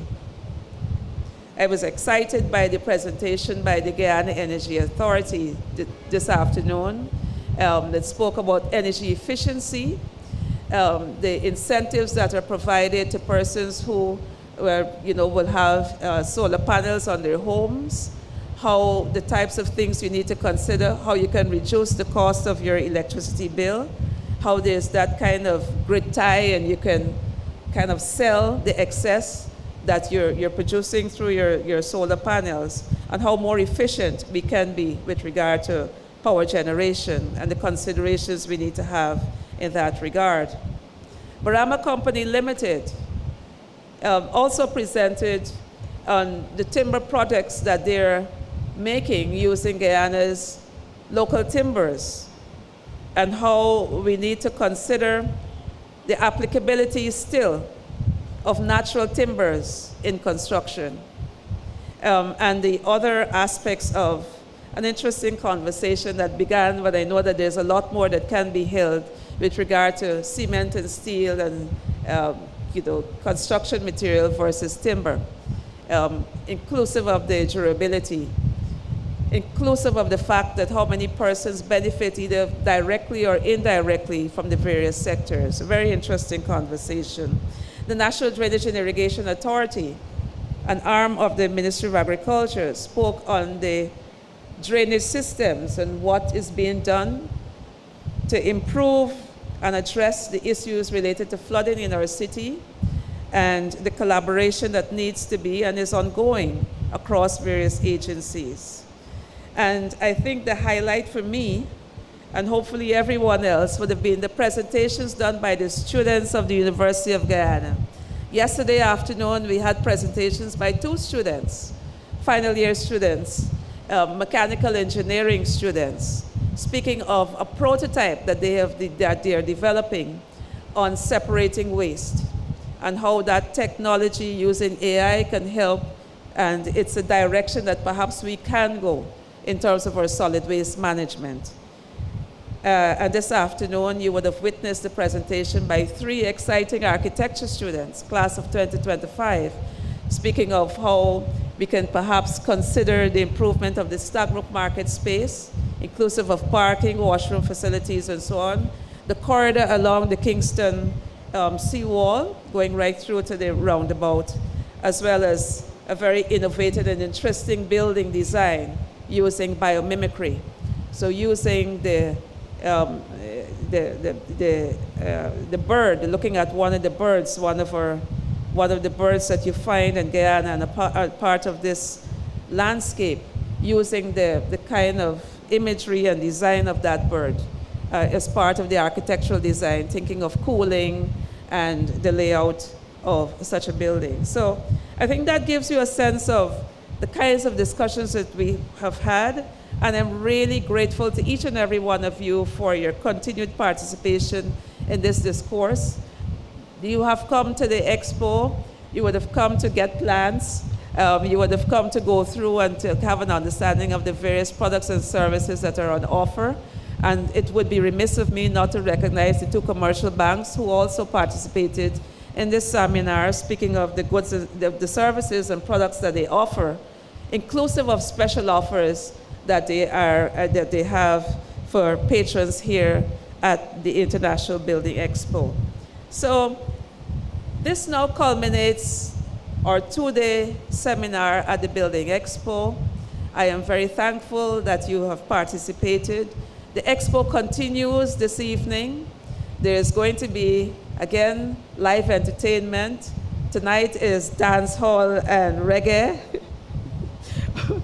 organized and led by my colleague, Minister Colin Crowe. He's quite engage in this part of the Expo, as he is every other aspect of the Expo. He's quite energetic indeed.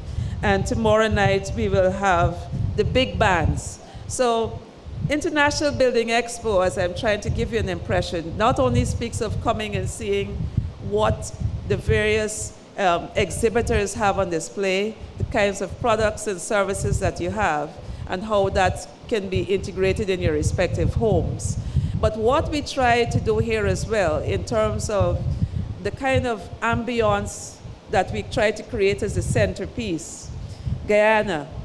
Our theme for this year's Building Expo is Guyana at 60, building strong foundations for a sustainable future. I hope that the centerpiece, the map of Guyana there, with the kind of rays going out, Guyana shining, 60 years now since our independence, that the avenue that you walked on speaks to you and tells you that this is what we are working towards. We have started, there's a section of Waterloo Street, there's a section of East Street that is already being done, and we hope that you see that we are working towards a transformation of our city, to make spaces for parking, to have places, the avenues for safe walking, and persons can be able to sit and enjoy, you know, the aesthetics, the ambience, the trees, the plants, you know, persons can come with their children. This is what we're trying to share with you. This is what we're trying to help you to be part of and see it as Guyanese and even persons living in Guyana who have made this their home, that we can be in partnership to ensure that we truly realize this dream. Okay? So thank you, thank you, thank you to our staff. Thank you for your presence. I hope that you have found this seminar to be informative, and I hope that as you continue to be here, that the Expo itself has been enriching for you, and we look forward to welcoming you again, even better in 2027. Thank you, and God bless you.